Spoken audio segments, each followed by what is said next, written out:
informed with what is happening at all times. We are building a community of like-minded people, and Dusty is one of those people who comes in the chat regularly and can be trusted with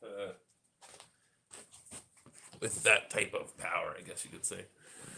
So I hope everybody's having a good night. We're gonna get going here pretty soon. If anybody would like to hop into the chat, you can hit the co-host button down below. It is a pink and blue button, and or the request to join button. That should be either around here or there, somewhere around there. Good evening, Neuro. How you doing tonight? Glad to see you in the chat.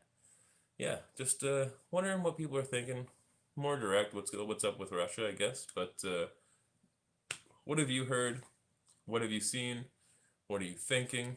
And it's a weird, interesting situation. We don't have to stick to that. We can talk about whatever you'd like. But we'll be on for a little bit. Not sure how long the stream will be tonight, but depending on the conversations, could be quite a while. So if you'd like to pop in, let us know what your opinion is. We are here to listen to it. That's what this channel is all about. My name's Elder. This is the Open Debate. Thank you for joining us, everybody. Thank you for being here. Giving us your comments in the comment section below is also welcomed. We appreciate that. Yeah, anybody watching on YouTube or any other platforms at a later date, appreciate you all being here as well. You guys make the difference. We are building a community of individuals, like-minded individuals and non-like-minded individuals, coming together in order to express their opinions and push the boundaries of what they believe. That's what it's all about. That's what we're here to do. So if you want to do that, hop into the chat, tell us what you're thinking, how you feel. You pro-Russia? Are you non-pro-Russia, pro-Ukraine? Tell me what's going on, what's in your mind, and how do you feel? Sure, we're only getting 1/8 of the story, but I hate war. Ironic, isn't it? Isn't it ironic? I think everybody hates war. A lot of people hate war. But I want to know what you guys are thinking. What's going on in your head? If you'd like to pop into the chat, make sure that you hit the request to join button down below and come and tell us what you're thinking. Yeah, guys, it's a really serious time for a lot of us, but you got to stay positive and keep the thoughts alive, right? You can't go from thinking that the media is telling you the truth about one thing and telling you lies about another. And so, like Neuro just said there in the chat, 1/8, is that your opinion? 1/8 of the story, you know? It's a pretty small percentage. It's figurative, but I agree. Very small. It's very, very small. We don't really know. And we've just been thrown into this head on. So I would love to know what you guys are thinking, what your opinions are, where you're at. If you would like to come in, that's how we get the conversation started. Yeah, we've had a lot of the same guests on throughout the past few nights, and that is okay. That's nice. It keeps people understanding that the conversation is there, and it shows people that people are willing to talk. Anybody was welcome to come into the chat and have the conversation. And yeah, if you'd like to come in, we'll make sure that we make room for you as well. If you have not had your voice heard, this is a place for everybody to have their voices heard. So that's how you're feeling. If you're feeling good, if you want to actually come out and have a conversation, ready to push those boundaries this evening, this is the place for you. My name's Elder. This is the Open Debate. We're live every evening at 9 p.m., although we went live at 10 tonight. You know, in between 9 and 10. You come out during the evening, we're going to be having discussions. And we go pretty late. It's for everybody. And if you're one of those people, come on out, guys. If you'd like to be a part of the channel, make sure to send me a DM and we can talk about that sort of thing. We're building community here, guys. People that are willing to look into information, willing to push the boundaries of their own limits, and discuss hard topics with people that they disagree with in order to reaffirm or push the beliefs that they have. That's what we're here to do. So, if that's you, thank you for being here. I appreciate it. It's very, very kind of you to show up. If you'd like to hop into the chat, make sure to hit the co-host button, request to join, request to go live, and you can come into the chat. There are 3 available options for people to come. And yeah, we will get a conversation started here very soon, guys. As soon as somebody would like to pop into the chat. That's what it's all about. I can ramble on all day about absolutely nothing, but that's not going to really get us anywhere, is it? It's not going to get us going. Bellfire, thanks for sharing the stream. If you guys look into how to help us here at the Open Debate, sharing the stream with individuals who you believe may not have the same opinions, that is one of the best ways to help this channel grow, because we need people to come in and to get the eyes on this channel that would not normally agree. That's how you grow. That's how you build an audience of people who are ready to have a real, honest conversation. And that's what we're trying to do, right? Hope everyone's having a good night. Brown Indian, thanks for joining us again. How are you doing tonight? Hello, hello, hi. How are you doing? I'm doing good. How are you, bro?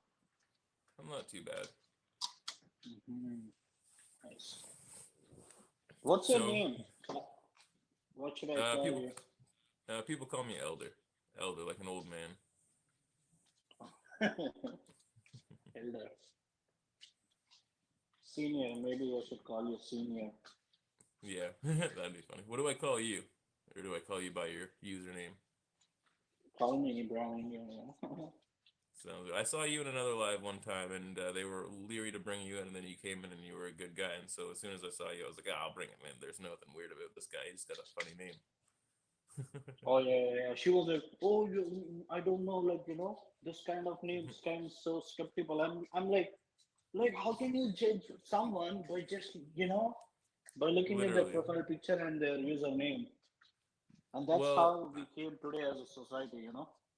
yeah, and well, this type of stream that she is doing, I know that we both know who it is, and I don't really want to call the person out, but the type of stream she's doing is it's within an echo chamber, and so people that don't have the same opinion are not really welcome there. Oh You, yeah, they, I mean, she I can, know. When you're yeah, in the she says driver's they seat, are, yeah, yeah, it's like she says panicking. they are, but People they're are not. also always afraid, right? Yeah, it's Yeah. a lot of this whole debate side of YouTube. They act like that. They act as though they want to hear the opinions of other people. But as soon as somebody comes into the chat that they disagree with, they get blocked. They get reported, and a lot of their accounts get banned. And it's not a very cool situation. It's a really big echo chamber, and I don't like that. hmm Like if you don't have the balls, don't even post it. Like just be a listener. You know, I even participate in those Twitter spaces. We share Yeah, ideas and we share ideas, not people, right? We never say, "Oh, you are this." yeah, exactly. It's not the person; it's the idea that they hold. Like they're open to changing their ideas. I'm open to changing my ideas. Yeah. But today, I had so many discussions with so many people, and I completely understood this whole Russia-Ukraine thing. Barry, give us your opinion and what you've learned. Tell us what's up. Oh, wow. Ukraine completely pissed off Russia. You know, they were the ones that who started all this bullshit. Even today, if you look at the Russian president, they're still saying, "Oh, NATO, please join us." NATO, please let us in. European Union, please let us in. Even today, and he's collecting billions and billions of dollars. He's getting all the ammo. They are literally trying to, go to war. The Western Yeah. media says that Russia is aggressor, but no, it's the opposite. Ukraine wants to piss off Russia, and you know, Says there's a Ukrainian in the chat. Let me see. You have enough followers to join into the conversation. If you'd like to pop in, make sure you pop in, man, and we can all have the conversation together. We can talk about it. He's popping in, so we can talk about it. Because I've heard similar things, and I'd like to hear the opposite perspective. And so here's somebody. Leo, thanks for joining us Yeah, at the yeah, open hi. debate. Yeah, I just wanted to ask. Sorry, my English is not that good, but no, how no, we are all same. Go ahead. how do you think Ukraine is the aggressor in this situation? Okay, let me give you an example. Okay, Hmm. back in nine. So let's go to 1850s, where Cuba was under some dictator, right? And then there was Che Guevara and Batista and some other people who liberated. Cuba, and they formed their own social, the socialist country. And at that point of time, when they wanted to join USSR, when they said we're gonna set up missiles in Cuba, which is so close to USA, what did USA did to Cuba, and what is Cuba today? I see your point, but let me tell you this. After the Hmm. Soviet Union fell, we signed a peace agreement where we gave away 1,500 nuclear weapons from Ukraine. These were our weapons, and all we asked for in return was our borders were supposed to be respected. And Russia signed a deal that those borders will be respected. That included Crimea, and it included Donetsk, Luhansk, Donbass, the region in Donbass. And Hmm. they broke that treaty in 2014 when they took Crimea away from us, and that's when we applied for a NATO membership. Like Hmm. we were always a neutral country. We didn't even have a military before 2014, Hmm. and Russia is the one who started all of this. And Okay, I have to intervene here. Like, what did NATO say then? Did NATO say, "Oh, Ukraine, you're qualified, you can join us"? NATO always said, "No, you don't qualify." They even took Latvia, right, the smallest country. They even took Latvia into NATO, but they never let Ukraine join NATO. that was for The, which year? even Which today, huh? which year was that supposed to be? I don't know the exact year, but they said that Ukraine is not eligible to join NATO, right?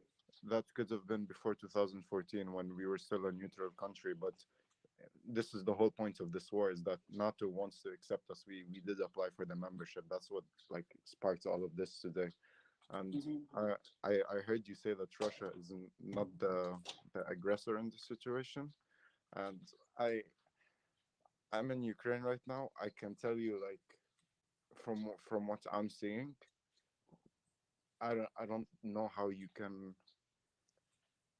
not see them being the aggressor, because, like, I'll give you an example. Today they bombed children cancer hospital. That's one dead child, two wounded children, and then two dead adults. They were female doctors. And tell me, how's that not being an aggressor? And this I is just even, one. I even, I even heard the whole UN argument, and there is notices and everything. Like even India said, stop the violence, right? Come to an agreement. But if you see the whole US point of view, they never said to stop violence. But this has, what I'm telling you right now, this has nothing to do with the US. Everyone in Ukraine, we will never be part of Russia again. 100 years ago, when we were part of Russia under Stalin, 10 million Ukrainians were starved to death. I have my great grandma. She was still alive a few years ago, and she would tell me stories. She used to eat tree branches, like the wood from the trees. They used to eat that because we had no food. The Russians used to take all the food from Ukraine and they used to ship it to Moscow because they wanted to prove that communism works.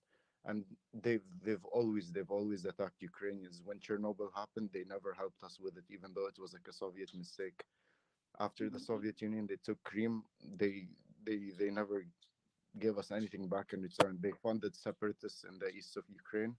They killed 15,000. There's 15,000 civilians who died from that.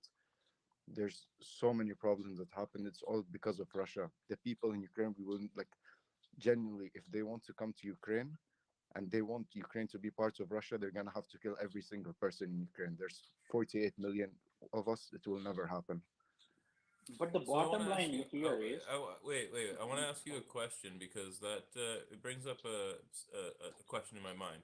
So something that I have heard, and just from other things that had happened before all of this controversy and things that I had heard of about Ukraine, is that the country itself was very nationalistic. That you really do take pride in the country that you have and being Ukrainian, and Yeah, that being your that's true. nationality.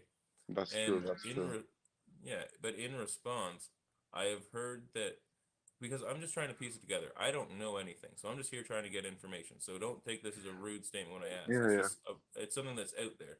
I've heard that Russia has stated that they are moving in not as an occupation, not as an act of war, but as a military strategic move to demilitarize Ukraine and almost as a preemptive strike in order to stop what they consider an influx of what they considered and were calling what we could say like hard far right nationalism against the Russian people. That, like you said, if the borders are supposed to be being respected and they're not being respected, and people are intermingling in those areas, they're saying the people that are in those areas are being treated inhumanely and they have the right to come in. I don't believe that war should be happening, and once again, I didn't say this in the beginning, but I'm sorry that you have to be going through this at this time and that you're in the Mhm. middle of all this stuff going on and that your family has dealt with this in the past. Like you said, your grandparents dealing with the situations that happened in the Soviet Union.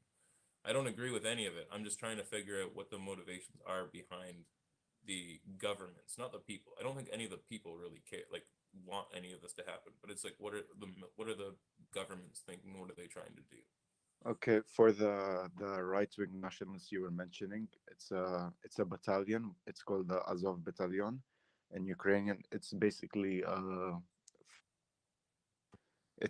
a far right wing nationalist group, and they have like a, how do you say it in English?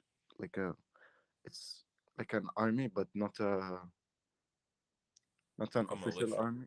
A militia. Yeah, they have a militia, and that militia overthrew the Ukrainian government in 2014. That government was a pro-Russian government. Thank you for the guess. That was a pro-Russian government, and because before 2014 we were like a basically a Russian puppet state, Ukraine, and we had all the Russian oligarchs. They used to launder all their money through Ukraine, and basically Ukraine was like very corrupt at that point, and people were unhappy because we had like a lot of rich people, and then the other half of Ukraine was basically starving. And this Okay. right-wing nationalist group is basically, it was like the first and like the final step towards like overthrowing this government, the Russian government. And that's when we started moving more west, and that's when we started building our like own government or military, and that's why they're unhappy. The azov the azov battalion, these are the ones that Russia were talking about. So they were saying that they're Nazis. Putin was talking about them.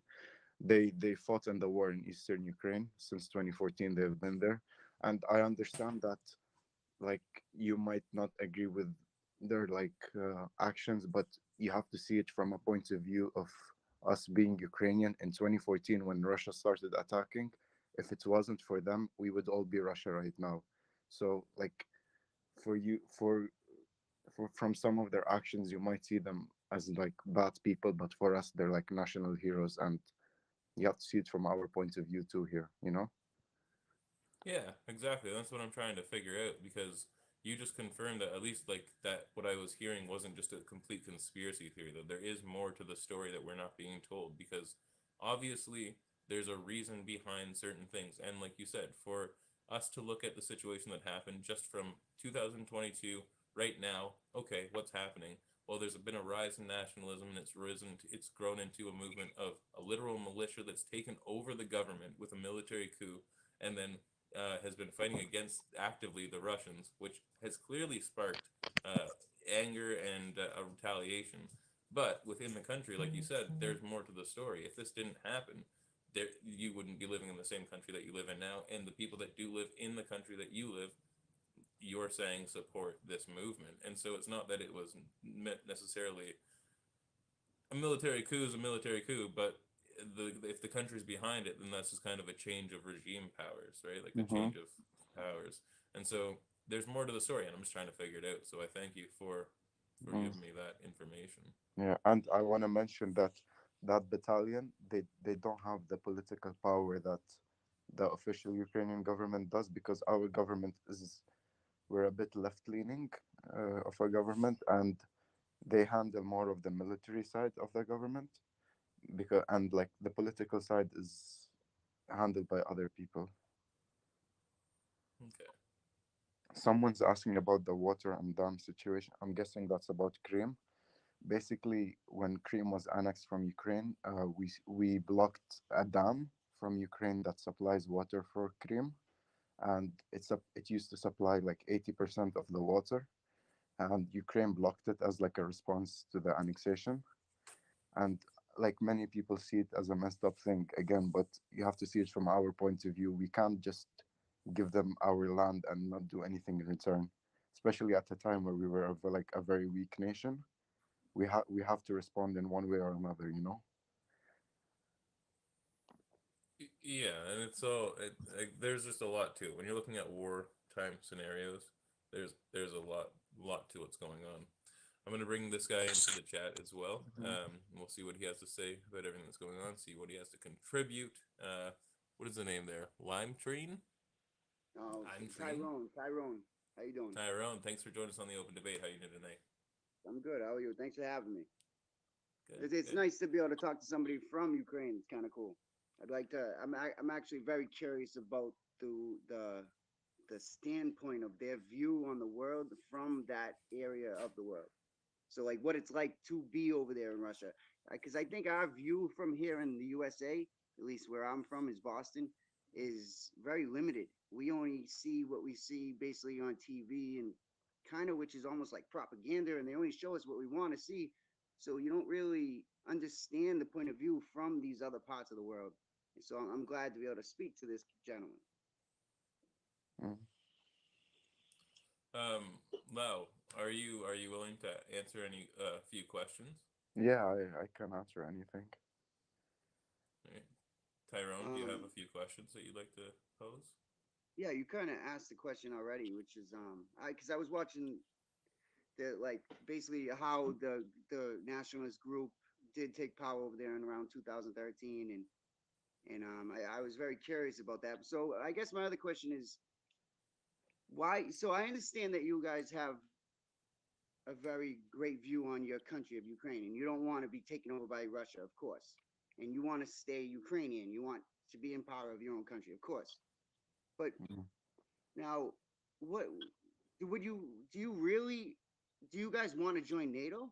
Did you have a choice on the other? Do you really want to join NATO and not be Russian, or do you just kind of want to be Ukrainian? That's I guess my question. I'm gonna answer that. It's not that we want to join NATO. It's that we want to stay as Ukraine, and if staying as Ukraine means we have to join NATO, then we will join NATO. Yeah. So Yeah. I think it seems to me that maybe that is like where the whole problem is that Russia doesn't want to lose that piece of land and have you guys become NATO. It kind of puts like a security risk on their whole country because it's a large portion of land that now like NATO can jump in and throw military assets in and they don't want that. So like I guess they got scared of you guys trying to join NATO. Is that kind of what happened? And they had to preemptively strike to stop that from happening, right? I don't think so because, look, okay, let's say NATO was out the window and Russia took over Ukraine. Okay, let's say this is what's happening right now, and they successfully took over the country and we became part of Russia. Are they gonna attack Poland next because they're part of NATO and Poland's bordering with them too? And after Poland, are they gonna go to Romania? Are they gonna go to Hungary? Are they just gonna keep on continuing? No, no, it's the way I see it. They're not going to attack Poland because Poland is part of NATO, right? Poland is already in. But if they take Mhm. Ukraine, then they're gonna be bordering with a NATO country. And So yeah, what you're so I saying, Yeah, said that I talked about this last night on the stream, and I just want to pose the opinion to you guys because my personal opinion is that yes, if the world, if Ukraine itself could not defend itself properly and didn't defend itself against Russia and was overtaken, and the world did, like the world, NATO itself and the world, just different countries throughout the world decided not to step in and help, then um, I could not see the justification as to why they would step in and help when they decided to invade Poland. Because if they did end up successfully taking over Ukraine, what's stopping them from continuing on? Because Poland, as nice of a country as they are not they don't have the military power that Ukraine does. And so if Russia was to take over Ukraine, why wouldn't they take over Poland? Why would they not continue? Why wouldn't they expand? So I well, think that the world, if anything was to come to it, it's like people like this can't happen. They can't take over Ukraine. We can't allow the expansion of Russia and the expansion of world superpowers to invade other countries. In 2022, we got to figure out a better way. Like even people are saying, like the people don't want a war. these two governments are coming together. People are saying, like, listen, democratically come together and make conclusions around what you're going to do. But having individual people use their lives to fight for something that the government wants in today's day and age, don't do it. But that's just my opinion. Okay, all right, can I say something? All right, so ready? I just realized this, which it scares the shit out of me. From all this happening, I never even put it together. Like, I always kind of looked at US as untouchable. I looked at it as if we are pretty much untouchable. Russia can't touch us, China can't touch us, but that's not true. When this all happened, I haven't slept in like 2 days because of this. I've been just researching, going crazy. So when you look at NATO powers, we have the UK, we have USA, we have like Italy, we have a few countries, right? And then if you look at basically communist powers, which would be Russia, Iran, Pakistan, China, those are like the biggest countries. If they ever grouped together and fought NATO countries, we wouldn't stand a friggin' chance. And I never realized that. Those four countries are so large. I think they would destroy us. And I think that Biden and our country is realizing this, and basically we really can't do anything. That's what I'm starting to realize. Maybe. I Anybody else notice that? I would never see Wow. that happening though, because I don't know if you know, but China was like pushing Russia towards war, weren't they? But And my point of view is, Yeah, we'll let Brown my hop in, point and then of back view to you, is Lau, yeah, because yeah, he's yeah, in Russia second will. league for a yeah. little bit. My point of view is Russia will go in. They will completely demilitarize everything in Ukraine. They will do what US did to Cuba, sanctions, and just make it as a puppet state for next 20, 30 years, and they'll put fear in the Ukrainian people. You're like, if you want to go become a capitalist country, this is what you're gonna be. And I think they'll just leave there. That's my opinion. You know, I have my doubts on that too, because I strongly think that, because to do that they're gonna have to take Kiev, the capital, and that's not, I don't see it happening, at least the way the war is going right now. Like, I'm up with the news, and I don't see it happening at all. They haven't made any progress in the last 24 hours. Their soldiers are just being captured.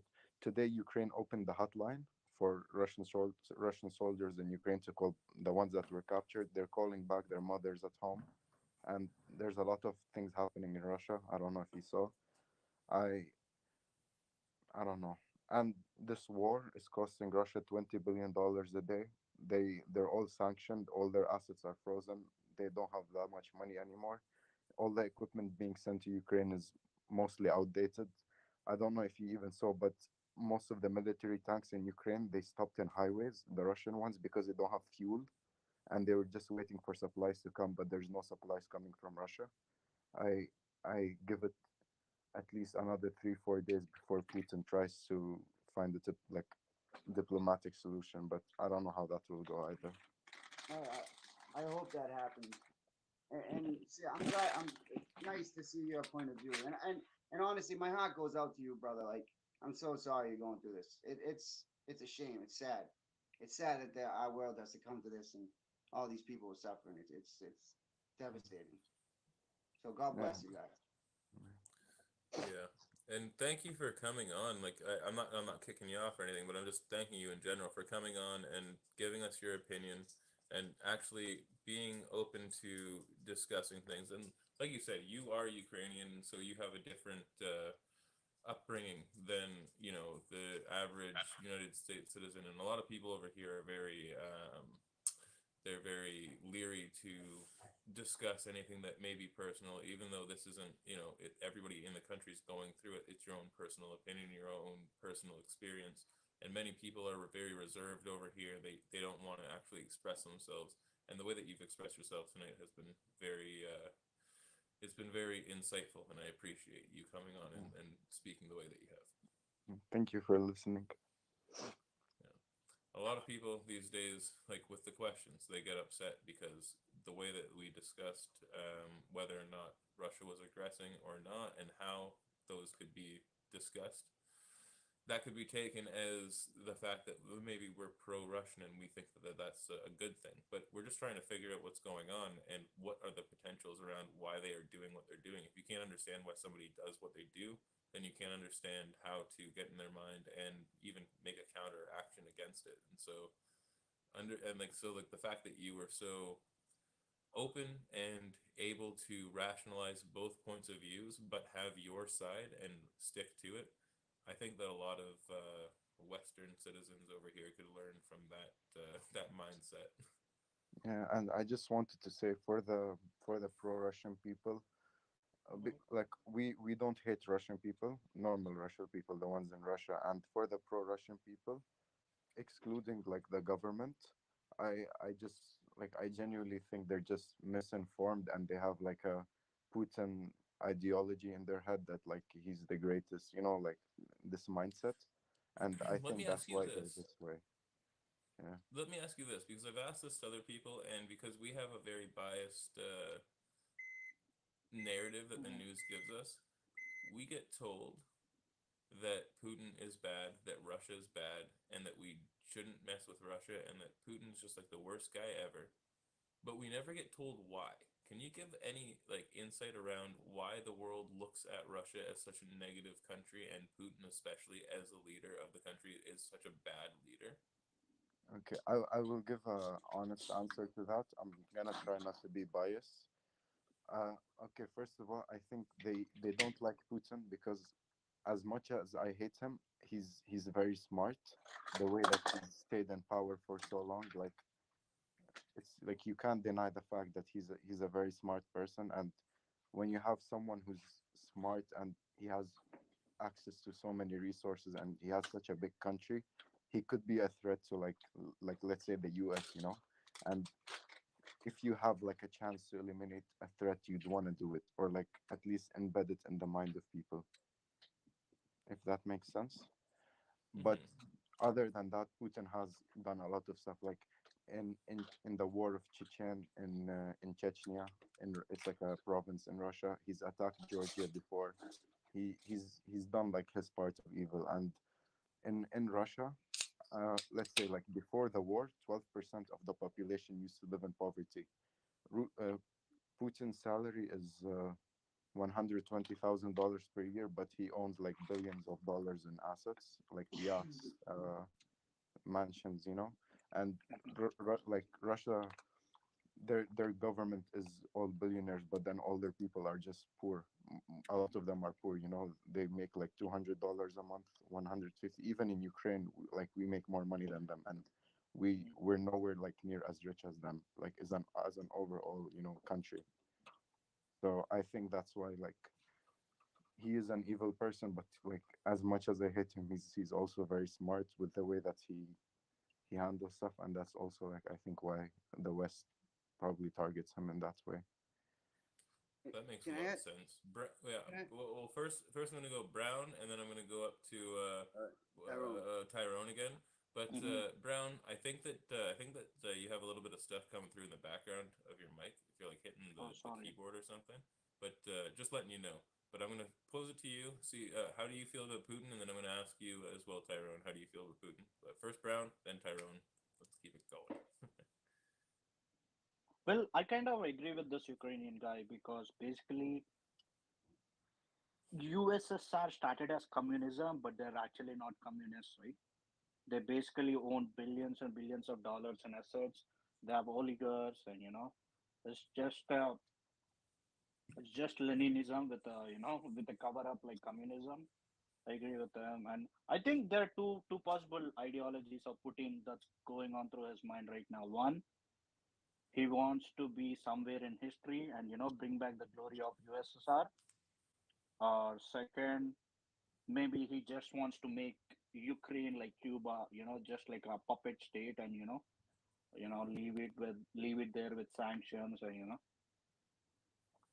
Yeah, yeah, that does make sense. He may just want to make a name for himself, and this is the way that he feels as though He could, and for all we know, maybe he knows something we don't, and he only has a few years left to go, and he needs to do it now.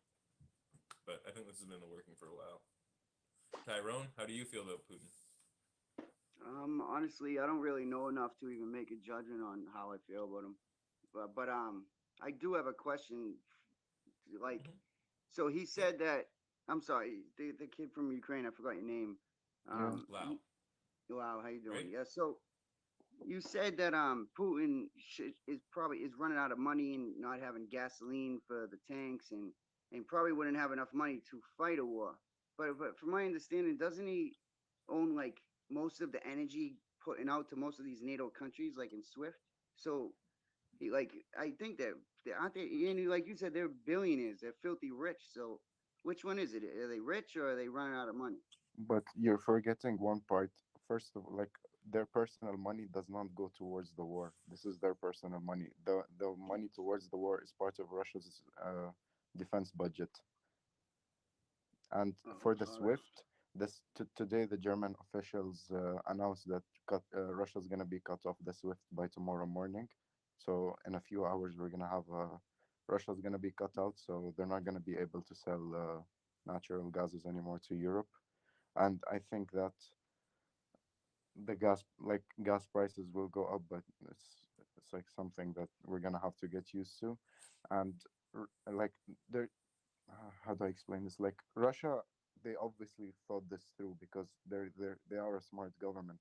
They Yeah. have a backup plan for this. But today, like in these days, if you're so isolated from the world, you can't you can't last that long, because in the end we all depend on each other. Like Russia sells gas, China trades like everyday goods, and that's how they make their money. So Russia can be isolated for a month, maybe a year, 2 years with their reserves, but how long can they actually survive by themselves? Yep. I have a question for you, Loy. Because Yeah. now, right now, UK is giving you, like money or like defense, right? Germany is Mm, giving you something, or Poland, or some all the European Union. Is yeah. there any chance? Because Ukraine, for Ukraine, it's do or die, right? Either Yeah. you take them or they're gonna take you. So is there Yeah. any probability that you gonna take over Russia? We will take over Russia. Do or die, You cut out. like otherwise they're You, gonna you, take you you over. cut. You, yeah, you cut out a little bit there. So just state your question a little again. I'm saying, like, Russia is trying to take over Ukraine, or at least make it as a puppet state, right? Are you Yeah. going to fight back and take them over? Like, is that a probability or at least a chance? If what you're saying is, are we gonna defend our country? Then yes, but we will never go into Russia. The thing is, like Hmm. now everyone fighting. I think I don't know if you know, but it's mostly civilians right now, and they're all calling us up. Everyone who's 18 or above, we're all getting called to the army, and we're getting called in a defensive way. We're never gonna go on the offensive and towards Russia. We're here to, like, we don't have the ambition that they have, and even if we did, we don't have the money to go into an offensive war with Russia that's gonna last like months. And I think if this war ends with Russia just going back, I think Ukraine's just gonna settle it at that. We're not gonna go back for them, at least not for now. I mean, no one knows what's gonna happen in 10, 20 years, but for now, we're just gonna have to rebuild. We have already so much has been destroyed.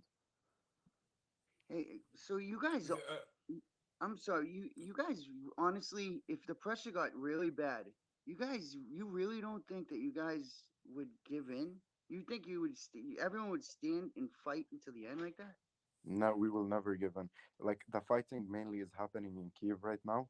I live in Western Ukraine. I have my best friend lives in Kiev. He's 18 years old. We're both 18 years old. Yesterday, my best friend went with his like group of friends, and they all got guns from the Ukrainian military. They're all holding their ground, and in the West, like in case Kiev starts falling, we're like all of us are ready to go towards Kiev. And I think everyone, including me, we're not scared of this. Like, if I'm scared for anyone, it would be for like my mother and like my younger brother because he's only 7 years old. and I wouldn't want them to be in the country in that case. But I think for like us, like the average Ukrainian is not scared, and we would fight. Like as you said, That's we're great. nationalists, and the nationalism is really strong here. Not in a way that we hate everyone, but we just love our country. We will never be Russian. I I'll pray for you appreciate that guys. a lot. Yeah, I know that's amazing. Especially, I want to ask your opinion there, Tyrone, because you are an American. Even your profile picture's got an eagle and an American flag in it going there right now. Just a classic. Yeah, And I you put that even up a are long asking. time ago. Yeah, yeah, Sorry. I like the symbolism, but even there, you're asking, would you are if push came to shove, are you actually going to stand up and fight for your country? And the idea and like the whole symbolism of the United States is that this is a country that would do that, and the fact that you'd even ask that, it's just a very interesting question because I've seen throughout the past few years that not everyone in the United States, but the idea of the United States being the bastion of freedom.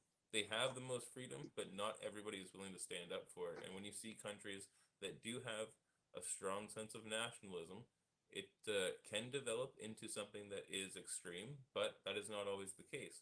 And the base level of nationalism breeds a very strong civilian population that is ready to say, I would rather live one more day free than any amount of time in slavery. And so I agree, and I'm right there. I feel you. That's perfect. Even like whether you agree or not, if somebody's going to invade my country, I'm going to defend my family, my children, my grandmother, my parents. I'm going to make sure that they're taken care of, and I'm going to go out there and I'm going to do all that I can because that's all you can do. And I would Yeah. rather defend my country and the sense of living that I deem appropriate, my own moral values, the same as everybody else has, moral justification, it's on everybody. But I would rather do what I find to be right than to live and than to not do what I thought was right and succumb to any type of tyranny, in my I, opinion. I'm sorry, right? Okay. Listen, from the point of view of this person, this guy is standing in that situation. Yes, I would fight for my country too. But the thing is, that's only if it was under oppression. If we were under like gonna be ruled by a ruler that is gonna enslave us or kill my whole family, yeah, I'm gonna fight to the end. But if it comes to a point where I have the choice of being surrounded by a giant force where we have no chance of winning in the end, and basically we might die, my family, my kids, I have children, might die, or we give in and just go to a different rule of law but still live life. I don't know what I would do. I Do you I understand. understand? I understand what you mean, but like you said, you would rather live with them. But the thing is, we have lived with them before. This is the whole problem. And when we lived with them, they didn't treat us as people. They used to treat us like trash. And there's so much proof of it. Like the Russians, they never saw Ukrainians as people. They would see us as workers. They would see us as anything, but they would never see us as people. And every time we were under rule by them, See that? I didn't know that. yeah, but like everyone, every time you're under by like, how do I say this? Like when we were under rule by them, it's like you would rather die than live a life like that, you know? Or like you would rather die trying for a better life than live a life where you're just miserable every day. You just wake up to like an inhuman situation, you know?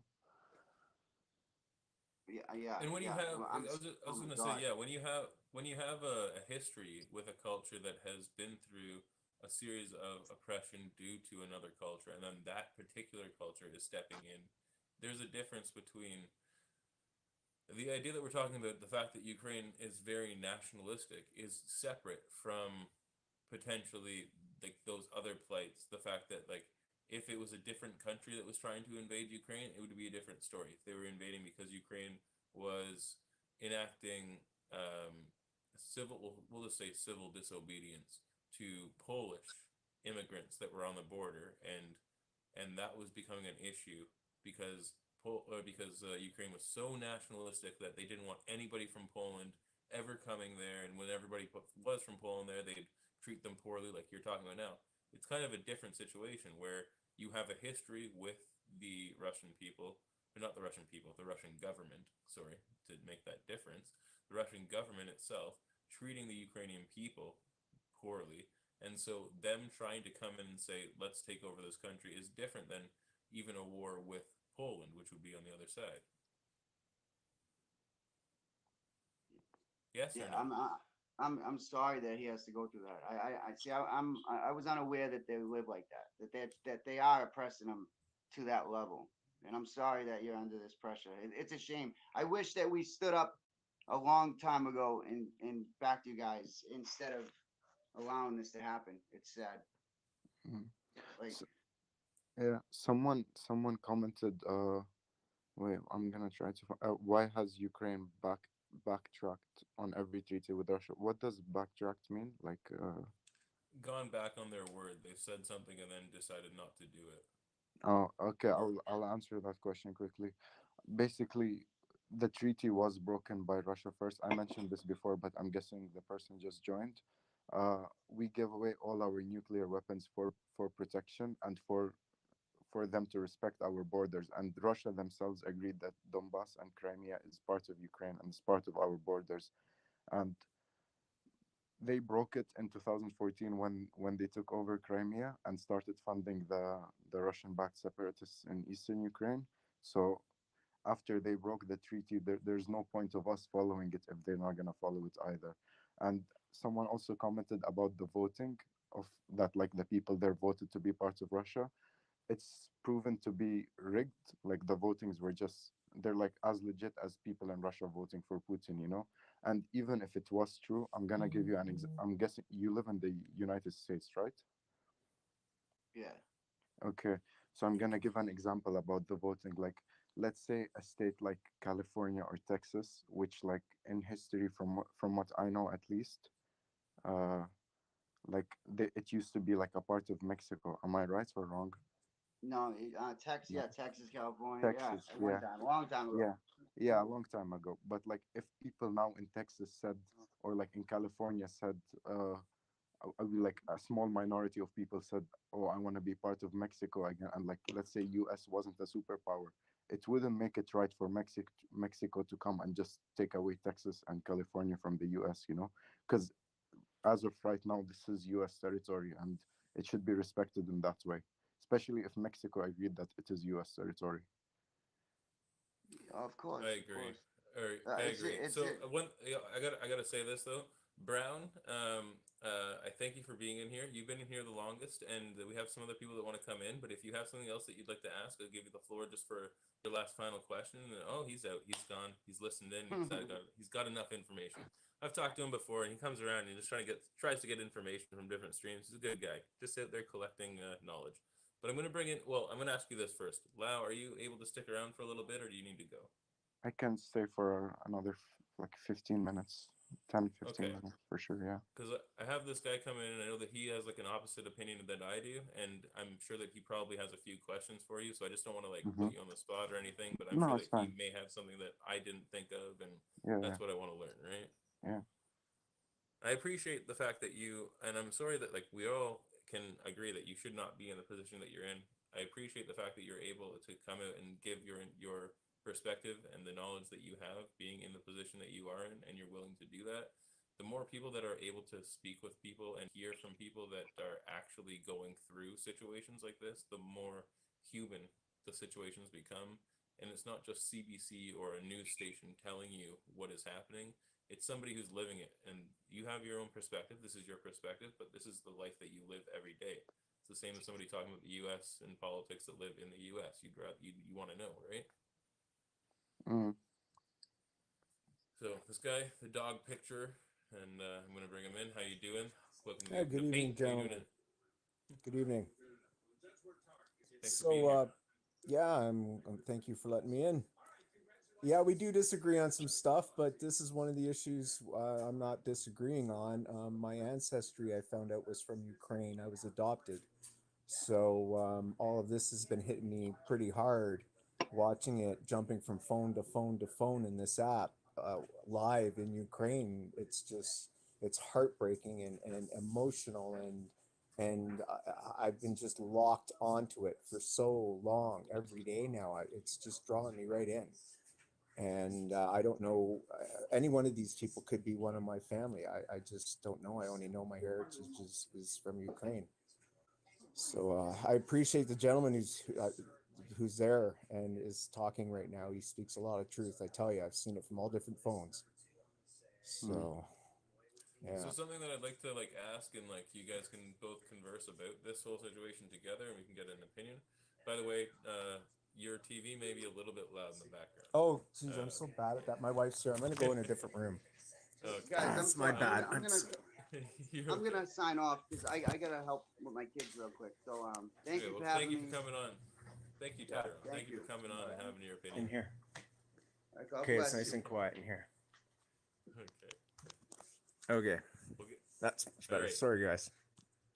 the question that I have is the fact that you have been exploring information through TikTok and through the internet. Now that you, like you said, you found out that your ancestry is Ukrainian, you'd like to look up stuff, and then you're seeing all this happening. And so, what have you seen happening? And then also with Lao, what can you confirm is true or not true from what you've seen just from your phone? Like what? Because that's the whole thing that's interesting. They say the revolution will not be televised, and I agree. CBC, well, I keep saying CBC, but like no news organization is going to show you what's happening. But if you go on your phone, independent people will show you what's happening on the ground. And so I'm just interested to hear what you've seen, and then Lau, what you can confirm you've seen and is true from what we've seen on TikTok or other apps or other social media sites that could be true or could not be true. Okay, you can go first because like you're the one. Well, I've seen people in subways cowering, just much reminiscence of World War II when they hid in the subways. And there's been a lot of feeds of people near the front lines near Chernobyl. Apparently, it was taken over and it's now being held. The people in there are being held hostage. And I've also come across a lot of videos of people claiming to be there in Ukraine while it's happening with the sirens blowing. And the accounts are brand new. They have no friends. It just doesn't seem like it's real, like it's actually happening. And sometimes I've even pointed out that it's daytime there, and yet they have a nighttime video with sirens going, and people are donating thousands and thousands of gifts, and half of that money goes to China.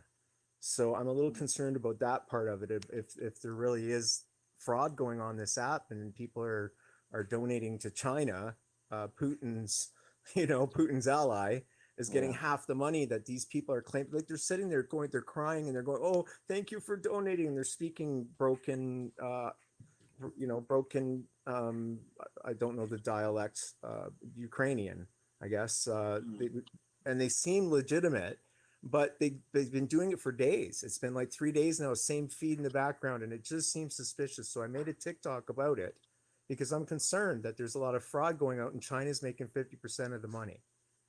Okay. So maybe you can Yeah. elaborate Yeah, on okay. some of that.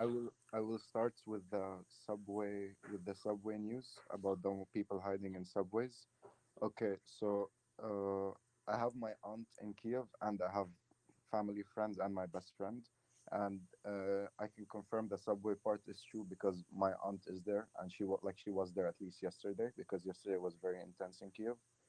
So the subway part is true, and for the second part, for the TikTok part, okay, all the like all the news on TikTok, I would say, is like very unreliable for the news part. And if you want proper news, I think you just have to wait for the Ukrainian Defense Ministry to announce news. They usually update every hour or two. I think that's like the most legit way that you can get proper information. Do they And update on Twitter or where do they update? they do it on Twitter, Instagram, and Facebook. Okay. And for the TikTok lives, we have TikTok lives and telegrams that are purely fake, and the sirens aren't on 24/7. Like in my town, we had the sirens come like 2 hours after the war started.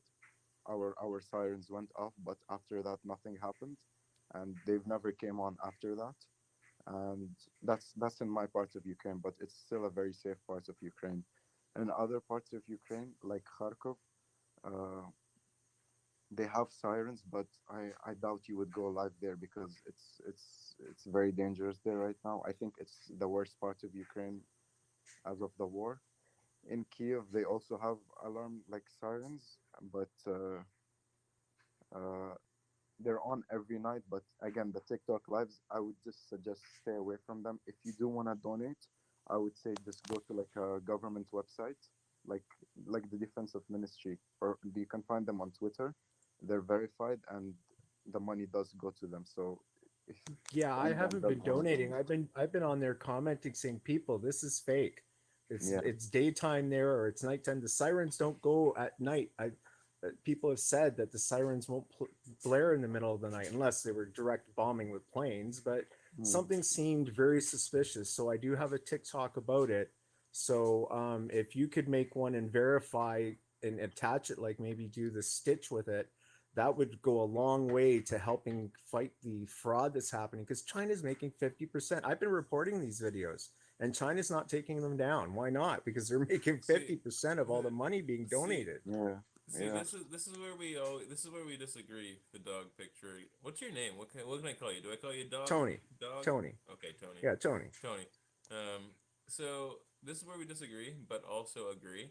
So I've seen those TikToks as well, and I'm like, yeah, those are so fake. Obviously fake. It's always like a park or just a building, and nothing that where there will be any people or anything. Nothing to verify that the people are out or anything like that. And it could just be a looped video of like a 30-minute video that's being looped, and or like a live, like and they're filming the live stream. The actual videos themselves, some of them look like they're videos of videos, and Mm-hmm. it is very clearly fake.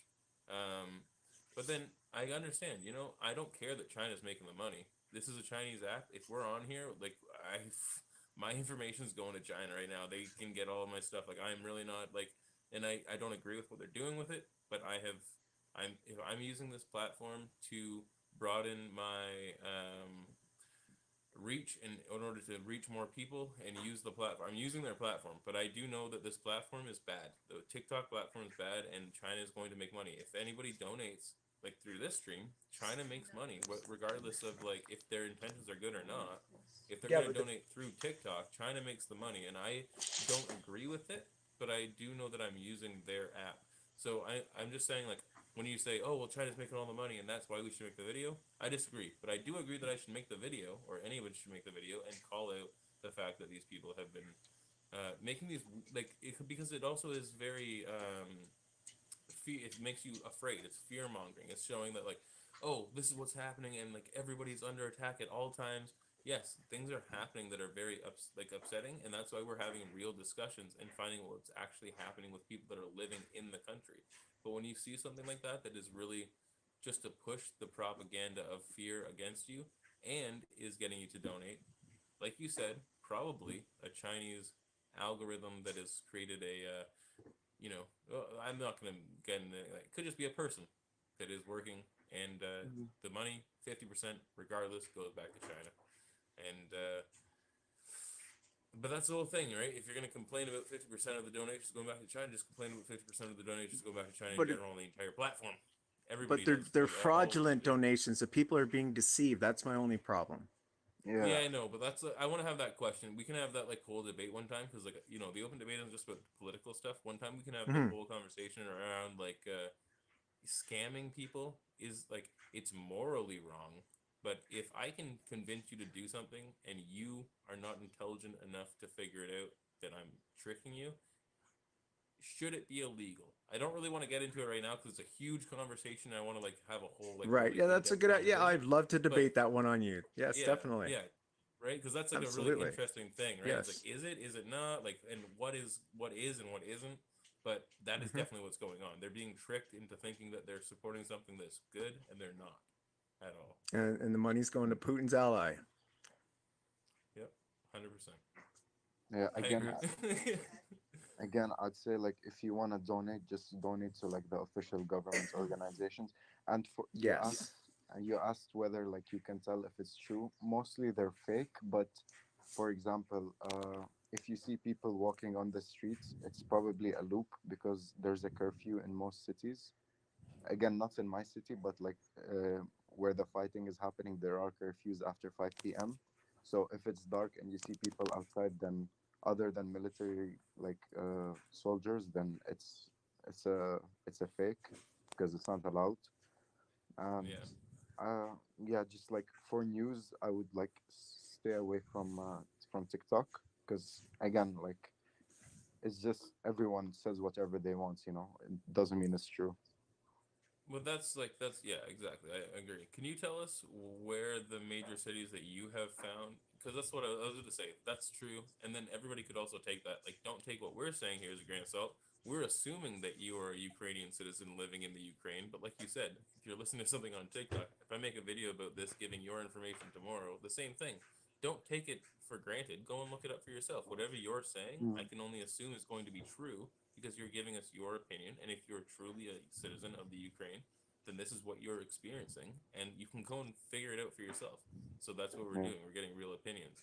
So the yeah. question that I have is, where have you seen the most action and things happening in Ukraine? So like, if I was to go and look and say where, because you said, oh, I don't think people would be streaming in this area because it's very dangerous right now.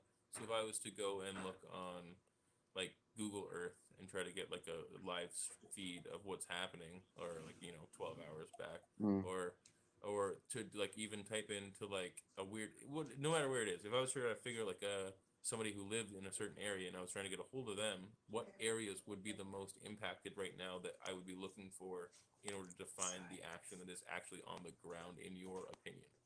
okay, so I'm gonna start with the most intensity. This is probably the worst one, and the reason for that is it's very close to the Russian border. It's called Kharkov. It's like I'm genuinely sorry for everyone living there because everything there is just completely destroyed. And like I personally don't have family or friends there, but like from what we see, from what people are posting and like from the news, it's horrible there right now. And I think there are broadcasts if I'm not mistaken. And then other than that, there's Kiev. Kiev is the capital. Kiev is also pretty intense, but it's died down a bit since yesterday. I actually heard there was like I heard the sirens went off there a few hours ago, according to the news, and people are going back into like bomb shelters. But I'm not sure what's happening as of right now because I haven't checked the news yet. And then uh, let me think. Odessa. Odessa is next to Krim, but I also heard that the fighting died down a bit there because they destroyed the bridge. So there's like a delay with the Russian troops there right now. But these are the main cities, like the outskirts of Kiev, and then Kharkov. Kharkov is like Kharkov is something else. Like it's the most intense. But and there was fighting in Chernobyl, but they took it over. From what I know, at least according to our news, it's fully controlled by Russia now. So there's no more fighting there. So Tony, just back up from your mic just a Yes. just a slight bit, I think. Yep. And then also, question for both of you well, also, okay, I don't know, yeah, I'll say this after, but question, Chernobyl. So in the beginning, I've been following this for a little bit longer than the media's been talking about it here in Canada, because it's been obvious that things have been going down and people have been talking about it for a long time. The threats have been happening for months, at least months, in the mainstream media point of view. Not very highly noted, but they have been out there where it's like, oh, maybe this weekend Russia's going to invade. They said maybe they're going to invade. They're like, maybe this is going to happen. Then all of a sudden they're like, we're doing it. Okay, cool. So the idea is, Chernobyl, throughout all the perspective war plans that I'd seen before, Chernobyl was always moved around. They always went around Chernobyl and it always caused them a little bit more of a delay because they had to go around. So what do you guys think about the fact that they took over Chernobyl, and did they go through Chernobyl in order to get to the Ukrainian border there, or did they still go around but just then line the border, and so they took over that area? Okay, for the how they took it, Chernobyl is very close to Belarus, and the Hmm. Russian troops have been going in from there. That's why they took it over. And in my opinion, So Belarus did support the Russian government in order to allow them yeah, entry they did. into Ukraine. They did. There's actually sanctions going up against them tomorrow too, because there's been like video footage of Russian soldiers coming in from there, and that's how they took over Chernobyl. But what's it called? Like in my opinion, from both sides, both Ukraine and Russia, I think Chernobyl should have been left out of this because, like, the, the threat of fighting there, if the radioactivity goes back up again, it would be horrible for Belarus too because it's very close to them. Like when the explosion happened, Belarus also got heavily affected by it. It wasn't just Ukraine, and I think that should be like a no-fight zone for everyone. I genuinely don't know why they went there, but Hmm. I know it's I've war. I don't know what to say. I heard on the news on CTV News. I actually put up a video about it. They've taken it over, and that they were going to use it as a dirty bomb if they were to lose this war.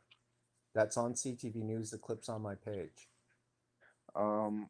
About that, like I can't tell you because I haven't read about that. At least I didn't see any Ukrainian news about that, but so I can't confirm.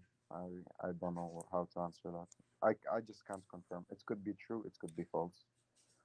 Okay. Yeah, I agree. I think that it's like CTV especially. I'm gonna tell you that's why me and Tony here we disagree. This CTV is the most inflammatory thing. They're gonna make you upset. They're Mm, gonna try to get you going.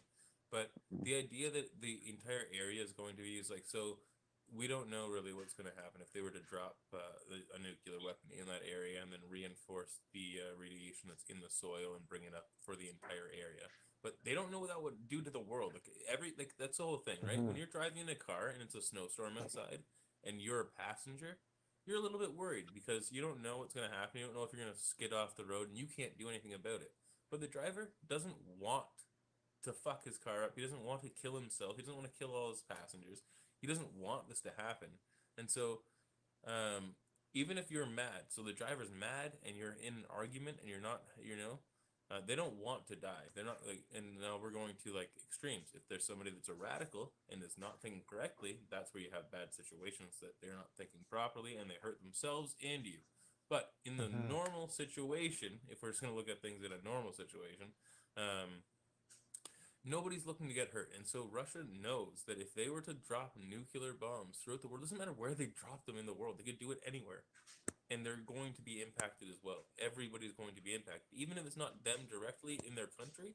Now, if you drop nuclear bombs in the United States, you have no oil supply that you're also getting oil from, or you have no like manufacturer supply. Like I don't know. There's many factors that go into things, right? Like if this Hmm. part of the world is gone, you are going to be impacted severely, and they aren't just thinking like, yeah, it's going to be fine.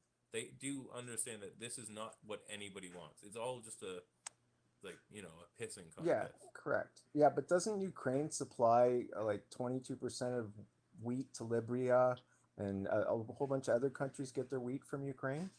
yeah, that's true. Ukraine is like one of the biggest wheat manufacturers. That's why the flag is yellow from the bottom. It represents the wheat, and then the blue is the Yeah. sky. Yeah. So isn't this That's going to affect true. us all, this war?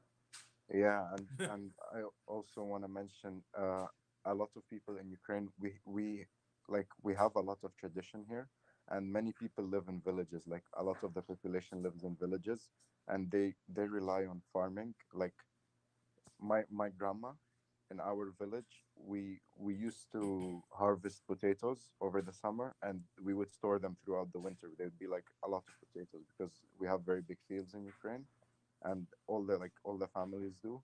And I think it's like especially with the war that makes it like right now is not farming season, but when spring comes it will be. And I think if the war is still there, it's gonna heavily impact like even Ukraine nationals who like rely on their own food, like because they supply their own food, you know.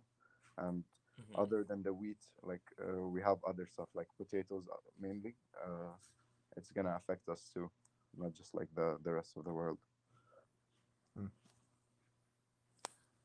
Yeah, it's a really interesting situation, and I'm sorry that it's happening. It's really shitty that I don't know. I don't know anybody that agrees with war, and that's the whole problem. The fact that the governments can come together democratically and figure out their problems. I understand that there are issues that are between factions of governments, but when you throw the citizens into the mix and enforce them to put their lives on the line for your cause, especially when the majority of individuals, they're not fighting. The Ukrainians aren't fighting because they they care about the, like, there are certain particular political ideologies that the Russian government disagrees with the Ukrainian government, and that's what they want to change. And the people themselves don't care on both sides. The Russian people, the Ukrainian people, that's not what they're fighting for. They're Mm-hmm. fighting for their sovereignty and their nation. One, potentially because they've been told this is what they're supposed to do, and then another, potentially because this is what they need to do in order to continue to maintain sovereignty for themselves. And Yeah. so it's strange when you look at it on like an individual point of view, where like the people themselves, I think especially in today's day and age, it's like more people need to stand up and talk, have the conversation that we're having right now. Imagine if you took a whole bunch of soldiers from Ukraine and a whole bunch of soldiers from Russia, and they all talked, even if it was over the internet, so they couldn't physically harm each other, and they all had to come to not a conclusion, but they had to listen to each other. And then by the end, they're like, "Wait, none of us want to kill each other. We just want different shit." Mm. And like I don't know, the idea of war in today's day and age, it's like, who are we fighting for? That's the real question, because people are more awake than they were before. Who are you fighting for? What are you fighting for? If it's a real cause, if it's something that you stand true in, okay. But if you're fighting for somebody else and somebody else's ideas, why would you put your life on the line for that? And I'm gonna. Yeah, I'll answer that. Are yeah, you asking me or in general? in general, but I'm asking you as well. Okay, so I'm gonna speak for like the majority of people in Ukraine because I know like we all think this way. We The fighting that's going on, it's not because of any like political ideology. It's not that we naturally hate Russia. We can't be born to hate Russia. We just we know that because of everything that they've done to us. So the fighting that's happening right now is not because we all love our president. Not everyone in our country liked our president. Like he's had his mistakes, and not everybody liked the previous president. We're not fighting for them. We're fighting for ourselves, like for our own future. You know, because like me personally, I don't wanna like how can I say this? Like, I don't want to. Let's say in 20 years, if I have children, I wouldn't want them to live in a society where like we'd be. Let's say we were Russian. I wouldn't want someone who's actually Russian to think he's superior to my son because he's Ukrainian, because that's how it was before.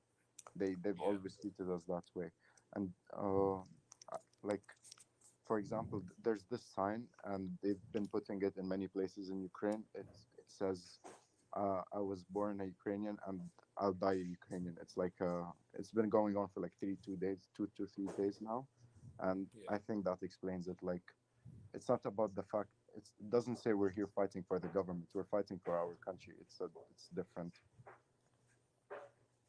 So, Well said. it is very well said. And before you pop in there, Tony, I'm gonna pose this question because I'm sure that you're gonna have a different perspective. But there's two questions.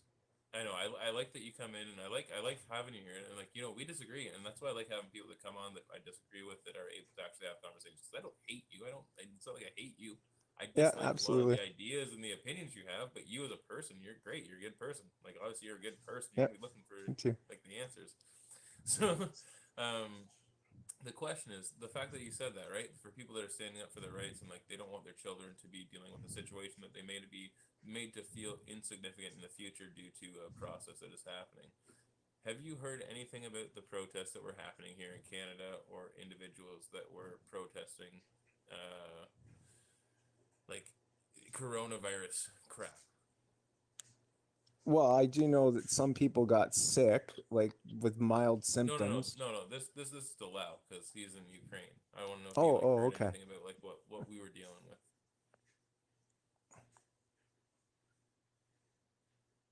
So Lau, did you hear about anything to do with like Canadian protests and I how is it like and about any, the COVID vaccines? yeah. I've heard a bit, but I'm I'm not like I don't know enough to give an opinion, so I think I'm just gonna stay on the side for this one because I can't Yeah, tell you. no, yeah. There's nothing like that. We're not gonna like get hard into it or anything. I just wondered if you'd heard about it because of everything that's going on in your own country, where there's actual like more like real things that are happening, and then people here that are talking about like protesting things that are not detrimental. So I just wondered if it had been pushed through at all or not.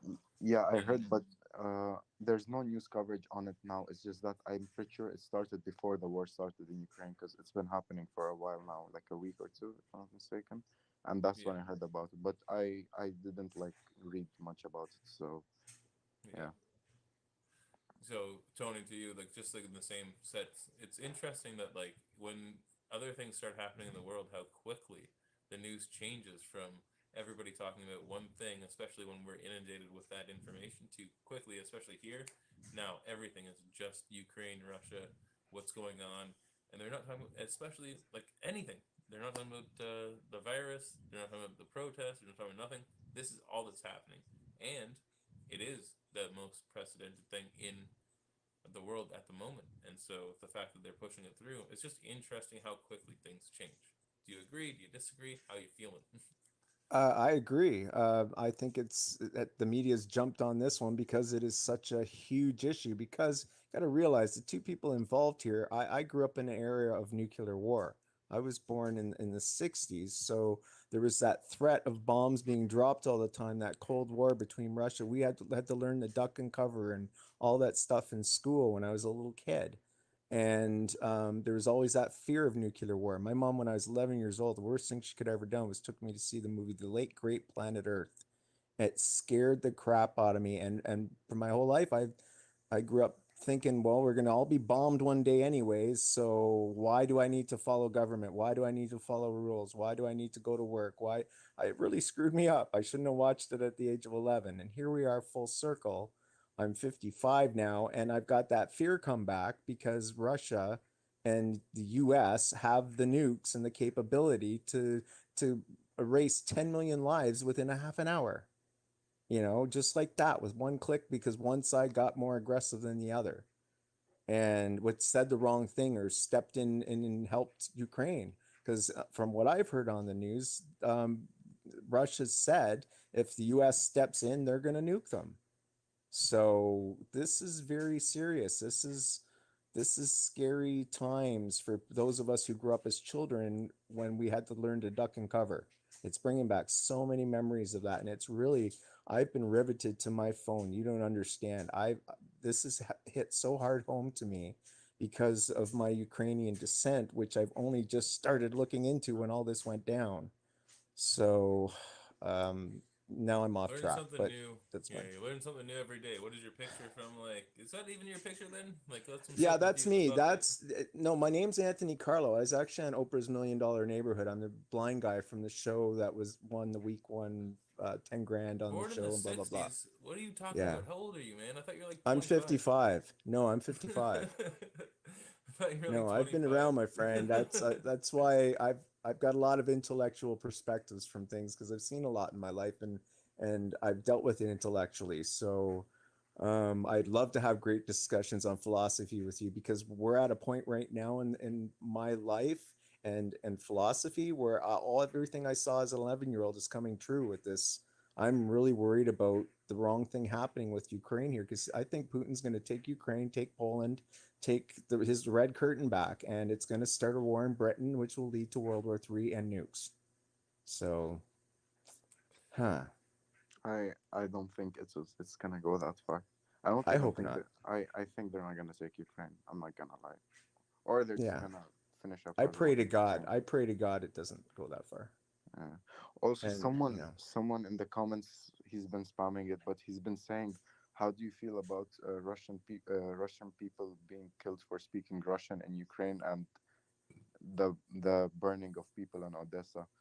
Okay, basically, we had this thing happen in 2014, where when everything was in like when everything, how do I say the word? Like when everything was intense with the civil war and Russia taking Crimea. Uh, there was a very few set of individuals who burned a few Russian people, and someone keeps saying that's like an excuse for Putin to come in because he mentioned it in his speech, but just because a small group of people burn someone alive, it doesn't mean you have the right to go attack a country with 50 million people, and that's just not right. Like there's so many other ways to solve that. Like if someone commits a crime, you don't go arrest the whole community for it. You arrest the person for it. And we don't beat up people for I speak Russian. I myself speak Russian. We don't beat up people for speaking Russian. But I just refuse to speak Russian now since everything's happening. But before this, I used to speak Russian sometimes in school. We used to learn Russian in school when I was still in school. So Hmm. I the myth of people just being beat up for speaking Russian is not true because many Ukrainians speak Russian and we learn it in school. So that's just propaganda that you're like being fed. Yeah, So I absolutely. appreciate you like giving that perspective, because I think that like maybe perhaps a lot of the people that would have agreed with the comment, or maybe even the person that said the comment, the area that they're coming from is, like you said, everybody's inundated with propaganda. So this is what you've been taught, and this is what you're learning. And so when you do even hear about things that are outside the boundaries of what you've learned, and then you hear, well, there are individuals who like, because that like you. This is why I appreciate you coming on here, Lau, because you said that very the humility in what you in the way that you were able to accept that the truth was the truth, and this is something that citizens of Ukraine have done, but it doesn't reflect on all citizens, is something that a lot of people aren't able to accept or even come to terms with. So you, like you Mm, said, yes, that happened in back in 2013, 2014. There was a small group of people that are very extreme that literally burned Russian citizens alive. That mm, doesn't excuse an entire country to invade another country. If anything, it would make sense for Russia to, like when you said that there was, because that's the whole thing though, right? When we discussed how the fact that the highly nationalistic militia took over the government, because the mhm, government was a very left-wing government, and then it switched regimes in 2014 around the same time of these killings, mm, and then Russia. So instead of them coming in and taking over that regime or that militia, that is literally the government of Ukraine now that orchestrated these killings. And so it's a weird thing. It just depends on how you look at it. And I don't agree that that's the response that you should take.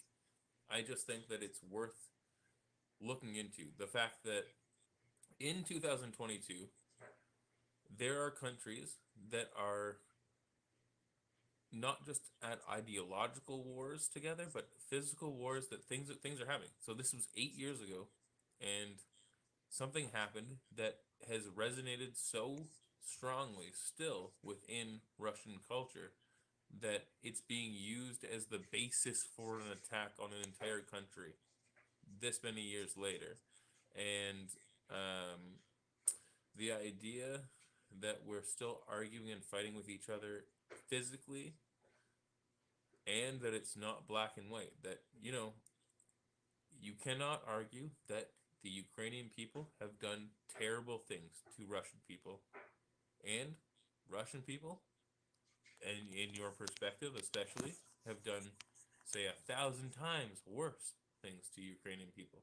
But mm. both people have done bad things to each other. So when does it end? Like, where is it? Like, because the Russian people did terrible things to the Ukrainians, they decided, what at a certain point, these people, they deserve this, and then after that, where does it end? Where does it stop? Where's the end goal where it's like, okay, yes, we both have done bad things, but I'm done with you, you're done with me, we're separated. And that's what I think that, like you've spoken it throughout the night, your goal, at least from what I've heard from you and your own personal perspective, is that you would just like to live as a Ukrainian citizen, have nothing to do with Russia, and just be your own person and don't care about anything that they have to say. Just live your life Yeah, normally. exactly. Yeah, and I'm that's the majority of the people in Ukraine that I speak for. I'm 100% sure of that.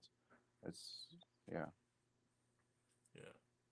Where it's like, just like you just kind of, the whole, all of that other stuff, there, as the average citizen, that stuff doesn't matter. That's all political stuff. You, you know what your sovereign citizenship means to you as a Ukrainian citizen, and you want to remain separate from Russia and just continue to live your life as you have lived your life without the influence of another nation coming in and telling not only you, but the officials that run the country that you live in and make policies what they should do.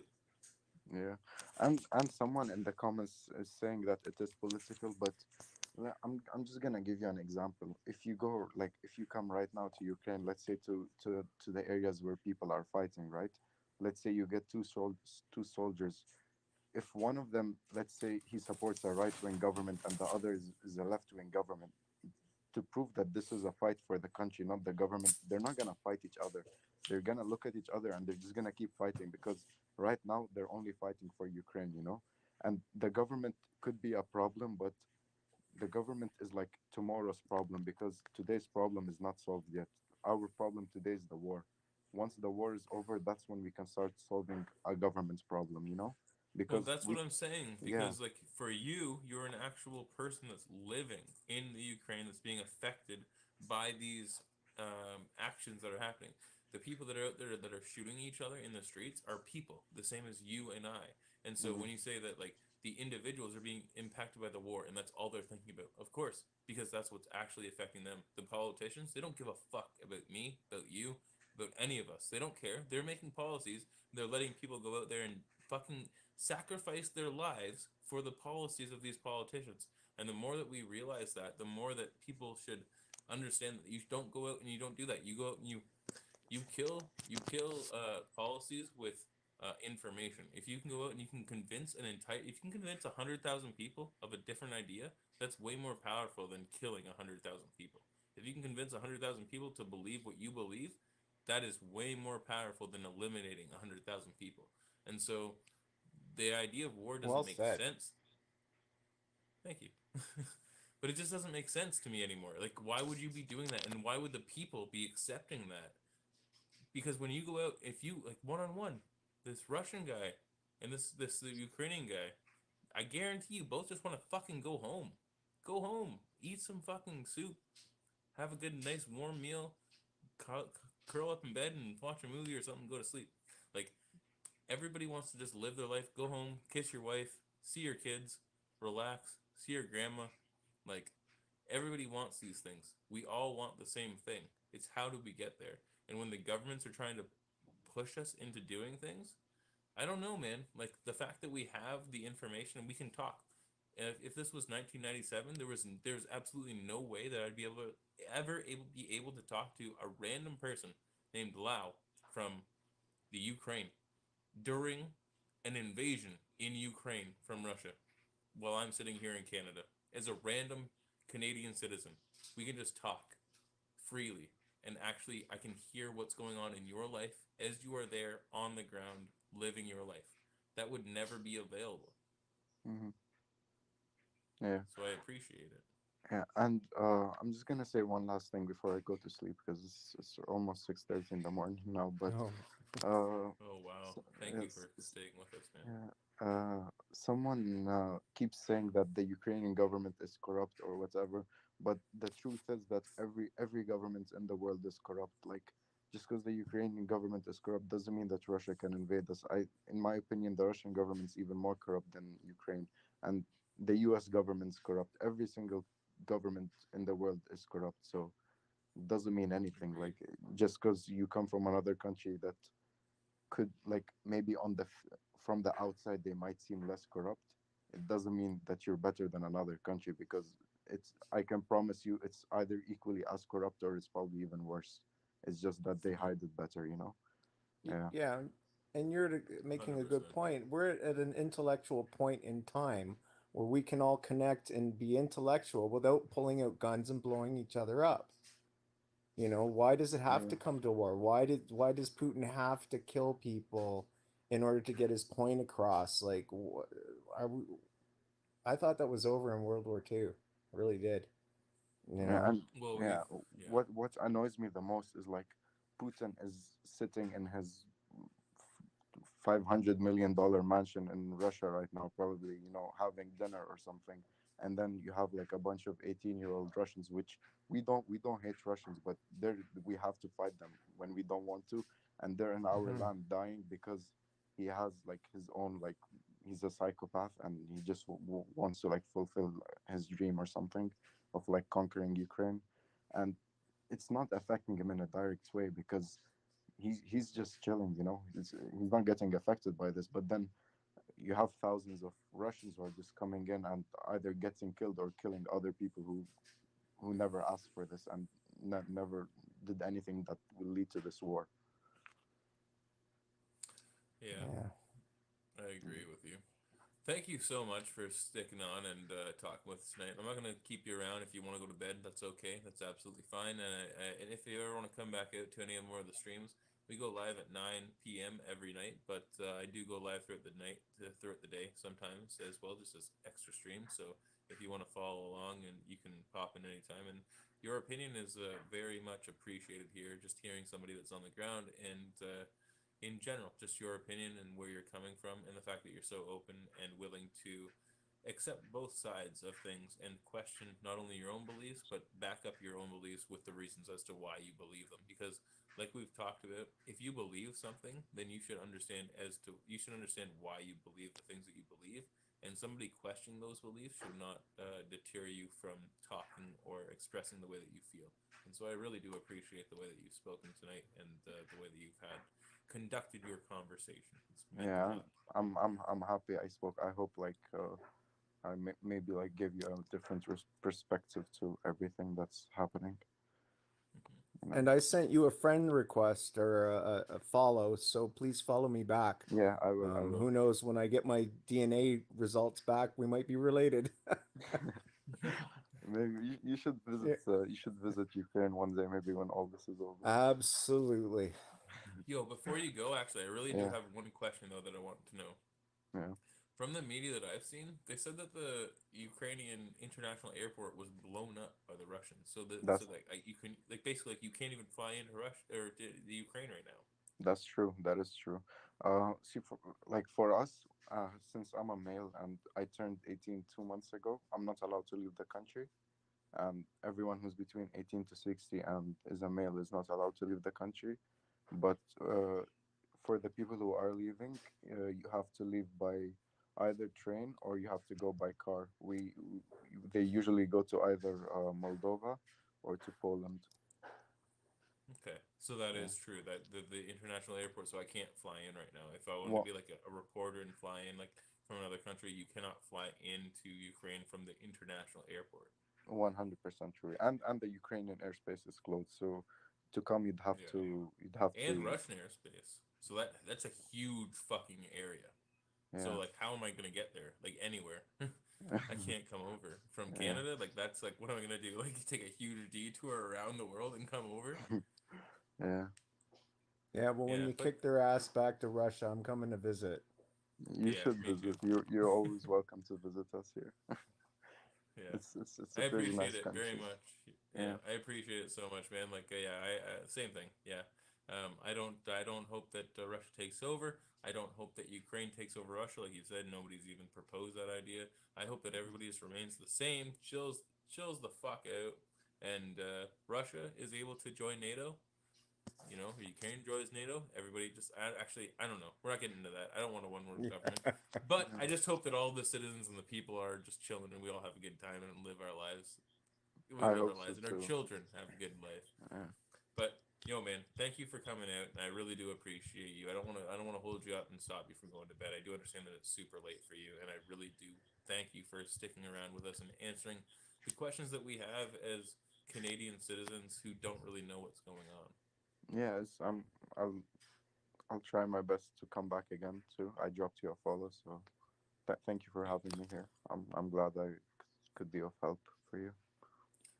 thank you, Yeah. thank you very Thank much. you. All right. Good night. Have a good night. Stay safe. Yeah. Yeah, You too. we'll talk again soon, hopefully. Tony, thank you for coming Yeah. out. We can still talk for a little bit. I'm going to keep Hey, it I going got a for a little question while for you. here. Yeah. How do I make my screen so it shows my face and not a picture? So It, from what I've heard, I've only joined like one or two live streams before, so I don't really know how to do it from the other end. But from what I've heard, you hit the co-host button again, and then there's an option to like show your picture. Okay. Yeah, like I'm legally blind, so I just hit the red button and hope it goes right. Yeah, can't even see what the print is. So in order for me to see, I have to hold my phone right up against my face. Sure. So I'm blind as a bat. But maybe let me try that. I'm gonna go out and come back in. Okay, sounds good. Anybody else who'd like to join into the chat? If you'd like to come in, Shannon there, Neuro, the good old patron of the channel, someone who also has a different opinion than I do, but also is also a very good individual who's open to listening to conversations and talking with people. If you'd like to come to the chat, you're always welcome. Anybody else who is out there and would like to get their opinion heard, make sure that you hit the co-host button and request to join into the chat. Do you know what's going on in Russia? Do you have any family members there? Do you, I don't know. Do you have anything going on inside your head? We want to know what you're thinking. We're going to be heading on the stream for another little bit. And if you'd like to tell us what you're thinking, we're willing to listen to it. We're going to get Tony, the dog picturer, back in here soon. Hopefully his camera comes up. And yeah, guys, that's where we're at. My name's Elder. This is the Open Debate. If you'd like to help support the channel, you can always hit up PayPal/me. It's Open the Debate, and help support the channel. Also, typing into the chat and just being here in general always helps out. That is a game changer. I appreciate it. We're building a community of individuals who are willing to listen to hard topics, hard discussions, and have the conversation. We got Tony back. Thanks for joining us. Can you see me? Yeah, you're good. You're in. You got the video up. Hey, good. Yeah, I'm much older than the picture. That's actually when I used to work with tigers. A stripper named Jane Jones. My job was to care for the cat and bring it out for the stage shows and stuff like that. So I So you were became a working good with, friend with the kitty cat. You were working with Buddy there? You said you were a stripper? You were working with No, Buddy? I worked with an exotic dancer named Jane Jones. She was a female entertainer. That was her cat, Kadesh. You're giving me, what is it? What's the dude's name? Everybody watched the series. The dude with the tigers. Oh, yeah, the one that went to jail or died or something. The guy with He's still in jail, I think. Yeah. Wow. Wow. How Carol Tiger Baskin. King guy. Carol Baskin's Tiger King. husband. Yeah, Ex. yeah. Yeah. No, You not were that. doing that Not stuff? that person. No, I was just worked with tigers. I've also worked in the circus and been around exotic animals my whole life. So Joe Exotic. I There love you it. go. Exotic animals. Joe Exotic. I I've got heard it. it's I got very, a weird connection with animals. Yeah. So, yeah. But Yeah, anyways, especially yeah, if it was a you're gonna good be working debate with big tonight. tigers. Well, if you're gonna be working with big tigers and stuff like that, like you gotta have a. You can't just be a fucking idiot. You know what I mean? Like you gotta have a good connection with like the animals in general and be able to. People say, oh, whatever, blah blah blah blah. Like they don't think, they aren't intelligent. It's like, yo, okay, then you definitely cannot be working around creatures that could fuck you up in a heartbeat. If you're not gonna have like a little Absolutely. mind connection with these people, like they are more than just they know what's going on. Don't be an idiot. Come on, I don't know. My opinion, Yeah. at least. I love Yeah. animals. I think they're not. They're very smart. They have a lot going on inside their heads, and we take them for granted. Yeah, they've been on this planet a lot longer than us. A lot longer Right. than us. I use them Yeah. to actually judge the weather in Canada, and everybody bothers me about it because I get it right all the time. So I always listen to the animals and what birds come in and when the snow's gonna go away. I usually get it right. So they know. It's just millennia and millennia of instinct Right. built in. How- Yeah, but good how's your night going, conversation though? tonight.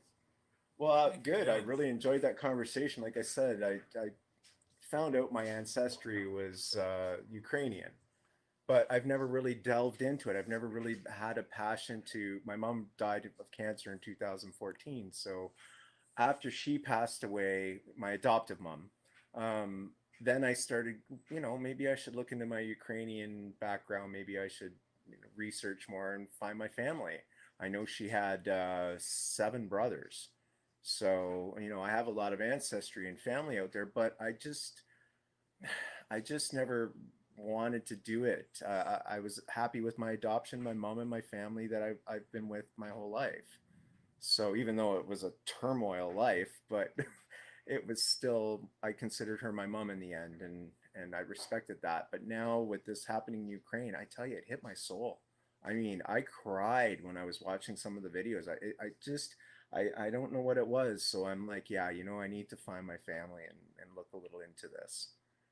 So They're asking something in the chat that doesn't make sense to me a little bit, but also I'd like to know. It says, Tony, you knew you were you knew you were adopted, right? An open adoption. And then somebody, Tony, open always has fire lives.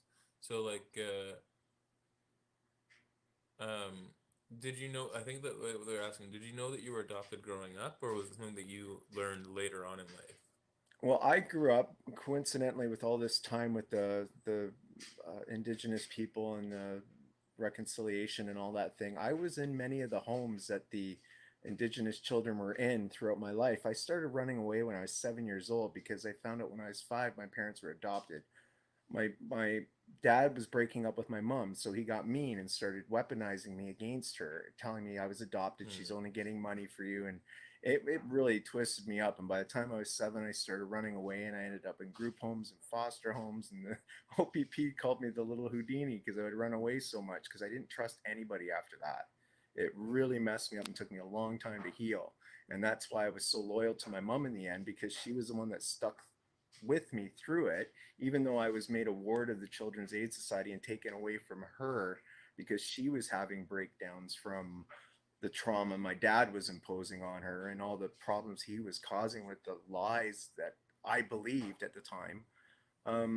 It messed her up. So I ended up being away from her a lot and in a lot of the homes and stuff like that. And got me to the point where I am now. And I want to find out about my Ukrainian heritage. And this has really hit home. And you know, it's all come full circle for me, including the part where my mom took me to that movie, The Late Planet Earth. And I tell you, I was having visions of nuclear war and death and despair, and it gave me no outlook for life. I didn't care about getting a job. I didn't care about having a car. I didn't care about investing in the future because I didn't believe there was going to be a future as an 11-year-old. And I think that's what's happening to a lot of kids in Ukraine right now, and a lot of kids around the world who are seeing all this, adults fighting over all these things, and politics falling apart, and it's affecting the kids that I was back when I was 11. And it's really come full circle for me, especially what with do you this being think? in Ukraine. Yeah, what do you think about that difference in opinion around the way that Lau said earlier? Understandably, you and I, we grew up in a different type. Well, you grew up. So I don't know. You still look young to me, and you're on the video, and you I'm still look young. 55. So I'm like, Yeah. yeah, I'm like I don't Yeah. know. You start telling you're that old. I don't Look at my, hey, yeah. I got a public profile Yeah. on Facebook, Anthony Carlo. Go to Facebook, Anthony Yeah. Carlo. You'll see there Yeah. I was on Oprah's $1 Million Neighborhood. I'm 55 years old. Yeah, no, I'm joking. I believe you Yeah. because you say it, but you know, you look young. But the idea that, you know, a lot of us in quote unquote the Western world, I'd just say like Canada, the United States, when I say the Western world, and then the UK also is, but it's a weird situation. Either way, Canada, US, we grew up in a time where it's like we don't have to really deal with much. These individuals are talking about it's like, yeah, Buddy is going through quite a bit and also saying like this is what I have to do. I'm gonna do it because I can see this is what I have to do, and it's not that I want to do it, but this is what I have to do in order to take care of the people that I love. And it's taking that instant of like we've grown up very cushioned. We you know like we've grown up Mhm. luxuriously, and individuals who do have a perspective that potentially there could be a time where you're not living comfortably, and then they're threatened with the idea of not living comfortably, are like, no, I'm not doing that. And so I find it very interesting the fact that like we're so quick. That's what I was saying earlier about like the whole protest thing. And I know that Lau didn't know much about the protests, but the idea, the difference is like when I say this, like I understand that a lot of people don't agree with what happened with the protests and don't agree with what was going down. But one thing that I think that even if you disagree with a protest, that you should agree with is the fact that as Canadian citizens, I am able to go out in the streets and protest and speak my mind and say what I want, and I am going to continue to do that each and every day, every single time that I think it's necessary until I cannot do it. Because if I find myself in a country or in a world that I can't do that, that's where I don't want to be, and that's why I'm out there doing it. You don't agree with what I'm saying, then you have the right to speak up and say what you disagree with. But the fact that I'm able to go out there, that's what I'm fighting for. I'm fighting for the right for me to be able to speak my mind. The same as you, same as Absolutely. anybody else, right? Yeah. Well, we've all seen the video in Russia of those people that were protesting. I think there's been a lot of brave people in Russia standing out saying this war, we don't want this war. And then the police come take them away screaming. They might not be seen from again. So it's pretty scary, thinking we're only a few thousand kilometers away from living there. We're on the same planet, but the rules are so different. And What do you think of that? That's a scary thing. The fact that we can see, well, Alaska can see Russia, but Yeah, essentially absolutely. Canada can see. You know what I mean? It's like if they wanted to Yeah. go, if they want to invade Russia, if they want to invade the United States, they'd take over Russia, and then they would come through Canada. And what do Yep. you think Canada would do? Your personal opinion, because like I have mine, but what do you think Canada would do Well, if Russia said if they okay wait if Canada if Russia had already taken over Alaska, right? yeah. If we're into this now, right? We're like a Yeah. year into things. Everything's crazy. Now Russia's taken over Alaska, and they say we're coming through Canada and we're going to invade the U.S. What do you Yeah. think Canada, the Canadian government, will do, or would Well, I do? don't think the Canadian government, aside the Canadian people, wouldn't let it happen. We're like Fuck the yeah. Ukrainian people. No, the people aren't gonna let them come through our land and destroy our land in order to go after somebody else. That's Canada. We went over and fought war in another country for defense of other people. We weren't involved, and but we went over there. My ancestors, everybody, my grandfather, my uncles went over there and fought for really good principles and for other people and for freedoms. And this is kind of the situation happening in Ukraine again. There is no need for Putin to go in there and blast the shit out of everything. There really isn't. And there's no need to shell apartment buildings with people in them. It's this can be done on the world stage, but he's for some reason got to pull a World War II on us. And it's very concerning, and it's very destabilizing for our youth to see this, because many of the youth don't really even know what nukes are and didn't have to hide under their desks and learn about that as little kids and fear these things. Where there's a movie out when I was a child that I watched that horrified me as well. A television show. It was about nuclear radiation and the effects on people, and for kids to have to think about that now in today's day and age, and there's so much access to technology where they can access the truth and the false. There's I can imagine kids accessing stuff and reading it and thinking that that's what's about to happen, and they may be misled. And it's sad. I really am glad when it happened to me. I was young and only had a couple sources to fall upon for my fears, because now kids have such an open library of things to fear. I really hope adults talk to their children during this time, because nuclear war is a scary thing. I do completely agree, but the fact that Buddy was so eager and able to, not eager, that's the wrong word. He was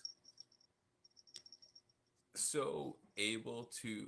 It's the difference between Canadian and United States citizens. Oh, the old Hukin. It's the difference between I shrunk the my cat. Yeah. It's like the difference between Canadian and United States citizens, where it's like they're able to rationalize what's actually happening. And so when we asked him questions about the idea around why Russia was invading, he understands. He does completely understand why Russia's invading, but he just disagrees. He says, "I can see why they're doing what they're doing. I don't think that it's right." And for us to look at that, it's like we don't ever do that. We just say, "No, you're wrong. That's not right. I disagree. That's not okay." It's like you can't see why they're doing what they're doing, then you can't see reality, plain and simple. And so there's such a huge difference with what's happening right now, because he was so eager to say, yes, this is what is happening, but that's not how I feel. And the fact, this is what I always say. Me personally, I have my own beliefs. This is why I like talking with you, because you believe whatever you believe, and you believe what you believe because of whatever conclusions you've come to. And you feel that way because of reasons. Plain and simple. Yes. Reasons. You have a reason as to why you feel that way. Me, I have things that I believe, and I firmly believe the way that I believe because of things that I have consumed. There's different reasons, and if you want to talk about it, I can give you a fucking backup. I can tell you why I believe the things I believe. I'm not just gonna sit here and say, Right. well, this happens because I said so, right? And this happens so often where it's like, let's just have a conversation. Tell me why you've come to the conclusion around why you believe what you believe. Because if I'm ever going to say something, there's a reason why I'm saying it. There's a reason why I've come to the conclusion and I believe what I believe. And if you don't have that, I can't trust you. Yep. And it's good we live in a country where we can express those things without fear of being thrown in prison. You know, Yeah. it's Actually, or though, worse. that's why I or do worse. this. Well, that's Yeah. why I have this show. Yeah. Because if you aren't able to speak your opinion, like, listen, we may not have the most free speech is not an absolute in Canada. Mhm. We may not have the it's not, it's like we have to push the boundaries sometimes, but we're able to talk and disagree and have good conversations and not be put in jail at this time. And I am Yeah. going to keep fucking doing this, and I guarantee at some point in my life, I'm probably going to be a political prisoner because I'm literally just talking with people. I've already had 2 videos taken down on this channel because they were flagged for whatever the fuck. Both times I've appealed them, and they both came back. But the fact that it wasn't even somebody did it. It was like I uploaded it and it didn't get uploaded. It instantly went to being flagged, and then I appealed it, and they're like, "Oh wait, no, this isn't wrong." And so the ideas that I'm trying to express are clearly pushing the boundaries of what they want us to talk about. But I'm Mhm. going to talk about it. I'm talking about Yeah. it all because, listen, Well, man, you and I would never have gotten into a conversation, and we've had so many now, so many, like Mhm. maybe 4 or 5, where we would have never talked before because we have such different points of views, but Mhm. agree on so many things, and we would never Mhm. realize that if we didn't have this type of platform to talk. Absolutely. That's what I like about it. You know, it's great, but it's also a platform of misinformation and fraud and deception.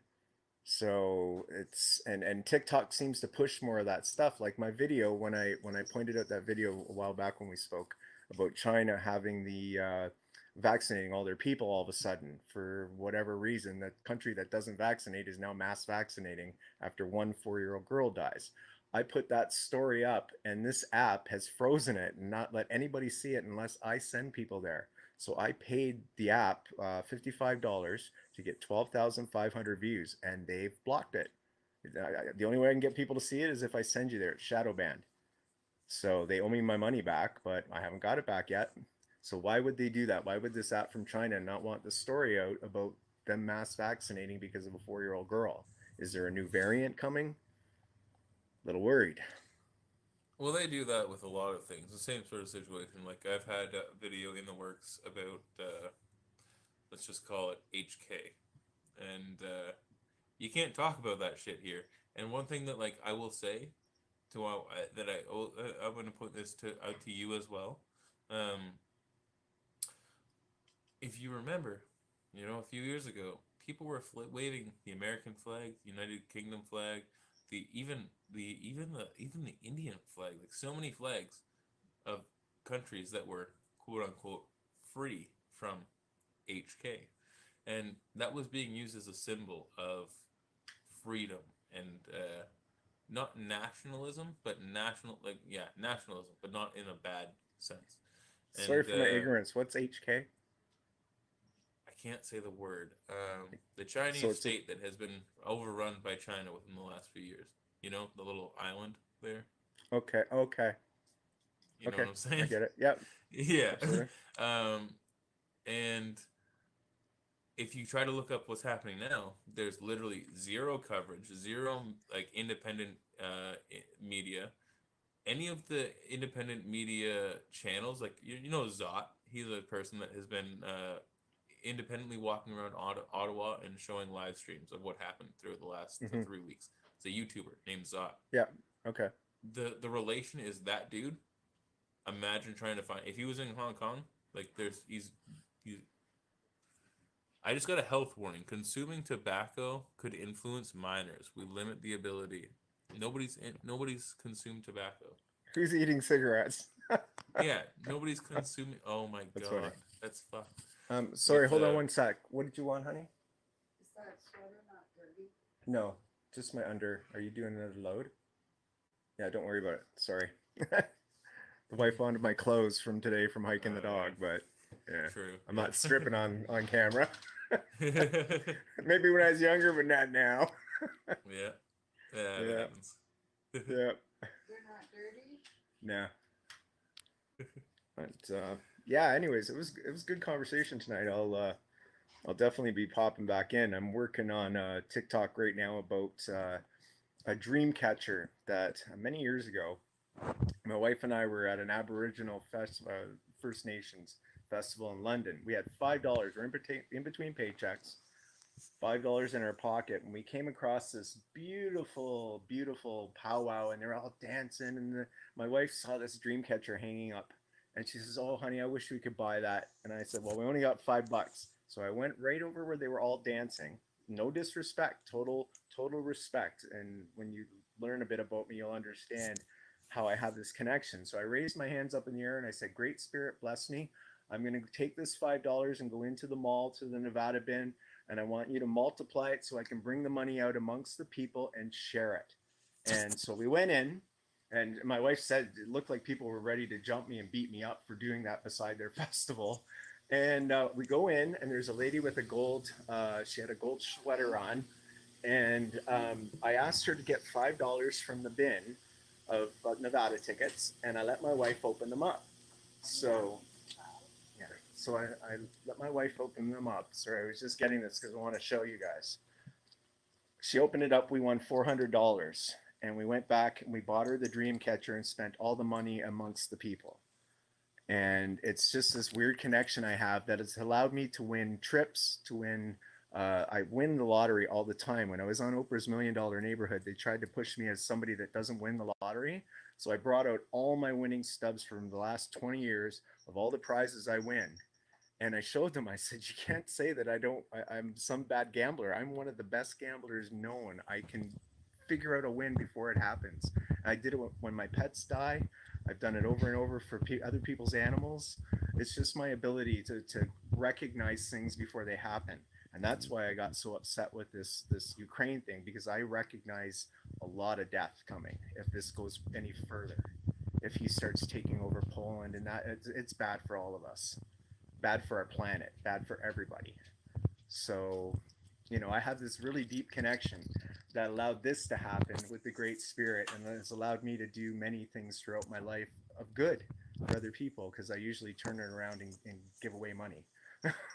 So it's that's who I'm about. I'm about creatures and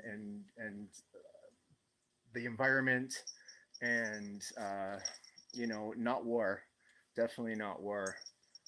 Not for anybody, not for the people of Ukraine, and most importantly, not for the creatures. That's why I got so upset with the truckers, because they were blaring their horns 24/7, affecting the creatures that live in all around our capital, that have nested in those buildings for decades. And now they come and they blare their horns for 12 days straight before they stopped. Those birds aren't coming back. Many of them are deaf, and that's what really upset me about it, because they said no harm was being done. And I get your point. You want to blow your horn for 10 minutes or 20 minutes or whatever every now and then, fine, but not nonstop for 12 days. You hurt people. We disagree, though. I agree absolutely. I agree that they shouldn't have been blowing their horns 24/7 nonstop. But we disagree with like the birds type thing. I think that they left like early. I think they were like. I think that like animals. I just think that they were smart in them. They're like, "Yo, fuck this. I'm out. We're not doing this." Maybe it was like 6 hours in. They're like, "Oh wow, they're not gonna stop." Okay. Maybe. And if they had babies, and stuff, no, I understand that like those birds were probably affected as Yeah, well. there's So I do see winter what you're saying. migratory birds that Yeah. live in the capital. But yeah, if they had to stay there and they couldn't leave, but if they were able to leave, I guarantee most of them, fuck this, I'm out. Like they're smarter than us. Like they're like, I'm not dealing with this.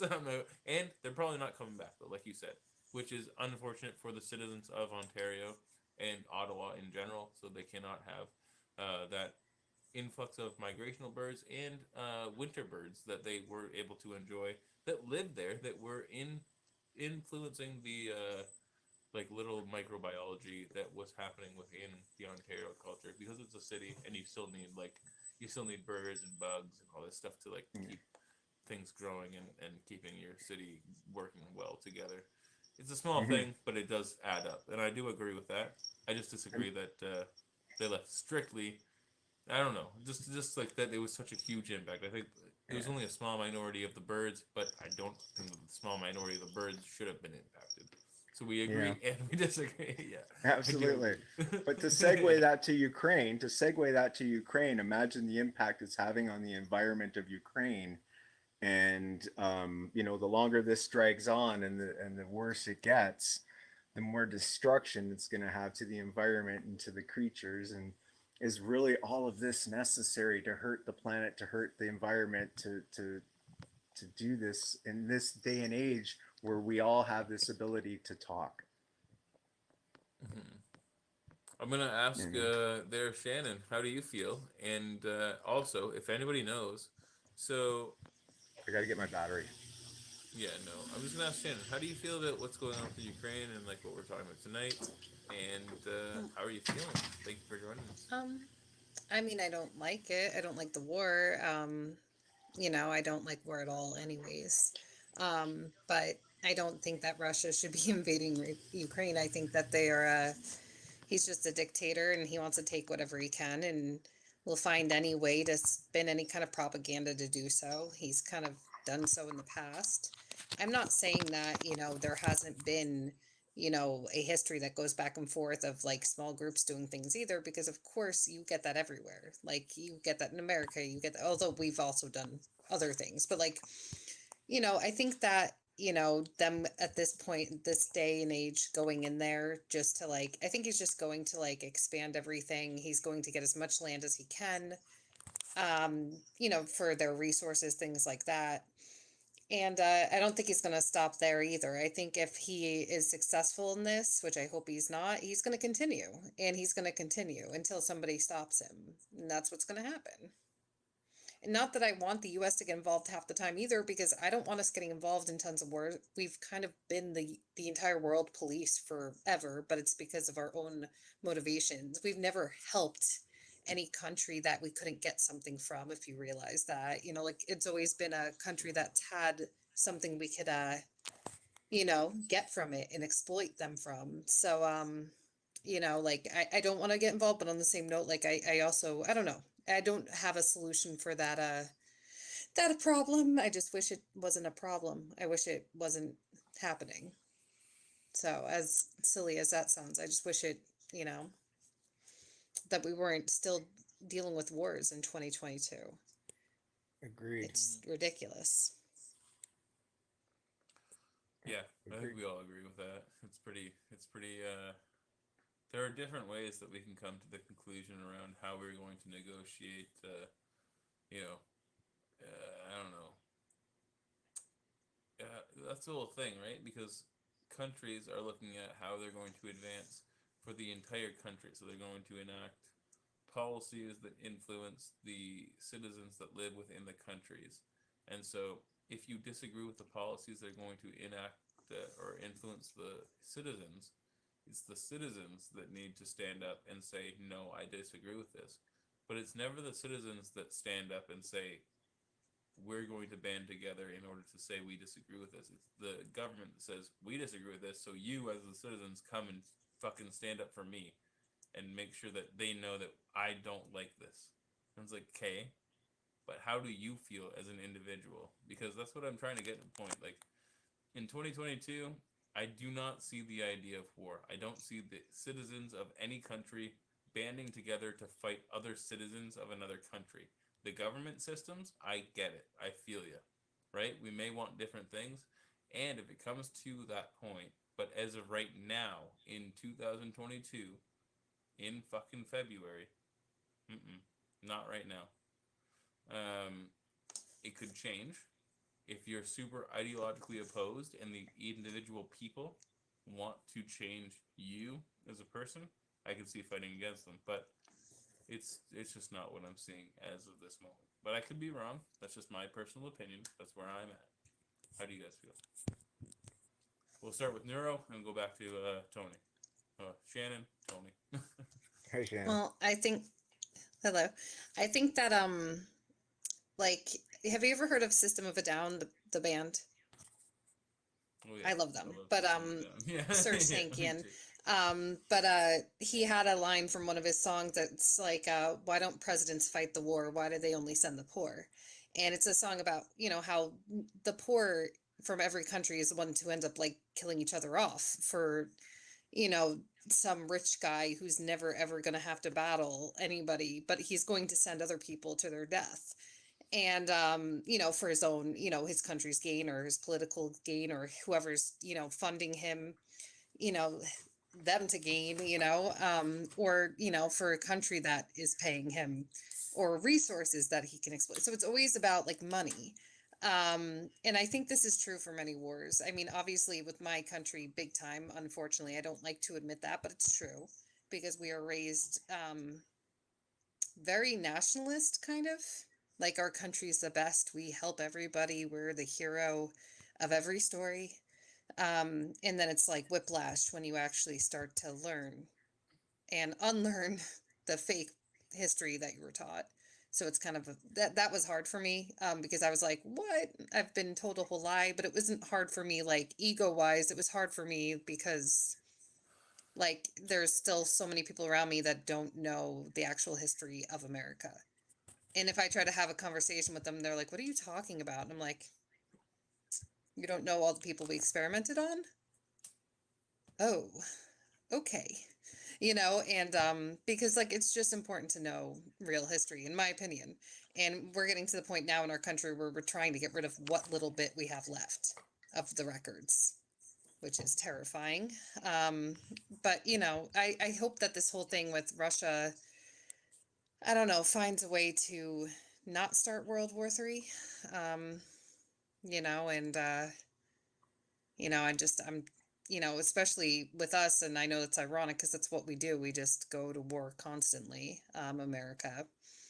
And I don't know how I feel about anybody's leadership, but I know that Trump was like a big time supporter of Putin, and I guess he congratulated him recently. And I don't really care what he does because he's not the president, but on the same note, I'm like, great.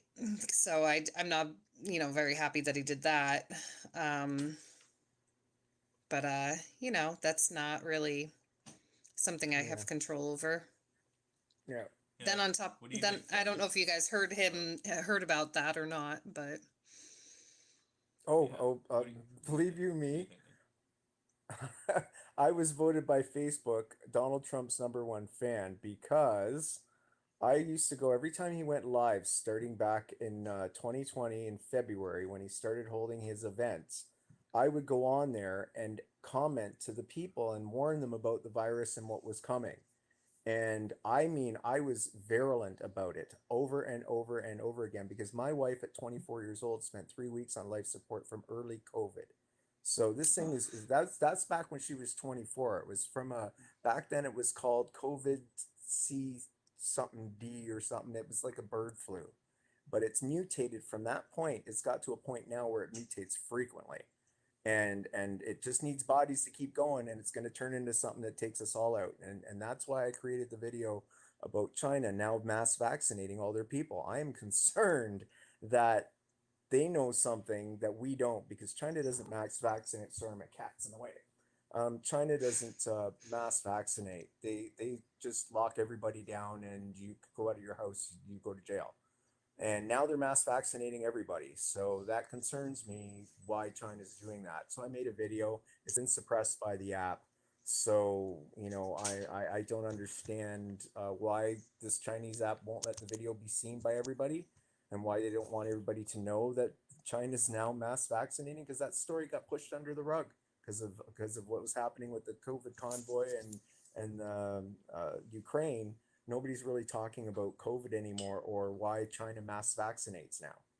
Like, what do they know that we don't? And they're using a different vaccine than what we are using. So So I'm you're a in little Canada concerned. as well?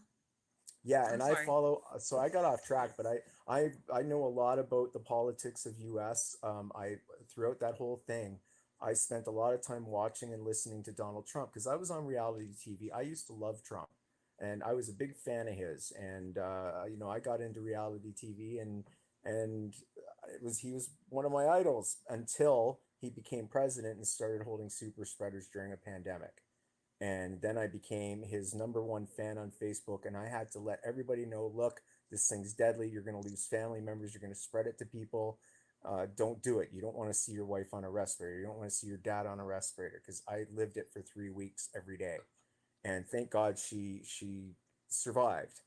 But now we are very scared because she has 50% lung capacity. I have asthma, so we don't want to ever catch it. We take our vaccines, but I don't think vaccines should be forced.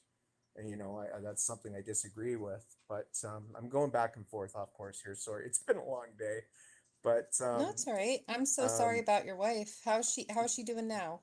great. She's actually a PSW, and she takes care of one person. She lives in with them 24/7. So she's like an army person. I never see her unless she's home. And she's probably mad because I'm on this right now. But this was very important tonight about Ukraine and everything. So I had to speak, and I really enjoy his perspective. So I like to pop in and see what he has to say, and I got dragged into it, and I've been talking ever since. So, but she's doing good now, and but we're very concerned that, especially when people don't take this seriously, they think that this virus isn't going to hurt them, and for most people it won't, but Hmm. it will eventually mutate into something that will. And the people that drop their guard right now are the ones that are going to lose their lives. And I Have hate you to say seen it. me? Sorry. Yeah, go ahead. Have you seen me on this before or no? Because I can't remember your name, but then I'm again, my actually memory's blind. awful. I can, if I have to hold the phone right up to my face to even make out what's on the screen.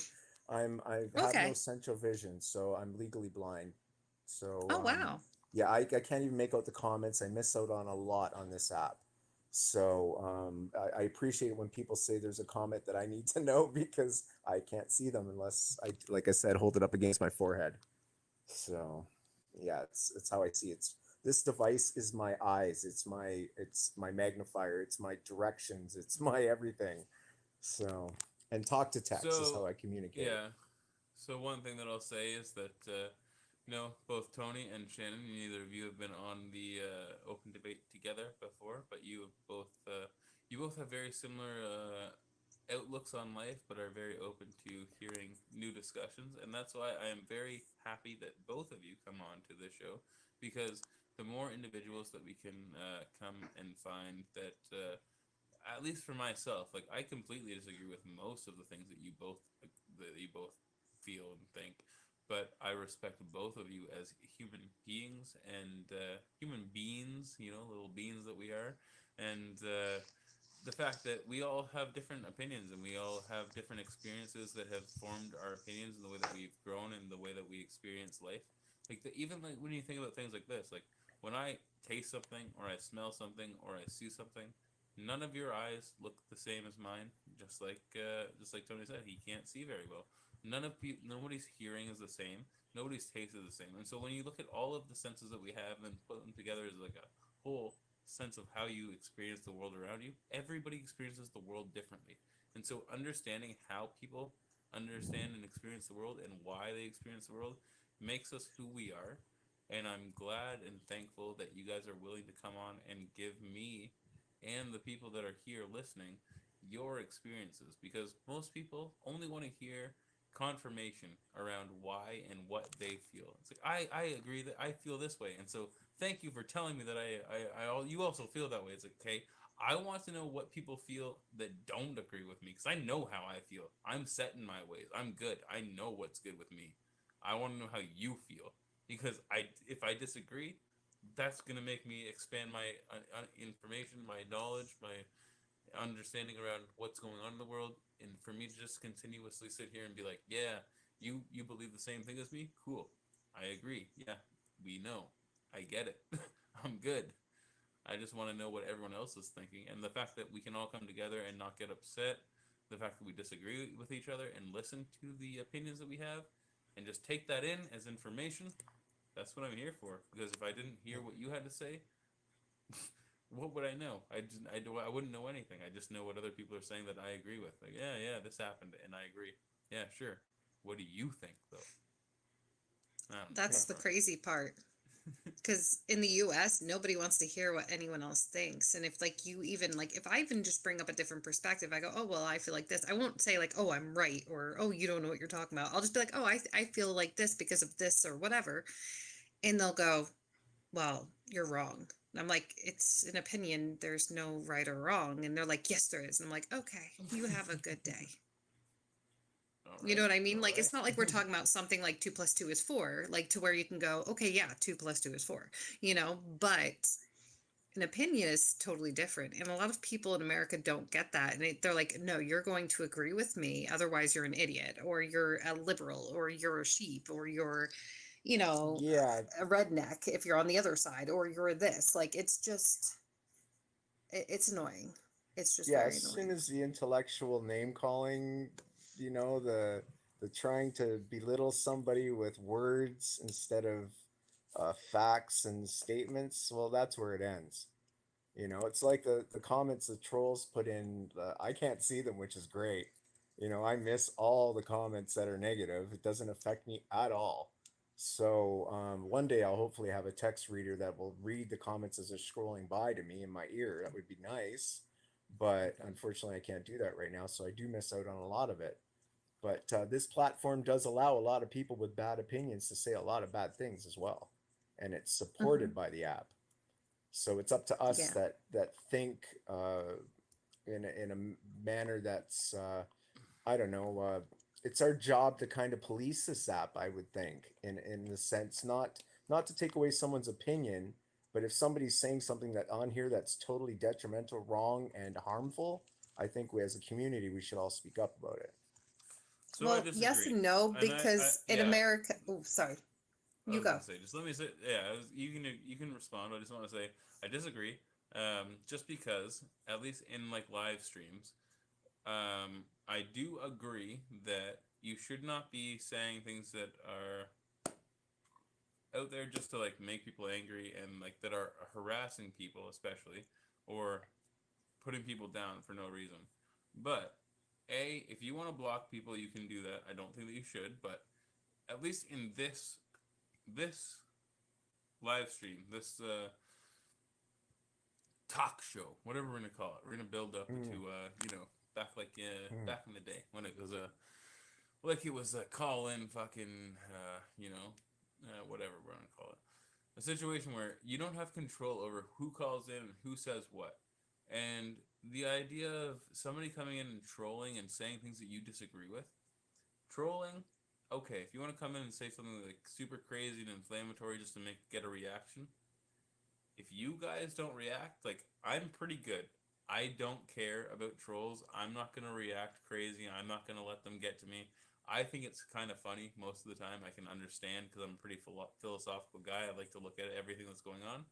But the idea of I talked to you about this, Shannon, last night, and I'll talk to you about it tonight, Tony.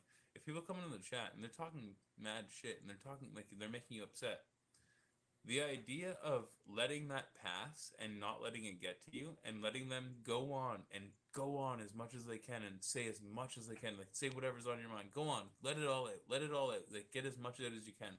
And you're the one that's here talking. It's me, you, and her. We're the ones that have the floor. We can speak our mind and say whatever we want. The people in the chat, you can say whatever you want, but you're not here in the chat. There's another floor open. You can come in, and anybody's welcome to come in, but people don't choose to come in. It's up to them. They're able to come in. So, with that being said, allow people to disagree with you. Allow people to be so adamantly against you that they're even making fun of you. And take that. Don't let it get to you. And push past it. Keep pushing your mindset and your opinion forward.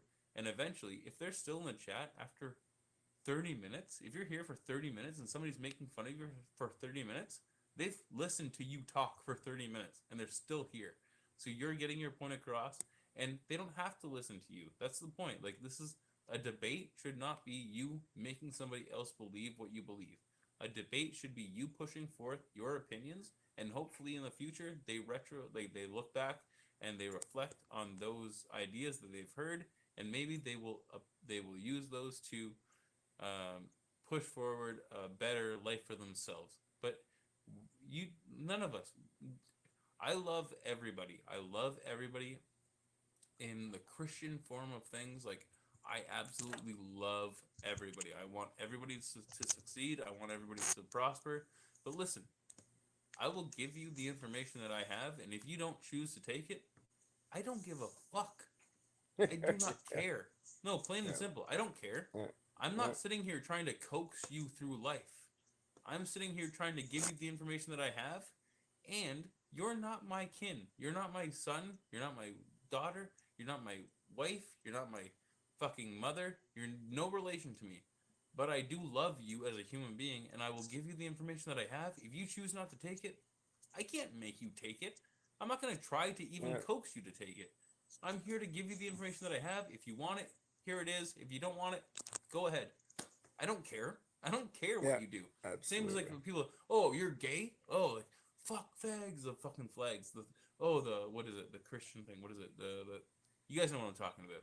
I didn't mean to seem super inflammatory saying that, the F word, but the people that are out there that are saying that sort of crazy inflammatory stuff, that are like so against gay people and being like, they got signs and they're out there and they got a whole organization and they're like, yo, don't do this. Listen, you believe in Christianity, then you believe in that in your heart and you do what you need to do. Why the fuck do you care what I'm doing? This is my relationship with God. Plain and simple with everybody else. Don't care what I'm doing. Do you? You tell me what you have in your own head. Cool. Okay. It's the same as if I was gonna steal from a store. Stealing's a sin. Hey, you wanna be hard about it? Tell people to stop shoplifting. I'm telling you the same thing. You fucking deal with you, and I'll deal with me. Give me your opinion. Cool. Move on. Get out of here. And this is my relationship with God. I don't know. That's how I am. I'm dealing with my relationship with God. And you want to interject? So if I was gay, or if I had like some sort of thing like, where people were like super hard about it, I would be very angry. So I feel them. I feel it, and I feel you.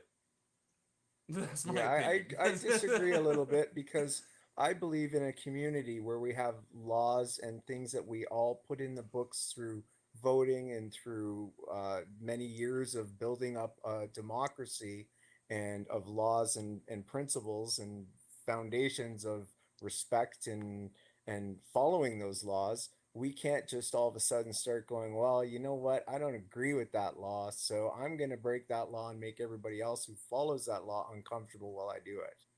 That's what I disagree with in that perspective.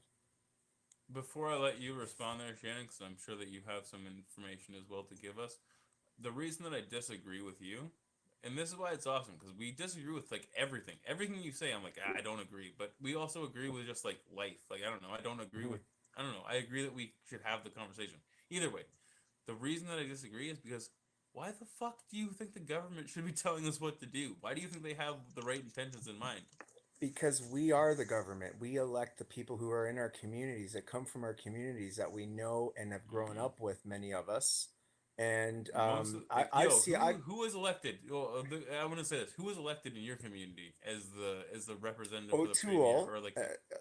Let me tell you a little history about Aaron O'Toole, the leader of the Conservative Party. Comes from not for the Conservative Party, for your for your municipal party. Who's your from my municipal rep would be O'Toole's federal. What's her name? Lindsay, I think her name is. I haven't. You had have to a use bigger her. population, maybe. Like, I know the dude that is our municipal rep here in my county, and I know him from like high school and shit. It's like, bud, yo, like, listen, these people, fuck your shit. Like, you know what I mean? It's like, this is not the person that I would ever represent for myself or my community. This is a literal political individual. Fuck that. Fuck that. Yeah, but see, Fuck. that's our I don't mean to government. swear so much, but it's like, you know what I mean? Like somebody that I knew from high school is now the representative for my literal municipal fucking government. Where I'm like, yo, Yeah. this person does not represent any of the values of anybody that I know.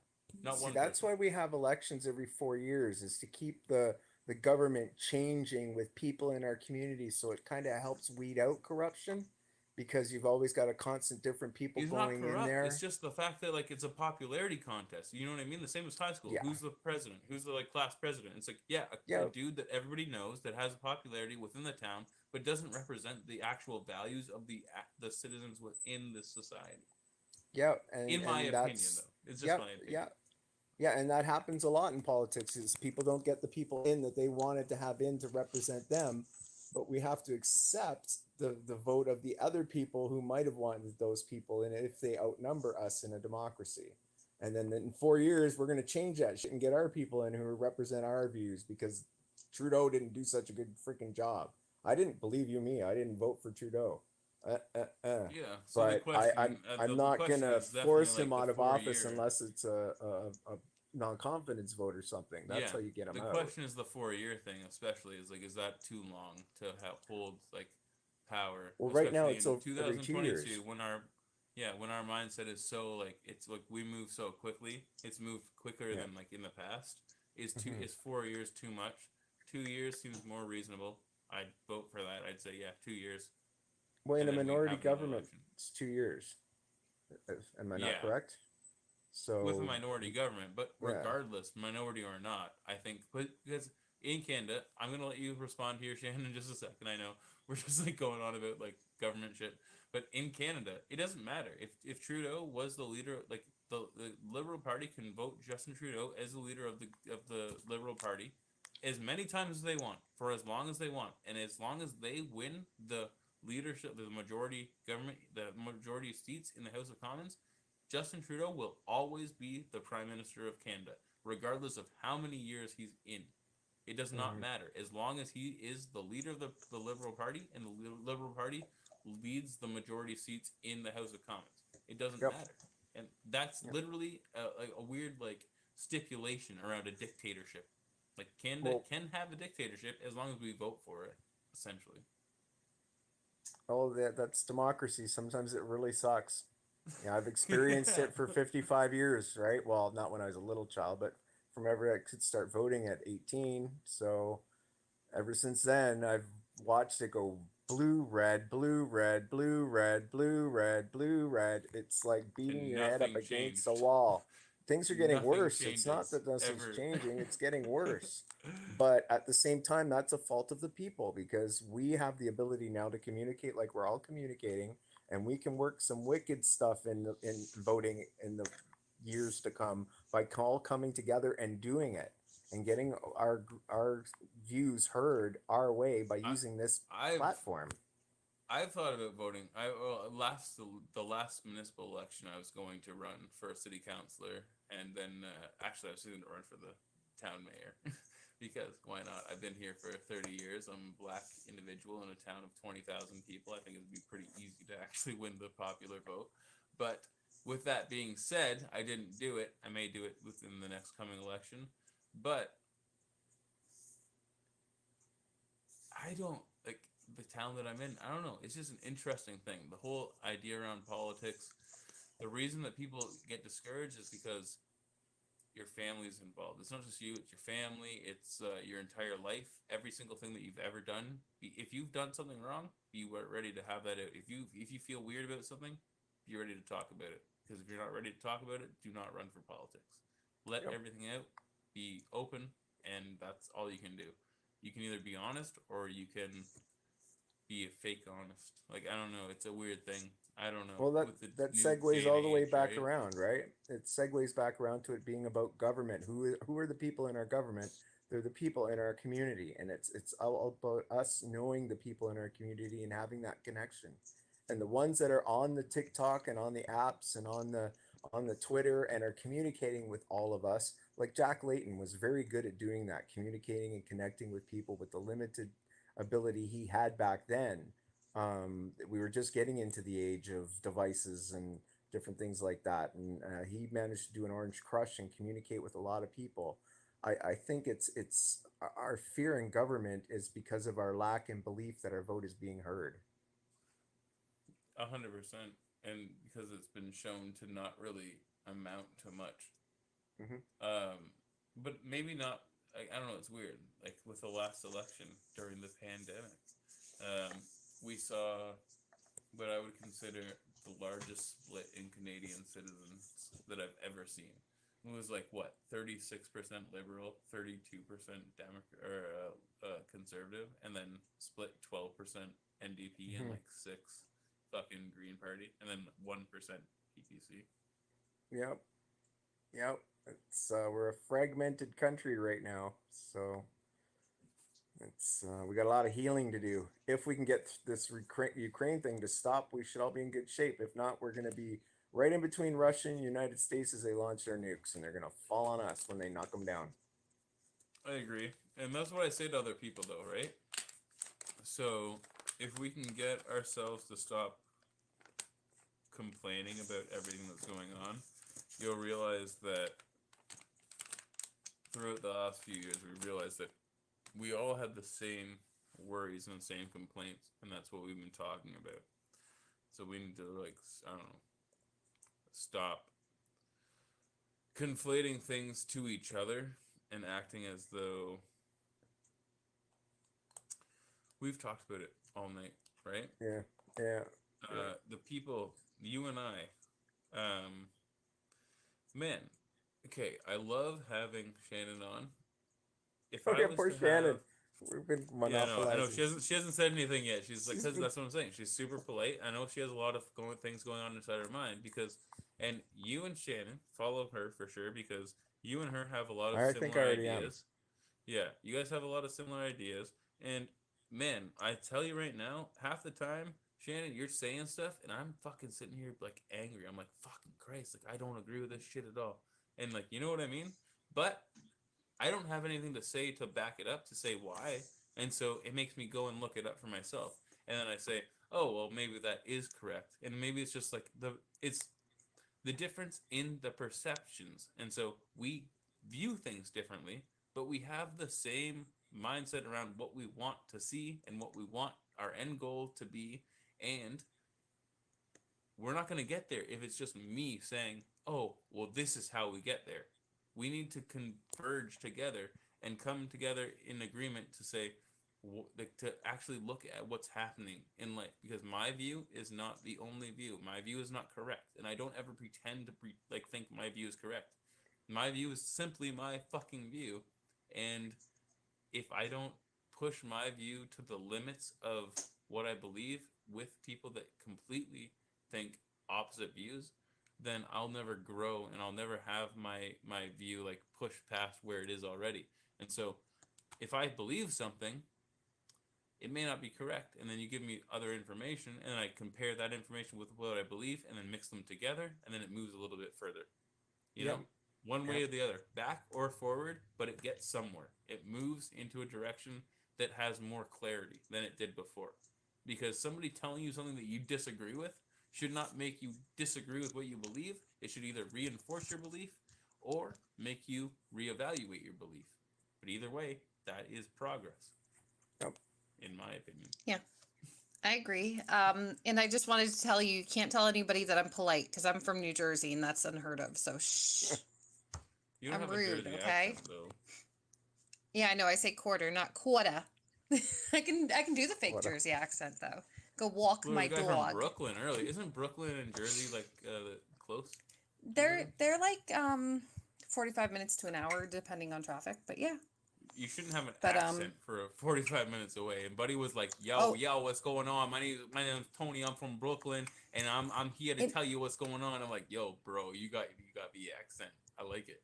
In Jersey, we have like 3 different accents depending on if you're from North, Central, or South Jersey. And then half of us Jersey. will say Taylor ham and half Jersey. of us will say pork roll. And we debate and have fights over if it's Taylor ham, egg, and cheese or pork roll, egg, and cheese. And my fiance is from South Jersey, so he calls it pork roll and I call it Taylor ham because I'm from North Does he Jersey. have So it's kind of funny. does he have Scottish ancestry?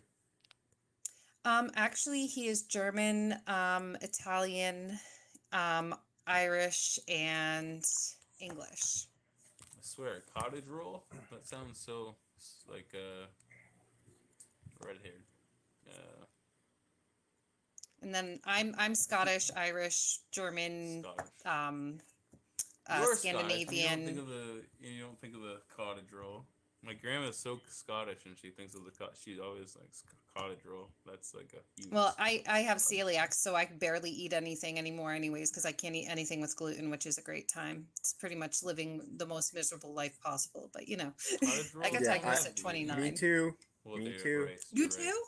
Yeah, see my videos. Holy crap! Didn't Wait, didn't do you know have other autoimmune stuff too? Because it usually doesn't come by itself.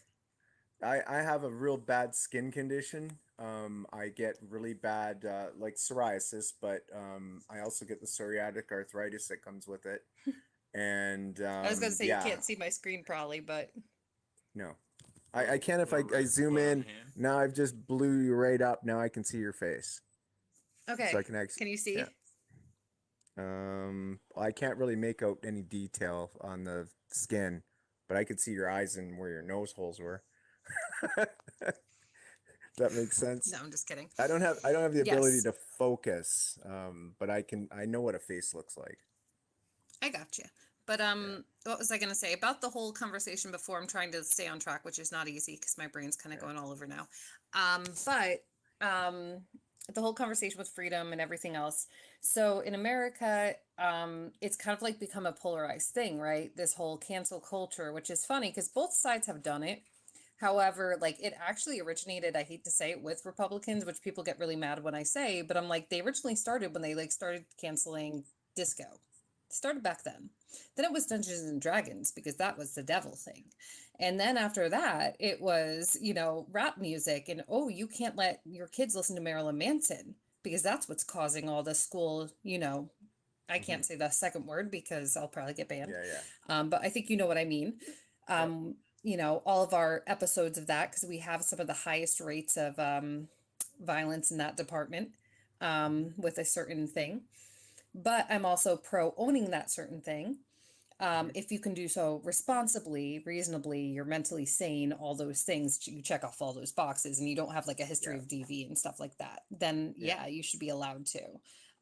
If you check off any of those boxes though, then obviously you shouldn't, like in my opinion, because like no. So Canada, and we if you don't do carry own it, guns. yeah, see, we have so many here, which is not a problem as long as they're hopefully in the right hands. And somebody at least knows how to lock them up and use them, because most of the stuff that happens here in families, it's usually children accidentally getting a hold of them like toddlers and then accidentally offing a sibling or a parent. So that's a problem. That's actually a huge problem here. But if a person's trained, knows how to use it, locks it up, is mentally stable, I'm not opposed to that, because I'm like, hey, if you are a responsible human and you are sane, good for you, you know. But there are way too many people. There's a combination of everything. But I mean, the same can be said. You can use a car, you can use whatever, unfortunately. So that's why I'm like, I understand, like, you know, because on top of that, a lot of people are like, we'll just make stuff illegal. I'm like, yeah, everything that's been made illegal here still happens all the time. So it doesn't really help the case, really. But you know, as it's far with the as kids. the freedoms thing, it's rough because so like here, every time you try to hold someone accountable, like I understand that we have to, as a society, somewhat hold people accountable. And here in America, if you try to hold an American accountable for anything, I can tell you firsthand, if they're not emotionally mature, how it will go. They will deny it, they will attack you back, and then they'll play victim and go, how dare you call me that name just because you disagree with me? And then they throw a fit and then they say they were attacked. So they kind of like reverse the roles, and all of a sudden now you're the attacker, they're just the victim, you know. And a lot of people do that who are very like emotionally mature, but unfortunately that does happen sometimes when you go to hold someone accountable. But on top of that, like, I do believe in freedom of speech to an extent. I believe in it fully, except for if someone is threatening, or if somebody is saying something, you know, that is extremely inflammatory. If someone was saying something racist or sexist, or like extremely hate filled, then I'd be like, okay, yeah, you took it too far. Or like I said, threatening someone's life or safety. Like it's funny because a lot of Americans will go freedom of speech. They banned me on Facebook. They banned this person on Twitter, and I go, well, that's a third party company. That doesn't go against freedom of speech. And they go, what do you mean? I'm like, freedom of speech protects you from the government in America.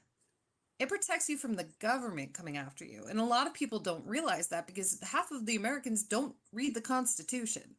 Like they go, I have this freedom, I have that freedom. I go, yeah, from the government, not from Facebook, not from Zuckerberg. I go, you might not like him. That's okay. You're allowed to not like him. You're allowed to voice your opinion. You're allowed to do all of that. But he can technically ban anyone he wants. And it's unfortunate, but that's capitalism. They have rules that protect them. If they want to hire people and then force a vaccine mandate on their employees, that's capitalism. If they want to not bake a cake for someone because of their religious views, that's capitalism. I'm not saying any of those are right or wrong, but that's capitalism that protects those employers doing those things, if that makes any sense. And then the freedom of speech So- thing is only for the government. You're protected from the government coming after you and using your speech against you, unless of course you're like shouting fire in a movie theater. Then obviously you have freedom from speech from the government, but you do not have freedom from repercussions of your actions. That's what I love to say. So like if you do something insane, then yeah, it's gonna come back at you. But if So you're I just do- talking, it I should be do- protected. Yeah. I do agree with everything that you're saying. I'm going to end this show very soon here. I'm gonna Yeah, give you it's both late. I the gotta floor. go. Yeah, it's a little bit late. I'm going to give you both the floor to answer this question though, because it does relate around what Shannon was just saying there. So I agree that things are crazy, but if you are to speak what you believe and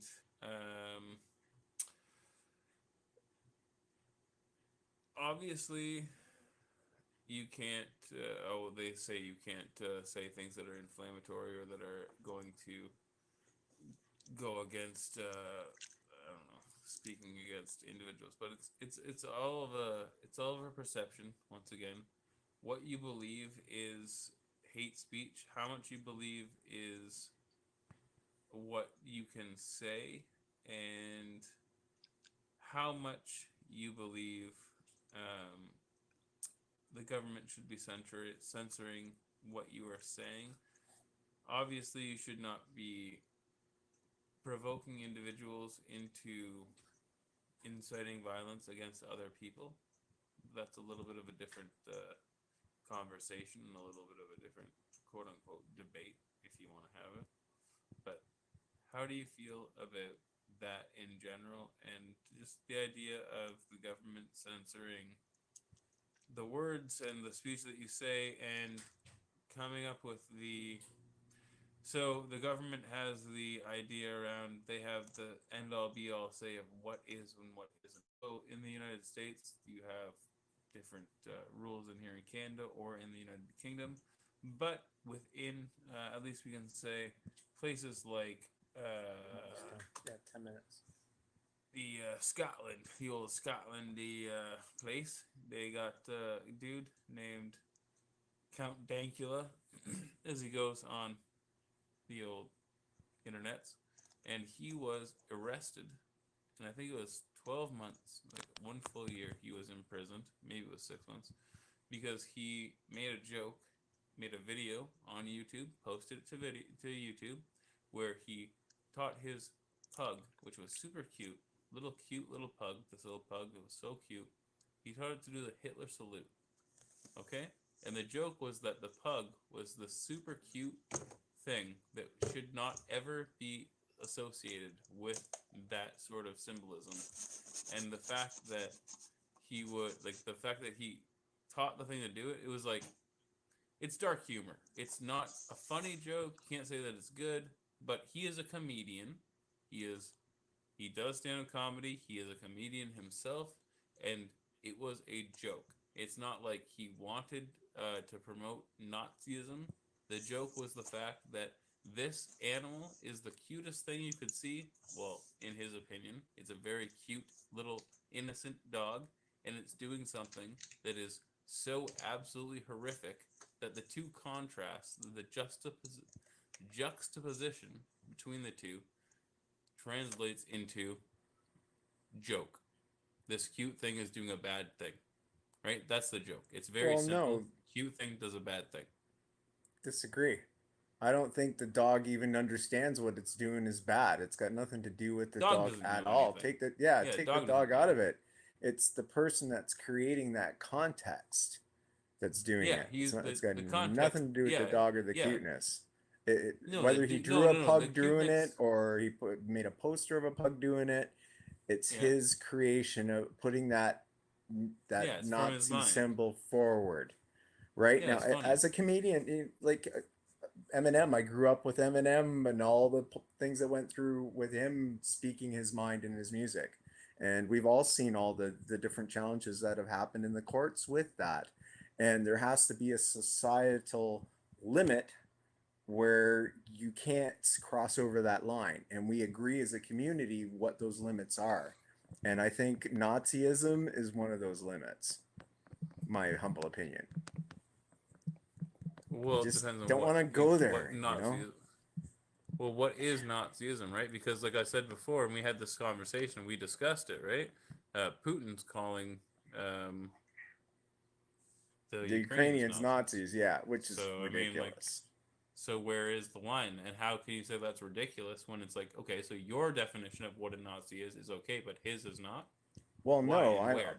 my version of what a Nazi is comes from the history books, and not from Buddy my described no, but personal Buddy opinion. what Buddy described tonight was very very similar. It's just the like reasons as to why they're doing what they're doing is different. Like so it's like yes, like that's why I was very thankful that he came on tonight and was so open with the way he discussed what he discussed because yeah, what is being said is not inaccurate. Yes, they are very nationalist. They do not want other people to come and take over their country. Plain and simple. If you were to say that about Canada or the United States, say we're Canadian. I like Doug Ford just said any Ukrainians that want to come to the United States and they're able to get here, come in. We'll give you jobs. We'll give you a settlement. We'll give you like housing and set you up and give you a place to stay and refugee.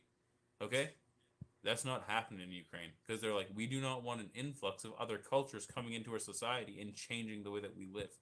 Plain and simple. And so the But two because Ukraine is ideas, Ukraine, Canada is a multicultural country. Ukraine is Ukraine. yeah, so it's the idea of like what is proper and what is right in the world Right. sphere, right? And so it's like you Yeah. can't like for us, we have a biased point of view because this is where we live.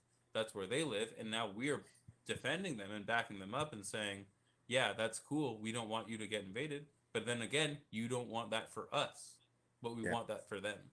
What Right? you're not gonna want from me is my wife throwing things at me. I've got to go.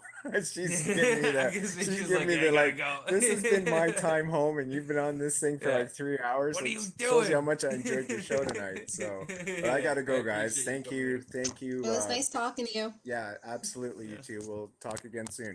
I'm out of Yeah, here. come out anytime. Good Yes, night. Thank you. Good night.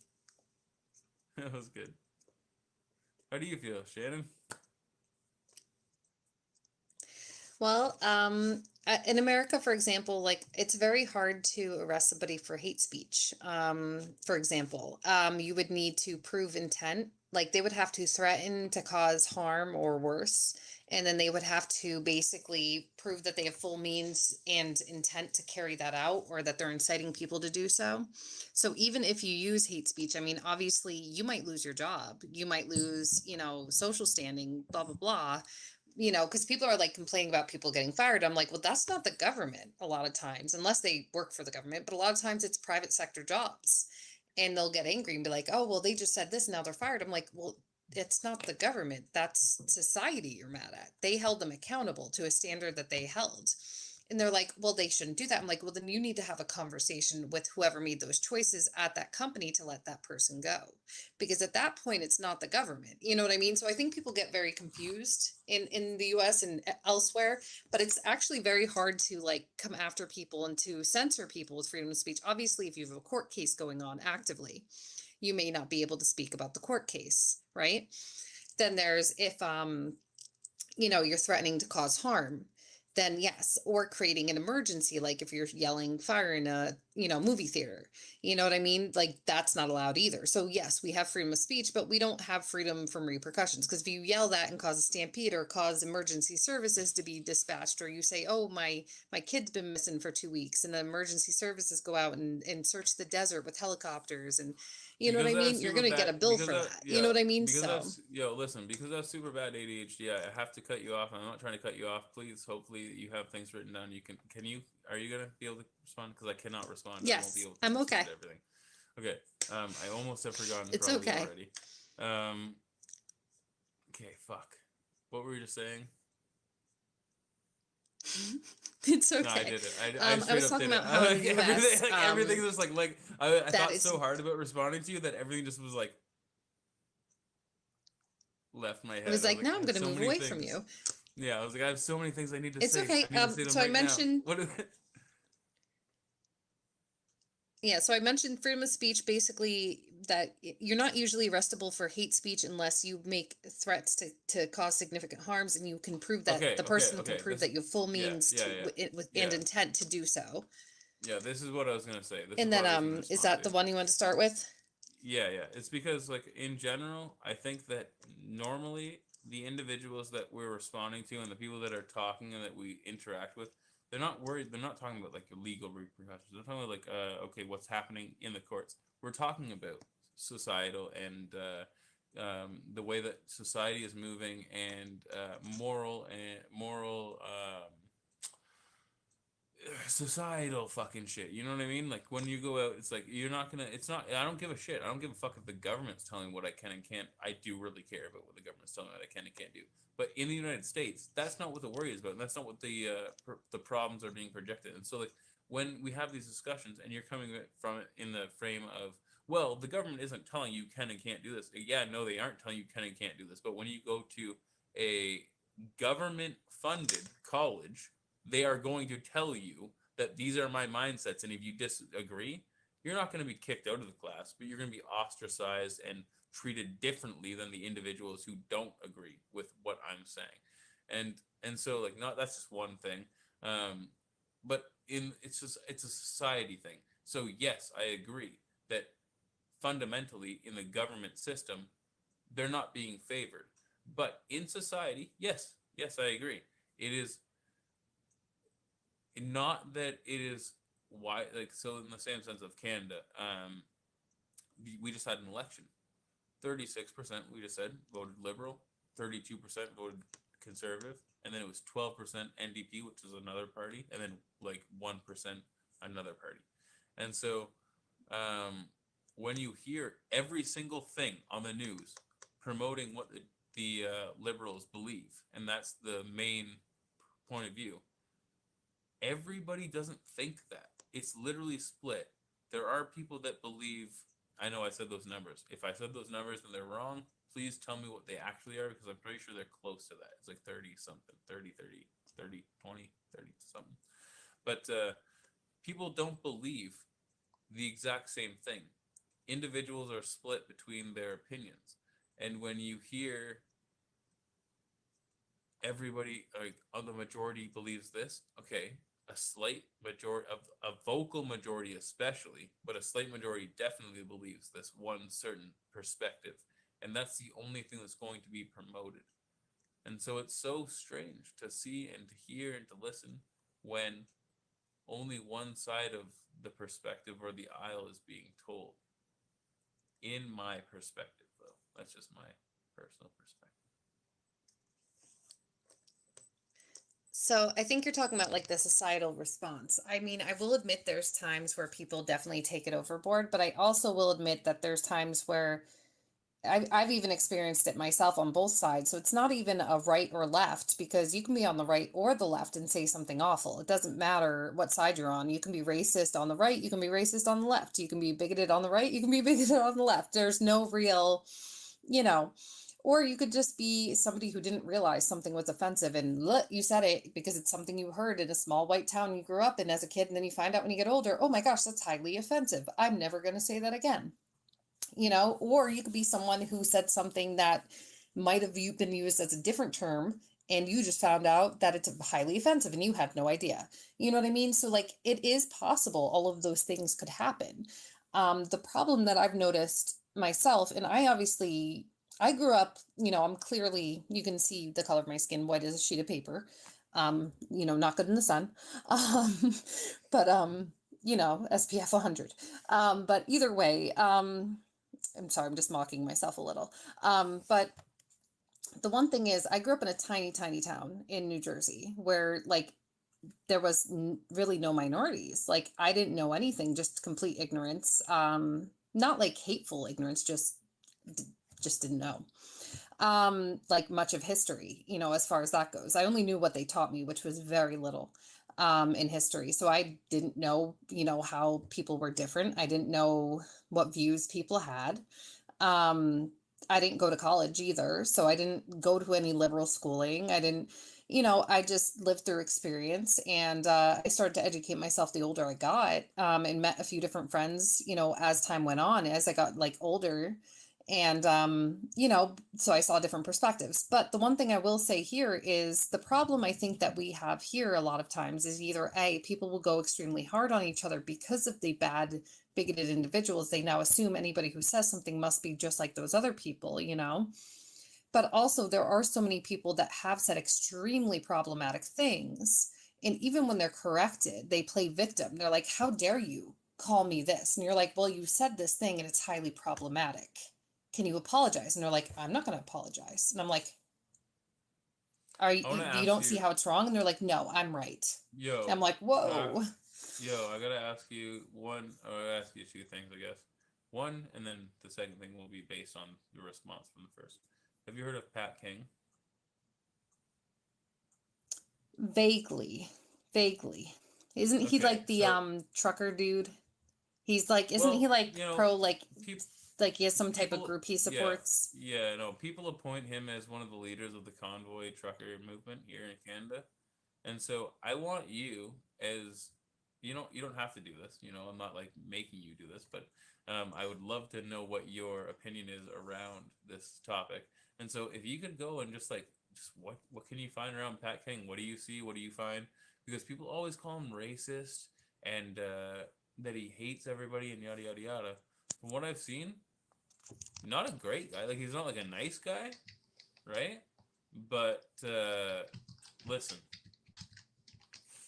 I'm telling you right now, some of the shit that you hear me say about Antifa or people that I disagree with within the Black Lives Matter movement and shit, we ain't here on this live stream, you might think that I'm a fucking racist too. And I want to have this a conversation with other people, and I don't care. I'm not afraid of my opinions. I don't give a shit. I'll tell you every single day, and I will always promote this. If I did not grow up black, right? If I only knew about black culture from the media and what I saw on TV, I would fucking hate black people. And if you don't think that, have you not been watching TV? What do you see from black culture? It's terrible. You look at the TV and like the way that mainstream media promotes black culture and the way that that's supposed to be like portrayed, unbelievably not the way that I know actual human beings to be. And so like that whole culture and that air, like the way that it's promoted and portrayed, at least in American culture and North American culture within Canada and the United States, I completely disagree with the way that it's promoted. And if you didn't know anybody who was black and you only saw stuff on TV, it would make sense. I understand why people would be afraid of black people, because that's weird. Like the things that they show is weird. It's weird. I agree. I agree with you. Like it's definitely a lot of distortedness, and that's why to me I feel like there is still such a systemic issue here. And when people are like, "Oh no, there's not," I'm like, then explain why the people on TV are nothing like the people in real life. Explain that to me. It's obviously done on purpose for an agenda. It's literally because there's white people directing those shows. And so But are it's they white? their Because perception. that's a question as Most, well. yes, No, most of but them, people most of don't them, wanna- listen, yeah. Listen, I don't want to get too hard into this because I don't want to because this is a really serious thing, like really serious, and I don't want to get too hard into it. But like, yeah, they're white. Are they white or are they Jewish? There might be a combination. There might be some white, some There's no Jewish. combination. Well, okay, We yeah, do I was gonna have say, some I Jewish was gonna, I population. agree. I didn't mean to like say no. But there it's can't be mostly, but it's combination. no, Doesn't but say it's that. mostly like old rich white dudes normally. I mean, obviously, of I course, don't there's a think so. couple, you know, In Jewish Hollywood that are producers too. producing Of course, a couple? Bruh, this well, entire a industry good is run. handful, a good handful, like You- maybe a quarter, maybe a quarter. So A yeah, quarter, like bruh, 25%. I'm telling Yeah, you, I guess you that's love probably about researching right. shit. You love researching stuff. Look into this. You think a quarter? Maybe like Okay, one I'll check. third. I'll maybe check. like, I'll check it out. Yeah, my personal opinion is like 1/8. 1/8 of the people in Hollywood are not Jewish. That are actually like producing mainstream content. Okay, and but I'm giving saying you like the who's information. actually. I don't Yeah, care but who's like a in lot it. of them I are care who's also making they it. can produce it and stuff like that. Yeah, but who's making it and who's calling the shots? Like the station owners are majority white, and that's what I mean. Like the people that put it on their shows, like I don't CNN, know. I don't MSNBC, know. um, I'm looking into Fox, it. I want to do all it of with that. you. They're I'll do owned. it. All of our media is owned by 3 people. 3 people own all of the media in the U.S. 3 people. That's it. It's And crazy, who are they? and it's not good. It's a Like, monopoly. who are those? Who are those people? I think Stone was one for the longest time. Hold on, let me And what look are it up their because now I forget. backgrounds? But It's weird things like people pretend like George Soros wasn't an individual who grew up throughout the Nazi regime and decided to join the Nazi regime and destroy his entire fucking family and everybody that he knew, and then said, "Hey, guess what? This is what I had to do to survive. I'm a really good guy now, and I've made an entire fucking wealth around what I did to everybody that I loved and knew." And everyone's like, "Yeah, he's a great guy." I don't know. love George Anybody Soros." who's 1%, I'm not a fan of. Whether they're on the right or Soros, left, though. if they're 1%, I don't like them. That's how And I I feel. agree. And people are like, "Oh, so And- you like this person?" I'm like, I don't like any of them. They're like, yeah, "What?" and when I say things like this, also, like, I'm not sitting here being like, "Oh, well, George Soros, blah blah blah," because if we understand and we have this information to go and look up and know about this guy, then he's nothing that we need to think about. Like, if we have the information, like, I don't like, you know what I mean? There are so many people out there that have done things that do not have any sort of information or books that they've written about their own lives and biographies that have done terrible things that have culminated in the creation of the society that we live in today, that we're not able to research because there isn't information about, that we should be much more worried about than somebody who's willing to open up their entire lives to, or at least a portion of their lives to, information and like sharing with us. Like that's a scapegoat in my opinion. George Soros is like a figurehead, a person that's in front of the cabal. The cabal is, I don't know. I'm a conspiracy theorist. So I'm deep in the rabbit hole for sure. What do you But think about the Rockefellers? they don't talk much. They don't come out much, and that's smart on them. I do agree that I think they have a lot of influence. I don't think they're the end all be all at all. I think they're once again somewhat of scapegoats, a little bit of they're the figureheads. They're at the front. It's like if you were look at like the gates of hell. They're literally like they're the opening. They're the beginnings. There's much more behind what's going on there. But well, even within the family, they're all fucking incest and shit. I'm not gonna get too much into that, but like the whole family that you don't know and we don't know. I don't know the names of that may be literally blood related. Sure, they have much influence, but the ones that we know, the names that we know them for a reason. You don't know anybody's name unless they want you to know it. Plain and simple. Yeah. In See, my and like that's what I opinion. try to tell people in America when people are like left and right and everything else and they're all infighting and I'm like, you guys do realize it's not left versus right. It's not black versus white. It's not man versus woman. Do you know what it really is? It's not the feminists are destroying everything. You know what it is? It's the 1% versus the rest of us. And once we can determine that and see that, then we'll realize like, hey, like, you know, when these 1% people are not really paying anything in taxes and hiding all their money offshores and literally exploiting the rest of us as we fight for pennies and like the peasants, like way back in England when we had the king ruling over us, we're doing the same thing. We are the serfs, Do you believe know, in- and people Let don't, me ask they you forget this. that. This is really serious, and so I need to end this soon. But I do want to ask you this because this is serious. Do you believe in God, like Christianity? No, not God. I don't mean that, because that could mean a bunch of stuff. But do you believe in Christianity? Christian I shit? did for a Christian long Bible and time. stuff? I was raised that way. I could recite a lot of the Bible, including the problematic parts in the Old Testament and the New, because a lot of people don't realize it also encourages slavery. It encourages a woman to be stoned to death if she's found to be raped and didn't scream loud enough to get help. A lot of people don't know those passages, and that like so there's a lot There's of lots of fucked up problematic shit, to me. especially in Like the I Old have to look at Testament. everything. It's all about what you want to say. Like, Yeah. that's what it's like, The New all those Testament, shit, though, all has some that stuff, shit- too. Yeah. New Testament has some fucked up shit, but most of the bad stuff's in the Old Testament, and then people do this. Regardless of all that crazy stuff about that, the whole idea is like, do you believe in Christianity, or the idea of Christianity? And like, you do believe in the idea of Christianity because you understand what, at least what I'm talking about. It's not that you have to believe it yourself; it's that you understand that people in the world believe in Christianity. It's not that you have to believe it. It's just that you've heard of the stories before, and you know that there are religions out there. You know what I mean? Like, some people just don't understand a basis. Of course. that. No, Like, I know it. I know it very well. I used to go to church a lot. I still read the Bible sometimes. I still have this on me for the rest of my life.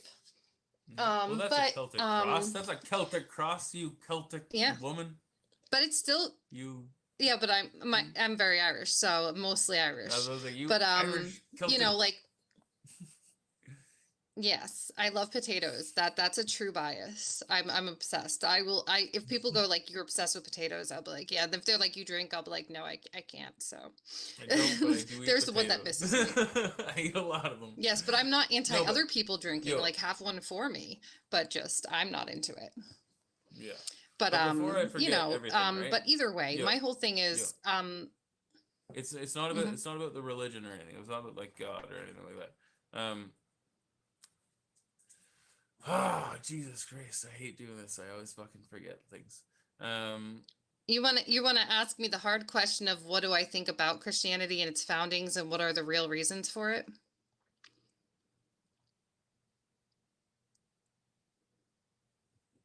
There was something so serious that I really wanted to ask you, and now when I watch back on this video, I'm gonna be like, "Yo, you knew what this was. Why did you not fucking think of it at this moment?"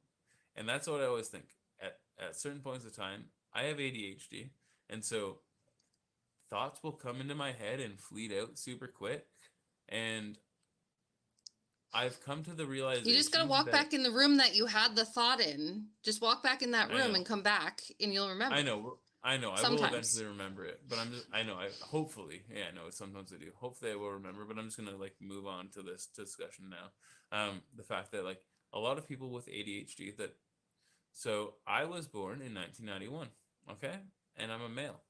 So if you look into statistics around Canada and the United States and males born between 1988, I think, perhaps around there, maybe, and 1988 and about 1996, I think. It's I think it's like 80%, 70 or 80% have been diagnosed with ADHD. So pretty much like every kid was just diagnosed with ADHD. They just were super liberal. At least here in Canada, they were so liberal with diagnosing kids with ADHD. And if you've watched the streams before, obviously you have been in the streams many times, but anybody in the chat, I don't think I have ADHD. I'm a pretty calm guy. I'm chilled out. I smoke marijuana, right? We're here in I think Canada. you It's do. legal. I think you absolutely. That's what I was gonna say. Like, there are like the traits that I do carry, but it's not. You have very ADHD. obvious traits, and I say that Right? I say that with love. I But have it's ADHD. I was ADD. I diagnosed. think I I have was diagnosed in ADD, like- 1992. Attention deficit. Yeah, you do. disorder. There's I three understand, types. but not attention There's- deficit there's three hyperactive types. disorder. I'm not hyper. I used to be when I was a kid. I understand. I was fucking hyper as shit when I was a kid, but now I'm not hyper. I'm calm as fuck, but my mind is not calm. There's 1,000 things happening the up here. same So when you're kind- talking, like, You have the same kind as my fiance. My fiance has ADHD and attentive type, which means he zones out sometimes, and then other times his brain's like, "Blah, blah, blah," but he's just sitting there like he's like, I can't move, but my brain is doing a marathon. And then he's Yeah. like, shit, I just forgot this again. And then me, I have combination type. So I go between to like physically jumping around. It's hard for me to sit still right now. Like I'm sure you've noticed on other streams, you see me moving all over. So I do have where I get extremely hyperactive and then I get zoned out. So I go back and forth, which is a lot of fun because I can't control it, which is annoying. And I do take medication, which does help actually. It's the only thing that's ever helped me. But I was diagnosed, which as a female is extremely rare. But I had it so significant that I think they had no choice. Like I've learning disabilities. I was significantly delayed. I also have OCD and PTSD, and a bunch of other, alphabet soup so much. Like, and I'm dyslexic too, and I was considered perceptually impaired because I perceive things differently. Ha ha ha. So that might be why I am different than talking to a lot of people because literally, apparently, my brain is different medically. So, and then my Yeah. son's a lot like me, but he's diagnosed autistic. But he can make eye contact briefly on his terms and like sit in your lap and all that. So, like if he trusts you. But yeah. But no, I could see it. But have you remembered yet what the question was? Because I'm not like afraid of answering it. Like, and I don't take offense No, to I don't anything even- you say. Like, weirdly enough, like you can say anything and I don't get offended. It's kind of weird. What is up with that? Like you're like I don't get offended. Like you can have a totally different perspective, but you're always respectful and like I don't ever feel badly. So I appreciate that. I try to, especially this here on the streams, if you're in the comment section of the videos that I post, I'm not going to lie to anybody in the stream or ever again. If you're listening, retrospect, sometimes I'm not the nice guy. I'm not the nicest guy. Like if you're going to say something that like is directly like attacking me for what I've posted, I will maybe respond with something that I try to give you a piece of information, but sometimes I will say something that attacks something that's personal or something that's not like it's not good. And I am fully aware of that. And I try to stop doing that, especially on this page, because I have my own TikTok where I portray myself a little bit more than here, where I say more of my opinion. And this is a definite spot where I'm trying to build a brand where I bring people in and it's not just me and I have everybody give their opinions. And try not to fucking say things that are inflammatory in the comments, but I'm never going to pretend like I don't have my own biases. And if you're going to try to tell me that I'm doing something wrong, I am going to say my opinion around why I believe that I am not doing something wrong. And I'm going to try to not bring in anything outside, because if especially here in the chat, I've never seen anybody attack anybody for like the way they look or the way they talk or anything like that. But that sort of thing doesn't make any sense. That's not going to help your argument. That doesn't ever back up anything. And if you start like attacking people for like the like in traits that they cannot help, that's not going to strengthen your argument or make you look good. That's going to make your argument look weak, and the fact that you can't back yourself up. And so I try not to do stuff like that. If somebody says something that I think is like they have portrayed themselves as unintelligent, I don't try to attack them for that. I try to attack the argument that they've put forth. But sometimes I say things that I personally don't think I should have said, and I try not to do it as much as I do. But it's hard. People make you upset. People make you angry. But I want to hear those opinions. And so I try not to. That's always the thing. I'm not going to pretend like I'm a perfect person. And I don't think that I'm the perfect person or anything like that. I want to have a place where people can come and say what they feel. And if you can get past, like myself, if I say something and you disagree, fucking attack it as hard as you can. And if I can't handle it, I'm not going to close the stream down and be like, oh no, and go and cry. And I don't want anybody that comes on to like shut down their stream and go and whine or cry because they were being attacked by the comments.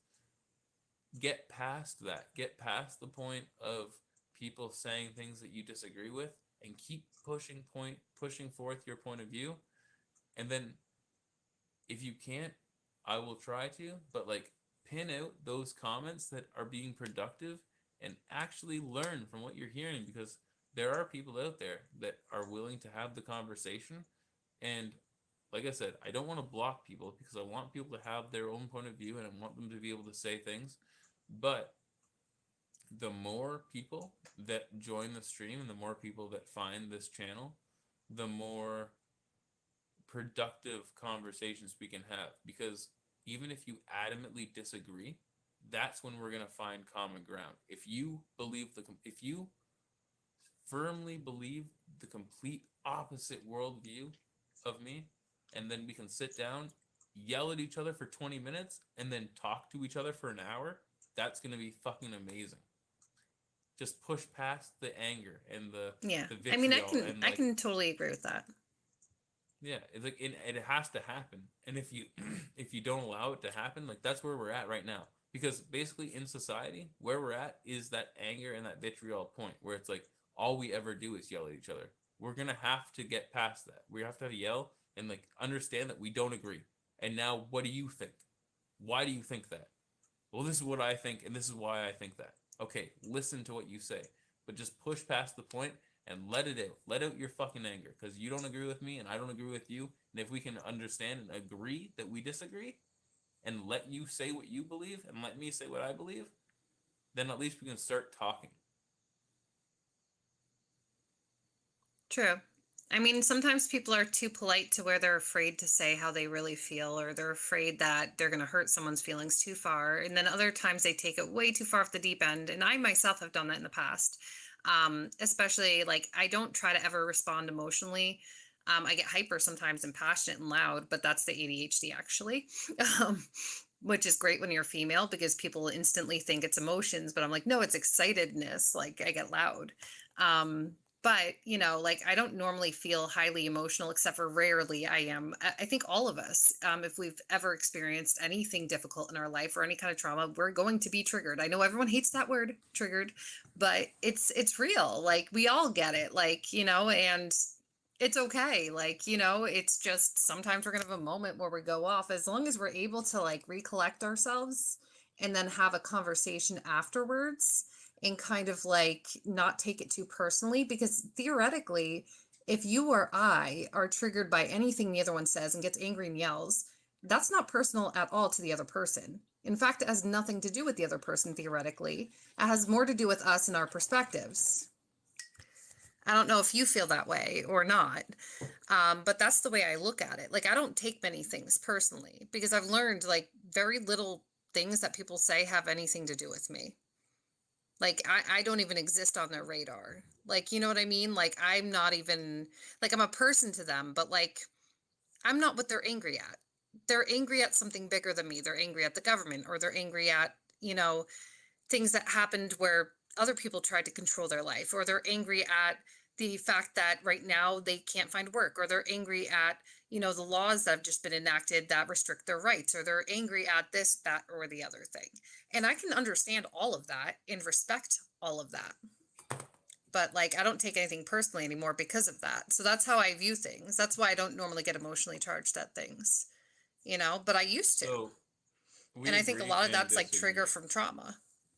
Yeah, we agree and disagree. So Yeah. when somebody is triggered and yada yada yada, I disagree that when you say like it has nothing to do with you, but I also agree that it has nothing to do with you, and that's why it's good to have these conversations, because like for people like, oh, fucking blah blah blah, blah, it's like, but we agree and also disagree, but with the same fucking point. And so the fact that you think it has nothing to do with you, I agree. It's not necessarily you. And if they could separate you from what their traumatic event is or whatever it is, okay. But it also does have to do with you, because in today's society, like the way that we hold true to the things that we use the internet for and stuff like that, even like if you have a Facebook group and you like this or like you do that, and then somebody says, I disagree, that's attacking the way that like your worldview, that's attacking you as a person. It's not just your, like when you attack somebody's worldview and the way that they look at the world and what they agree with, you're not just attacking that, you're attacking them as a person and what they've built up to make their personality. Because now with the internet, which is so weird, We talked about this the other day on Instagram and stuff. You have this whole fake personality that necessarily isn't maybe you, but it's somebody that you want to be and somebody that you've portrayed yourself to be. And if somebody attacks what you believe, because you have BLM in your profile and you have your pronouns in your bio and you have all these things that you make up who you are, and if somebody says that they disagree with any of those sentiments that you have made up who you are, that is attacking you as a person. And so it's hard to separate yourself from your world beliefs and understand that they may just have a different world belief, and understanding why they have come to that conclusion, because nobody cares. No, that's the whole thing. That's the whole point. Literally, I've said this 1,000 times. The entire point of this channel and this show here tonight and every other night is to understand why do you believe what you believe. You can believe whatever the fuck you want. At least in my opinion. I don't care what you believe. I just want to know why. So if you have BLM in your profile, or you have she, her, hers in your profile, why do you want that there? And what do you think it accomplishes? And what do you think it is serving for you to do that? And just tell me. That's for you. Your beliefs are yours, and you deserve to Okay. have them. Right? Everybody deserves to have their own beliefs. But people get so attacked and feel like, oh, because you feel as though you want this in your profile and this is how you feel, then because I disagree, then you're hurting me. I don't give a shit what you believe. I just am interested in your opinion. My opinion, do you want to know on that specific stuff? Because I have opinions on that stuff too. Yeah, all of it. I think for me, what I've noticed, I'm only 35. But I've noticed a lot when it comes to any small change in the world, any change at all, really, about language or, fighting for any kind of human rights. And that's just any group of humans, not any specifically, but any that I've ever seen in the last 10 years has been met with hate, distrust, disgust. And it's usually by like the boomers. I can't always say all the boomers because I don't want to be so judgmental, but a lot of people in my mom's age group, including my own mother, will say things like, well, when I was a kid, there was only 2 pronouns, he and she. And I was like, really? Pronouns aren't just he and she, right, Mom? Like, did you go to English? And she got very upset with me. And I go, well, technically, it is more than that. And she didn't like that. She got very upset. She's like, well, you guys are ruining the world. It's not the same as when I was a kid. And I go, of course it's not the same as when you were a kid. The world wasn't made for you. The world was made for all humans, and it's constantly evolving. None of us have control over how it's going to turn out. I don't, nor you, nor anyone. I go, and to be honest, how I feel or what I want doesn't matter for the population at whole, because why should my feelings and my views be imposed on everyone? That's wrong as far as I'm concerned. They have the freedom to view the world the way they want, and so do I. And so for me, I think it's more of like that fear of the world changing into something you don't recognize anymore. And I think it's also the fact that it does kind of undermine the patriarchal system, because if you take away gender identities, if people are more non-binary, if people are now using different pronouns and go, hey, don't call me a him anymore, what happens to the patriarchy? It's gone. And that terrifies people, I think, because it's the only system we've had for 2,000 years. That's just my philosophy, my belief. Like, it doesn't bother me either which way. I'm not offended by how anyone lives their life, because it's not me. If somebody is very anti it or pro it, either way, it doesn't affect me. Mm-hmm. That's just how I feel. I don't know. Like, I'm very open-minded, though. Yeah, and I agree. I'm the same way. Very open-minded to listening to how people feel. And a lot of the time, I know that I can have a longer discussion later in another stream. I don't care if anybody's recording this. I'd love if people posted this in other places, and I'd love to have these videos posted all over the internet. I don't give a shit. That's literally what I want. This to be spread all over the conversations that we have. But there was a certain point in time where I was exposed as a homophobe, and not in the sense of somebody being like, you're homophobic on the internet, being like, you're a fucking homophobe, blah, blah, blah, you're a bigot. It was like, I dated a girl and her parents were lesbians. And I had all these questions. And at a certain point in time, she was like, why do you care so much? And she just like questioned it and like brought up all these things. And nobody called me a homophobe. Nobody said that I was homophobic. It was a realization within my own head where it was like, I had questioned my own sexuality, thought like, could I be gay? No, I don't think I am. And then I thought, well, okay, I like this girl. We get along very well. Her parents are gay. What drives them to be gay? And like, I'm a very philosophical person, so I'm just trying to figure out what's going on. And in the end, it came to the conclusion of like, you don't feel this way. This is not how you are going to relate. And so perhaps in the end, you may not completely understand what's going on with them in their whatever they're doing. But if you can relate it to how I've tried to relate it to, I had a discussion with somebody who was like actually didn't like gay people, I guess. They were talking in a live stream.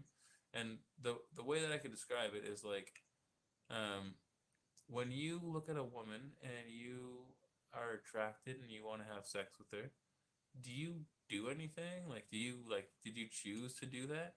So it's like, no, I didn't. Like, you just look at them and you're like, yeah, I like that girl. And then so it's like, I assume that a dude that likes a dude just looks at a guy and that's how they feel. Like, they have the same attraction. Like, you don't choose to do anything. It's just, it's there. So you don't feel the same way because you don't feel the same way. Like, that's not how I feel. That's not for me to feel. And so it's like, dwelling on trying to like be, why do they feel that way? They feel the same way that you fucking feel. It's just you don't feel that way. It's like, why the fuck would you care? I don't care what other people do. You can do whatever you want. It doesn't affect me. It doesn't matter to me in my life. Exactly. Honestly. And the same thing, Christians or whatever. If me, I believe in God. I love God. I believe in a higher power.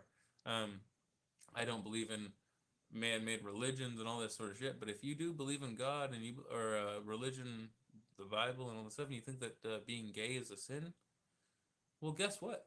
Stealing's a sin. There's lots of other sins, but stealing I always relate it to. Shoplifting. So many people shoplift. Listen, man. Not you, but listen, everybody out there. Listen, I'm telling you right now. You want to be gay, you do what you want.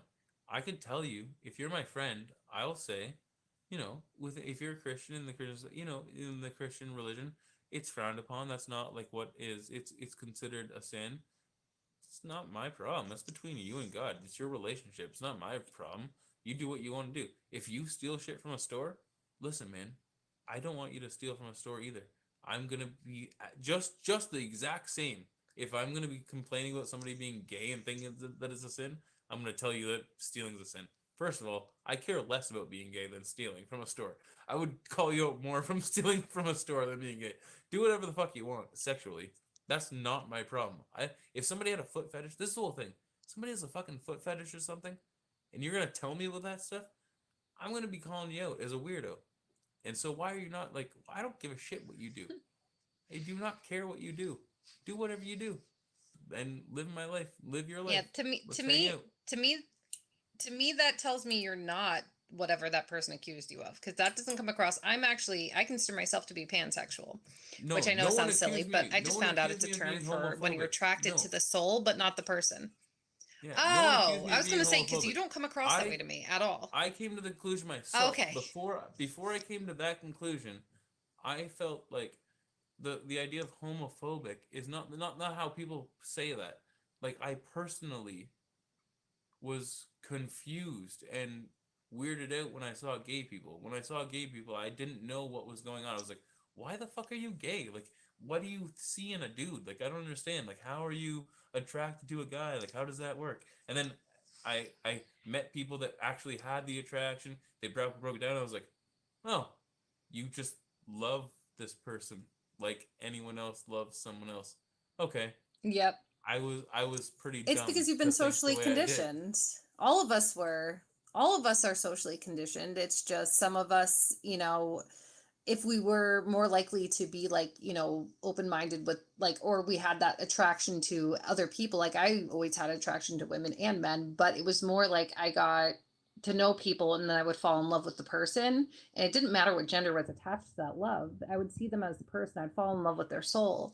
And just, and then I'm very monogamous. I believe in like, I have long relationships. So like, to me, it's not like everyone thinks it's like some weird promiscuous thing. At least straight people are like, oh, so you go around and do. I'm like, no. They're like, oh, No, you've been but with can two you people see? at once. I'm like, No, no. I don't think they all do. But can you see it from the opposite perspective as to why I thought Yeah. that was weird? Because you said It's I've confusing. always, Yeah. no. But like you said, I've always had this understanding of, oh, I've always liked guys and girls. Like you didn't say that like that, but like you've always had an attraction to people, Mhm. and you can separate things and blah blah. Blah. And for me, I have always been attracted to women, but even in Correct. our generation, there has been this whole like, oh well, you can do whatever you want, and when you go to college, you're probably gonna experiment, blah blah. And then like I'm like looking around, I'm like, but I don't like guys, and then I see like this stuff that's like, oh, it's kind of gay, and I'm like, yeah, but I just don't like it. And it's like, you should like this, and it's like, but I don't fucking like it. Don't tell me it. Like, why are you trying to make me like this?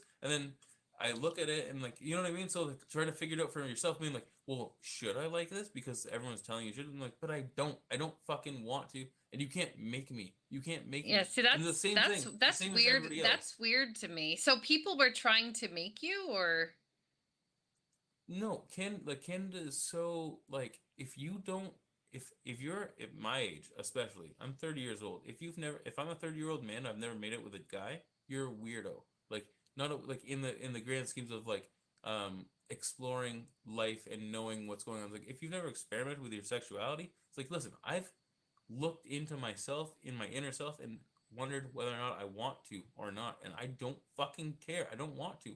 Don't touch me. Like, yo, I'm down for a massage or like something heterosexual, chilled out. Like I've got a sore neck or something. You can help me out, man. But like, not something like I just don't want it. I don't fucking want it. And so the idea of like, oh, everyone has to be super open and we're all like free spirited. It's like Canada is like the 60s. If you think about what the 60s was, you have to fucking just be.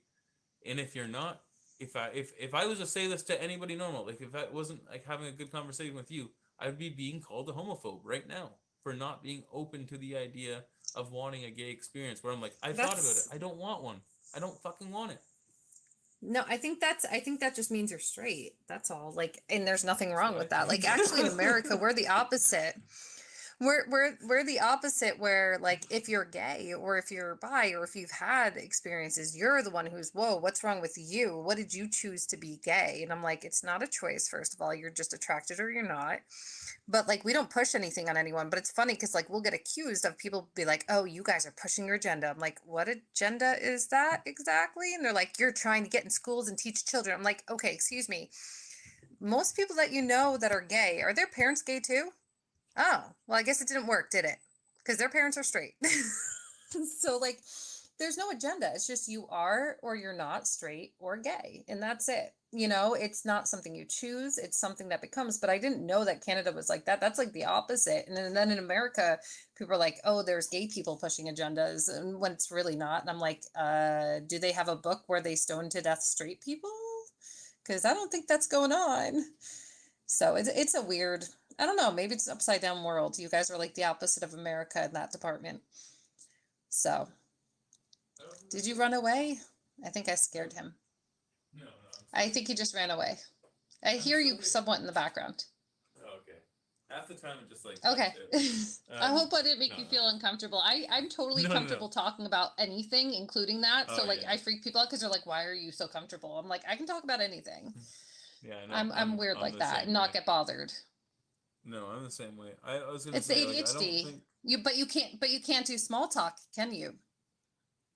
I can. I'm a good talker. That's the thing. Like I've always loved speaking, and that's why I like doing this show. And like I want to try to build I want to build a community where I can be the host of a show that allows other people to come on and give their opinions, and I can try to be as unbiased as possible, as well as giving my insight around things and not pretending like I don't have my opinion, but also allowing people to be comfortable to speak their own opinion. Because it's a weird thing. Forever, I've always felt this very strange. From like about grade 4, we started doing speeches and shit like that, and they were like, "Oh, everyone's so afraid of talking in front of the class." I'm like, what the fuck are you talking about? Like, give me that. Like, let's go up there. We'll talk. Like, we do this every day. They do this every day. Like in school, they would say, "We have a book," and everybody would open the book, and then we all read a paragraph. Everybody did it already. Why are you saying that everyone's afraid to go up in front of the class? So you're saying that I can't read here, so everybody in the class reads sitting in the desk, and now you're telling me that there's a difference between me walking up to the front of the class and reading from me sitting at my desk? We've already been doing this. So I've been always very comfortable reading and just like being in front of a group. And one thing that I was in a band from grade 8 to just after high school, and I traveled throughout Ontario and we played music, and it was like really good. It was a very fun time in my life. But the one thing that really like taught me things about public speaking, and I love public speaking and stuff like that, but a thing is, I would much rather speak to 1,000 people on a stage than 10 people in front of me in a room, because those 10 people are all looking me in the eye. They can see my expressions. They know exactly what I'm doing. The 10,000 people, they're just listening to you. They don't give a shit. If you get in front of a crowd, they're listening to you. You have their attention. If you can capture that, you have it. Just be fucking animatic. Just give them your attention. Connect with the crowd, and they will respond. But if you're in front of 10 people, it's so much harder to get their attention. Honestly, 100%. In my opinion. No, I meant like small talk. I can imagine you having a hard time with small talk, like when people are asking about the weather or like something that you're not interested in. That's kind of like boring or mundane. I think you might struggle with that, I imagine. So, okay, I feel you. Yeah, I feel you. I'm good at doing that for 5-10 minutes, but I just choose not to And do then it. it's difficult. And It's like painful. it's not painful for me because I don't have that. Like, I don't know. I choose to, everybody in my life, people that I don't know, people that I do know, I choose to have these conversations with. And so I've had really good conversations with really random people that have expressed things to me that they may have not expressed to anybody else because they felt comfortable enough to do it.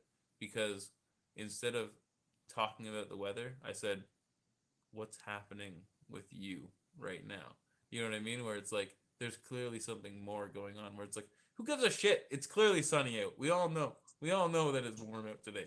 Like, we all know this. So it's like, what's happening? Because I care. I don't know. If I'm gonna only, like, this is what people say. Okay. Cool thing. You know The Real World? The show? The Real World? There's a show on Netflix. I can't remember what it's called. It's called something House, but it was a Japanese version of The Real World. I can't say that fucking world. I can't say that fucking word. My mouth is all tongue twisted. Real World. Yeah, Real World. It was a Japanese version of The Real World, and it was straight up just the exact same premise. About 6 people in a house living for 3 months throughout the summer, and they all still had to live their lives, do their jobs and stuff, but they lived in this house together.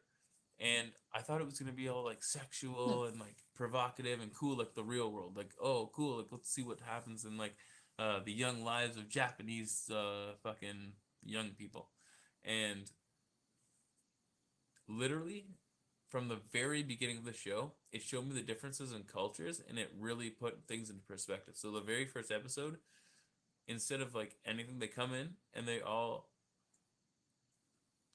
kind of console each other and say like, oh, they're all uncomfortable being on camera and like not being like doing stuff. So they just all like kind of like see each other. The best thing that I could say, like the difference between The Real World and this is like this woman, she's a girl actually at the time. Well, woman, girl, whatever. She's like 19, 18, 19. She's a young woman. And everybody's describing, they're having a dinner, and they're all saying, what are your goals? What do you want to do in life? Because they're going to be there for 2 months, 3 months. And instead of just hanging out and doing nothing, they decide, let's help each other advance in our goals and promote each other further in what we want to do in our lives. So throughout the dinner, they ask, what do you want to do? What do you do now? And where do you want to be in the next few months? And they all have goals. There's a dude who wants to be like a professional baseball player. There's a girl who wants to be a management. She's like in school. There's another girl who's in school to be a doctor. There's so many like things that they all want to do. And then there's this one girl, and she is a barista right now. We can say that, say it nicely. But she works at Tim Hortons. She works at a coffee shop. She isn't doing anything. She doesn't have any inspiration. She doesn't know what she wants to do. That isn't what she wants to do, and she just has a job. She's working. She's still doing well for herself. She lives on her own. She is doing well, but it's just that she has no inspiration. She has nothing that she wants to do, and everybody else does. And when they ask her what she wants to do, she tells her what she's doing, and then she breaks down and just starts crying so hard. And you know what? About 6 or 7 people, you know what they do? They sit there and they look at her and they say, stop crying. That's not going to help you get anywhere. If we want to fix what's happening, we need to get to the bottom of what's going on and figure out the solution. And it seems harsh, but it's the difference in cultures, right? And so it breaks down to the difference between what happens in the grand scheme of both of the shows. So the real world is based on individuals who are getting together for 3 months, and they have goals. They all do have goals in life that they want to strive towards, and they all are probably pretty well off and doing well, like the same situation as what's going on there. But throughout these 3 months, they're just partying, drinking, doing whatever they want, fucking around with each other, and not advancing each other. This other situation, in Japan, they came together and they discuss where they want to be, where they want to get to. This one individual has no real goals, nothing where they want to be, and she starts crying, breaking down. Once again, it seems harsh. They weren't empathetic. They didn't care. It seems as like they don't care because they're not empathetic, but they cared so much more than any of us do actually care.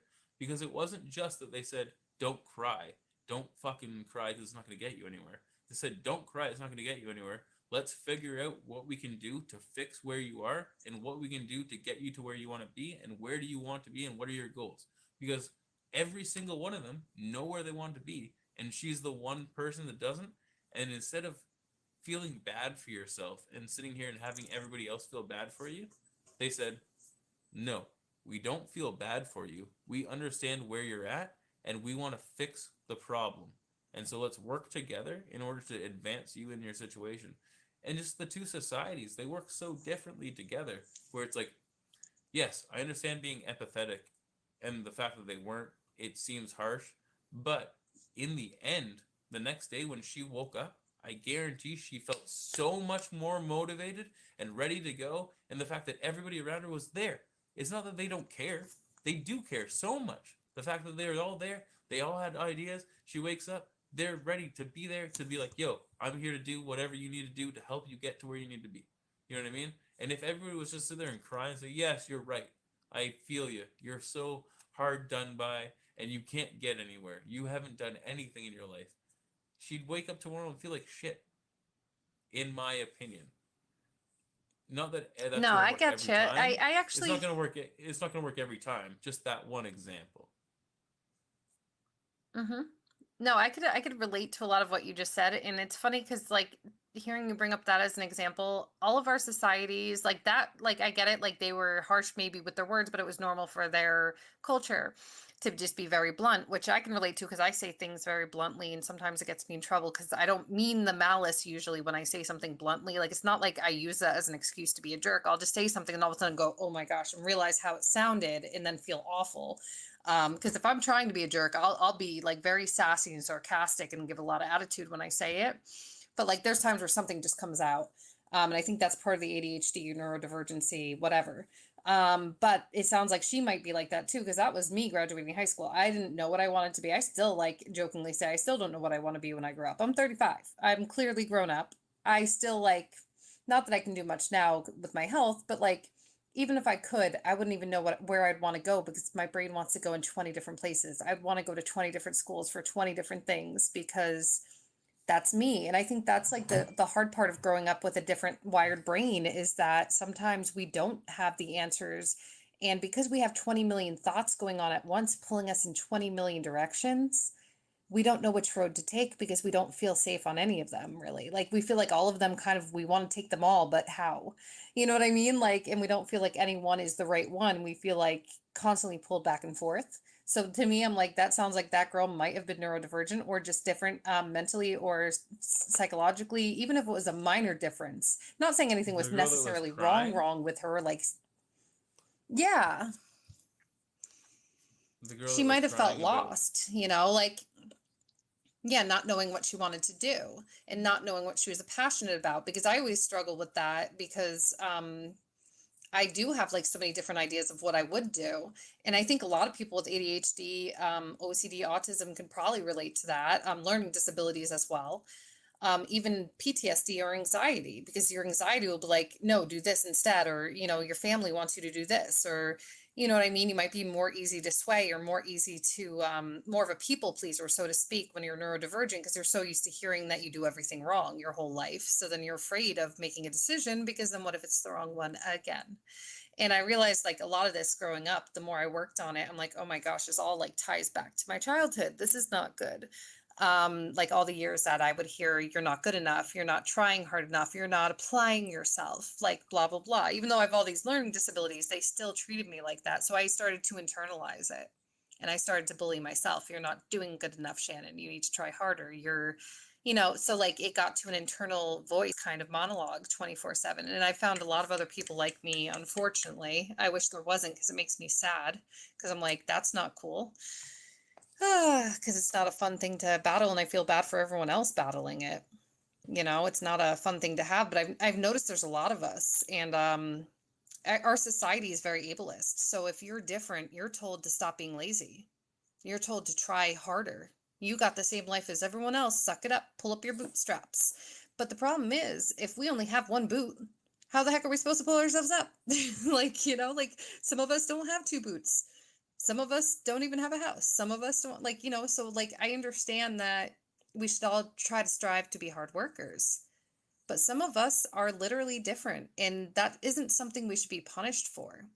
You know, a physical or mental difference from the rest of society. Like, and unfortunately, I see a lot of that ableism here in America, even because people will be like, well, just suck it up. I'm like, I can't suck it up. It's in my brain. Like, I can't change my brain. I can't give myself a lobotomy. Like, what do you want me to do?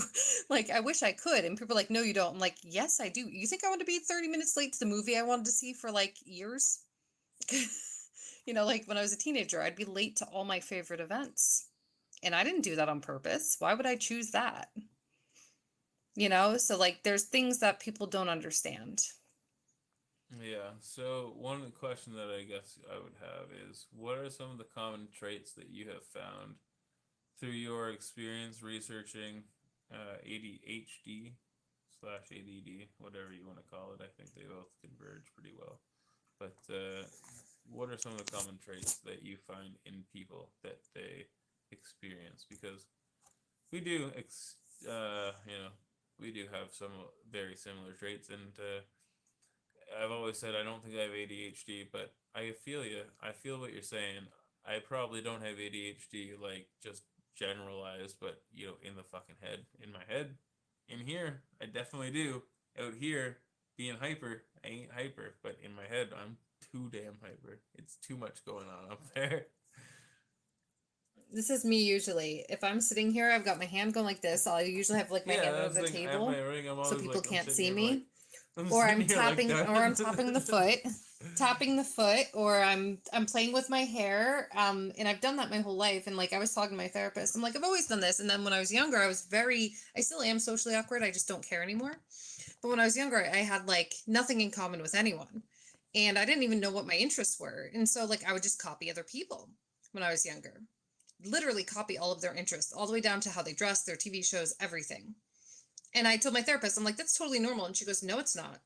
I was like, oh, well, then who does that? She goes, what was your son diagnosed with? I'm like, autism. She goes, a lot of people with high functioning autism do that. And I was like, no. And I'm like, but I make eye contact and I can talk to people. And she's like, in person, how do you do with people? I'm like, I can do okay with them on the phone. She's like, in person. I'm like, not so great. She's like, yeah. So what's the of difference? course. What's the difference? Why am I like really like So everybody? there's- Nobody. I've never like every time I even like I ask people sometimes. I'm like, oh, like yeah, like I felt like I was super awkward. And they're like, I thought you were like great. Like I thought you did really good. I'm like, what do you mean? I thought I was fucking weird as fuck. They're like, no, like what do you mean? Like you were like great. Like I'm like, oh, okay, good, okay, I'm good. So going around with like. At Because- least from my perspective, like nobody has ever told me that I'm weird in public. Everybody thinks that I'm good, and me, I'm like, I'm fucking weird. I'm like, the fuck is happening? I'm like, I'm just trying to blend in right now. Like- Some of us are better at masking and hiding our weirdness. That's what it's called, masking, ironically. But as a kid, I thought I was pretty good at copying people. But then as I got older and like watched childhood videos of me, I'm like, ooh, I was not good at it at all. I was the weird girl. Like up until I got older, I was really bad at it. I thought I was good at it, but I really wasn't, which makes sense because I was bullied a lot as a kid.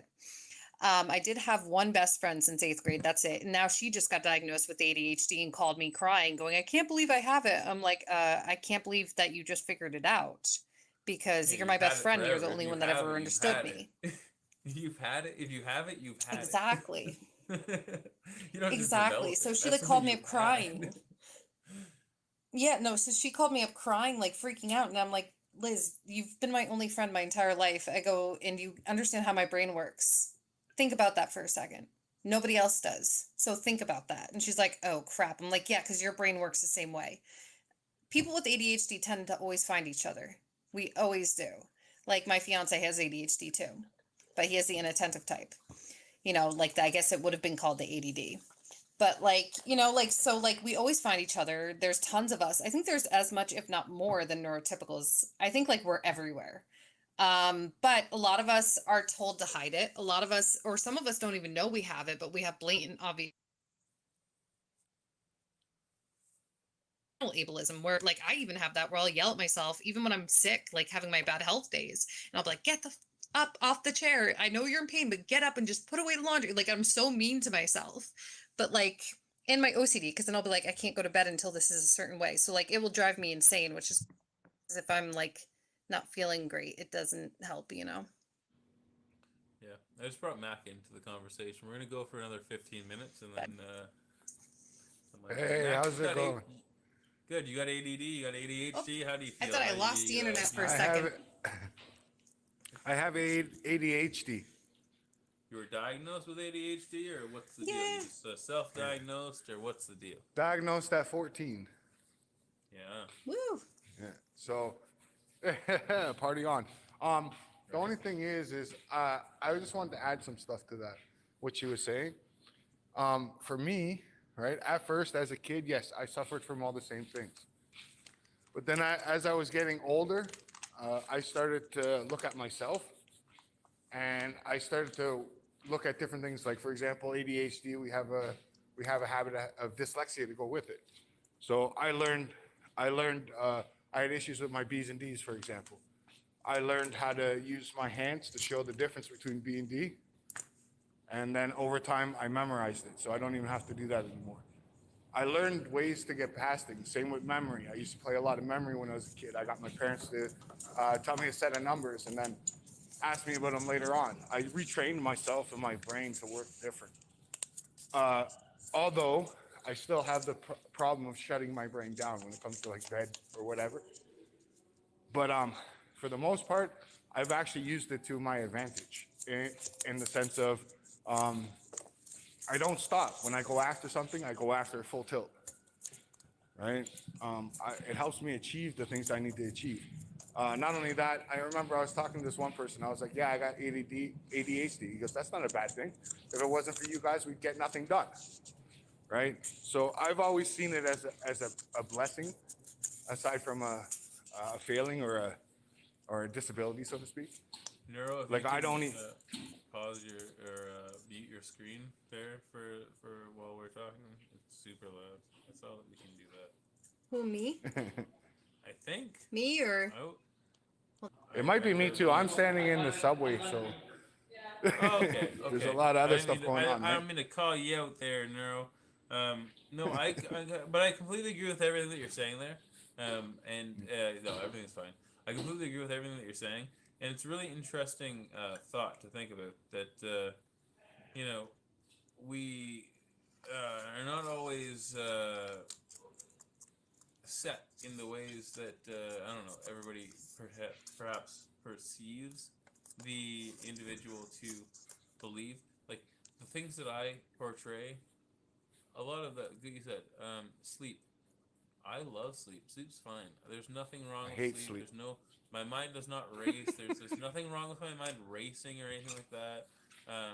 My mind doesn't shut like I can easily shut off my mind. I can control my mind pretty well, but I understand these differences, and so like I see that there's a huge difference in whatever is actually going on with people, but there are very large similarities around what is going on, right?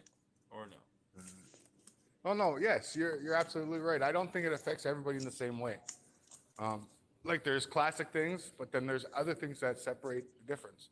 Like I'll give you another one. Like for example, with ADHD, they say ADHD people are not good with math.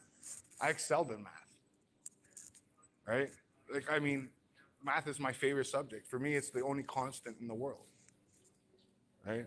It's more constant than people. Right? So I mean, it's for me, it was like the language. I don't know. I've always seen things differently. For me, but then again, in my life, I didn't have a lot of people beating me down. I was bullied at school, but outside of school, I didn't have a lot of people beating me down. My life was more like the Japanese people you were talking about.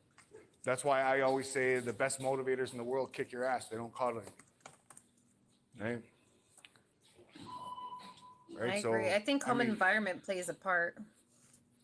big part, right? So my dad was all about, no, don't use it as an excuse. Forget about that. It's not an excuse. So I never did. Even to the point where I don't take any medication for it. Right? And I live a functioning life. I pay my bills. I go to work. I do all that stuff. Like I'm a high achieving construction worker. So, I mean, Yeah, and I agree. And I don't want to get too far into this whole topic because I know that we're not talking about any of this sort of stuff. But just for Shannon, because I know that we've talked about this before. I've taken every goddamn medicine under the sun for ADHD, and every single one I've had a bad reaction to in a way that may be either like psychological. Most of them are psychological reactions, and some were like physical reactions. I had like rashes or things like that. Where it's like, so I just do not like that's where it all started. I started on ADHD medicine when I was in grade 3, I think, and from 3 to grade 8, and I was like, I tried so many things that so many pharmaceutical medicines mess with me. I was like, I ain't dealing with nothing. I am not messing around with anything, especially anything experimental. Not for me. I can respect that. yeah, I can respect too. that. And go ahead. I Go was ahead. gonna say they started me on Stratira and it made me like a zombie, and I was like so zoned out and tired. And then they put me on Adderall, which I'm on now, and it just makes me calm and level. And people are like, "Wait a minute, you go into SVT, you go into VTAC, you have autonomic dysfunction. How does Adderall not make your heart worse?" Like, and I'm like, it actually makes my nervous system work better. And they're like, "What?" And I'm like, "Yeah, it calms me down." Like, they're like, "What?" And I'm like, it has the opposite effect on me, along with caffeine. Caffeine makes me like tired. I could drink a cup of coffee and go right to bed. So it affects me the opposite. So like I found those like stimulants actually make me normal, but not normal. I'll never be normal. Obviously, clearly I suck at it, but it Who makes is? me more functional. Yeah, true. Nobody is, but like the positive, I could see like where it could be a superpower. Like my hyper focus. When I hyper focus, I taught myself to read EKGs for fun and freaked out my There you go. electrophysiologist. But Mhm. but then you could give me a map and I could get lost in a paper bag. So like I'm smart and stupid at the same time. I say all the time. So my pros and Well- cons, and then I can lose my cell phone 6 times in 2 hours. So Well, it's like I always say, nobody's perfect, but I have to agree with you on the medication side. I never ever did anything other than one, and they put me on Ritalin. That's what they put me on, which is another stimulant. And believe it or not, all the medication for ADHD are stimulants. For some reason, it works opposite in our bodies. But when I was taking that, they had me up to almost 7 pills a day. Right? It was ridiculous. Wow. And the same thing, I felt like a zombie all the time. I didn't feel myself. I didn't feel normal. I didn't like it. Right?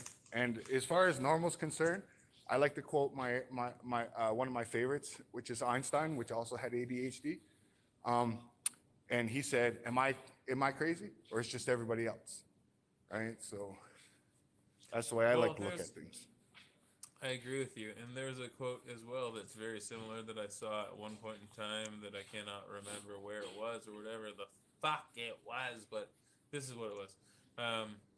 Essentially, if you are being looked at as the craziest one in the room, more than likely you are sane. Like You're right. It was something along those lines. So it was like the most sane Yeah. individual in a room is most likely looked at as crazy.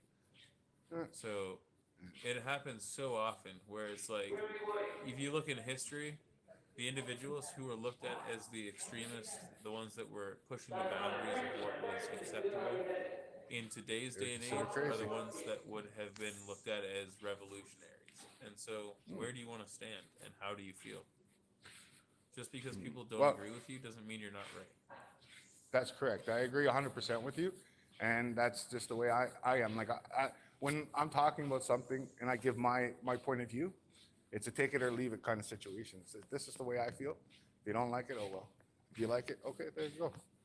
Right? I don't, I believe you're saying about people pleasing. I don't people please in any way, shape, or form. I could care less what anybody think about me.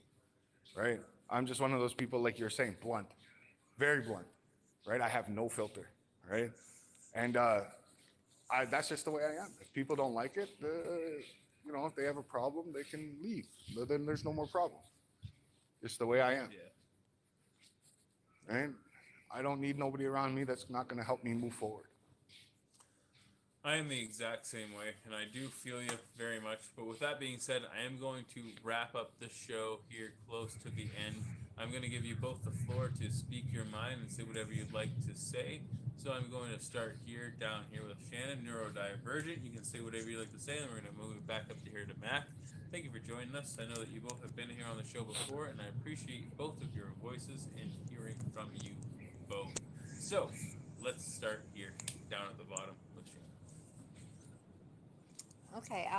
Well, I was just gonna say I enjoyed our very random conversation tonight. It went kind of all over the place, but that's the way I like it. That's another sign of ADHD, by the way. If you're like trying to have a conversation, you're going from subject to subject to subject. Yeah, That's that's your a life. huge one. But you know, in like my friend was always like, you know, having a conversation should be like a tree. You're just like an animal who jumped into the tree. Now you're swinging from branch to branch. I have no idea where you're going, and now you jumped into a different tree, and now you're chasing cars, and yeah. So that's what it's like to like try to follow somebody with ADHD. So yeah, like I definitely agree that like a lot of us have it. Some of us learn how to minimize the signs and symptoms to fit in with society. Like my mom's always made lists since she was little and thinks that's totally normal. And so some of us find our coping mechanisms, and there's nothing wrong with that. If you have coping mechanisms that help you, use them. And it's nothing to be ashamed of either, but you know, you could also get help if you need help. So it's like that thing where it's unique each person to person, but it's nothing bad. Just society will sometimes, you know, shame you or shun you, but who cares about that? But you know, I just enjoyed our conversation. If you do remember what it was that you wanted to ask me before, let me know.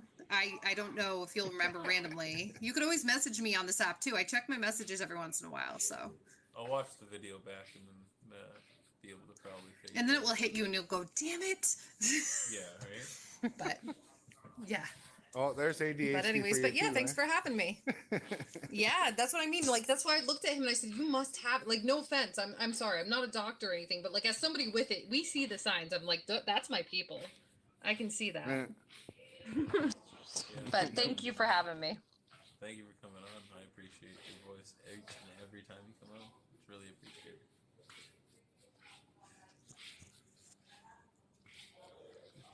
So, Mac, how do you feel? What are your final thoughts here? Well, my final thoughts is I believe everybody has something.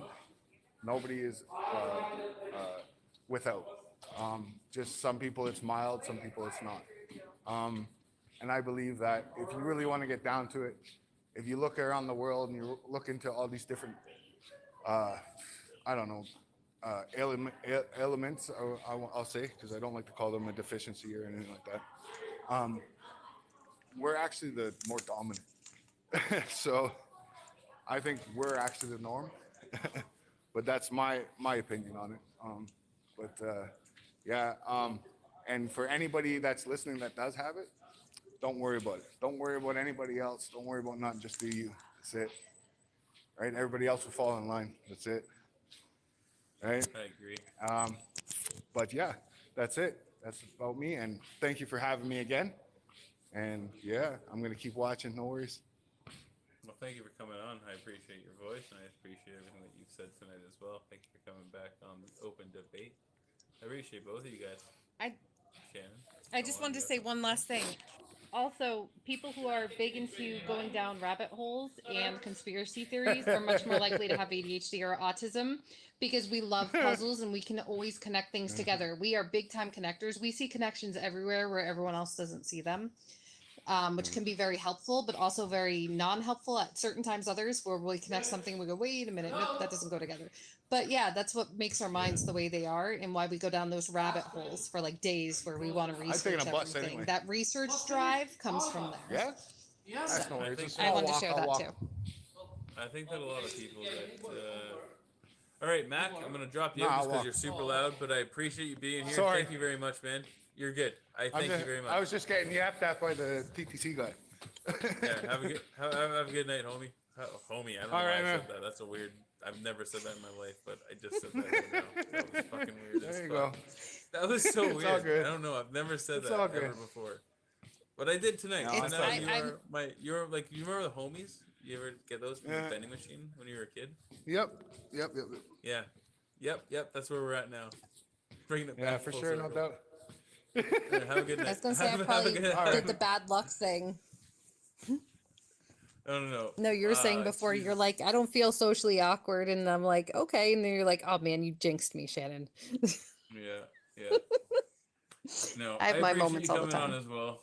I appreciate you coming on as well. Clearly, I'm getting super tired. I'm saying things like homies, bringing it It's back all right. to 2000 and what 2000? Well, not even probably 1997, Two. 1997, 2002, maybe latest. As Yeah. long as They as were long as just you don't start continued. writing like PHAT and start doing those S's where they had like those lines etched in it, like Oh yeah. my I was God, born that in life would be '86, so I'm amazing. super Yeah, old. my life would be great right now. If that was what was going on. Fat farms and yeah, no, yeah, it would be good. But rolling with the homies, yeah. Yes. She Oh knows. my gosh. Ricky knows. Right? Yep. Okay. okay. We're getting too tired. We're gonna have to end the live stream. Sorry, let's I'm go. getting It's getting very late excited. at I'm night. having a little bit of reminiscing on past Nostalgia. year. Yeah. Sorry. What is that called? Nostalgia. That's the word. Oh, I love Yeah. that word. Anyways, I'm Well, I sorry, but appreciate you have a good coming out night. Get tonight. some sleep. Yeah, you as well. I appreciate you coming out and I appreciate the conversations. It's always fun. It's always good. And it's always insightful, which is the main point. Learning from each other. Yes. But all right, have a good night, everybody. All right. Have a good night. Thank you, everybody, for coming out in the chat. It's been very good. We've had a lot of good conversations this evening. And yeah, we're going to end the stream here. And I'm thankful for everybody who's commented in the chat below and come out to have a discussion. Thankful to everybody who's been in the boxes. In the future, if you'd ever like to come in and have your voice heard, make sure to hit the request to join button. As you can see, it looks like that. Pink and blue. You can hit it down there. It's probably right around there at your bottom screen. And you can come into the conversation. If you'd like to help support the channel, you can always hit up the PayPal at Open the Debate. And I appreciate everybody being here and supporting the channel. If you know anybody who disagrees with the type of topics that we're talking about, make sure you share the channel and share the stream with them. We go live every night at 9 p.m. This is a space for individuals to speak their opinion and say what's on their mind. Whatever's on their mind. My name is Elder. If you didn't know, This has been the Open Debate. Thank you all for joining, and be your own hero, kids.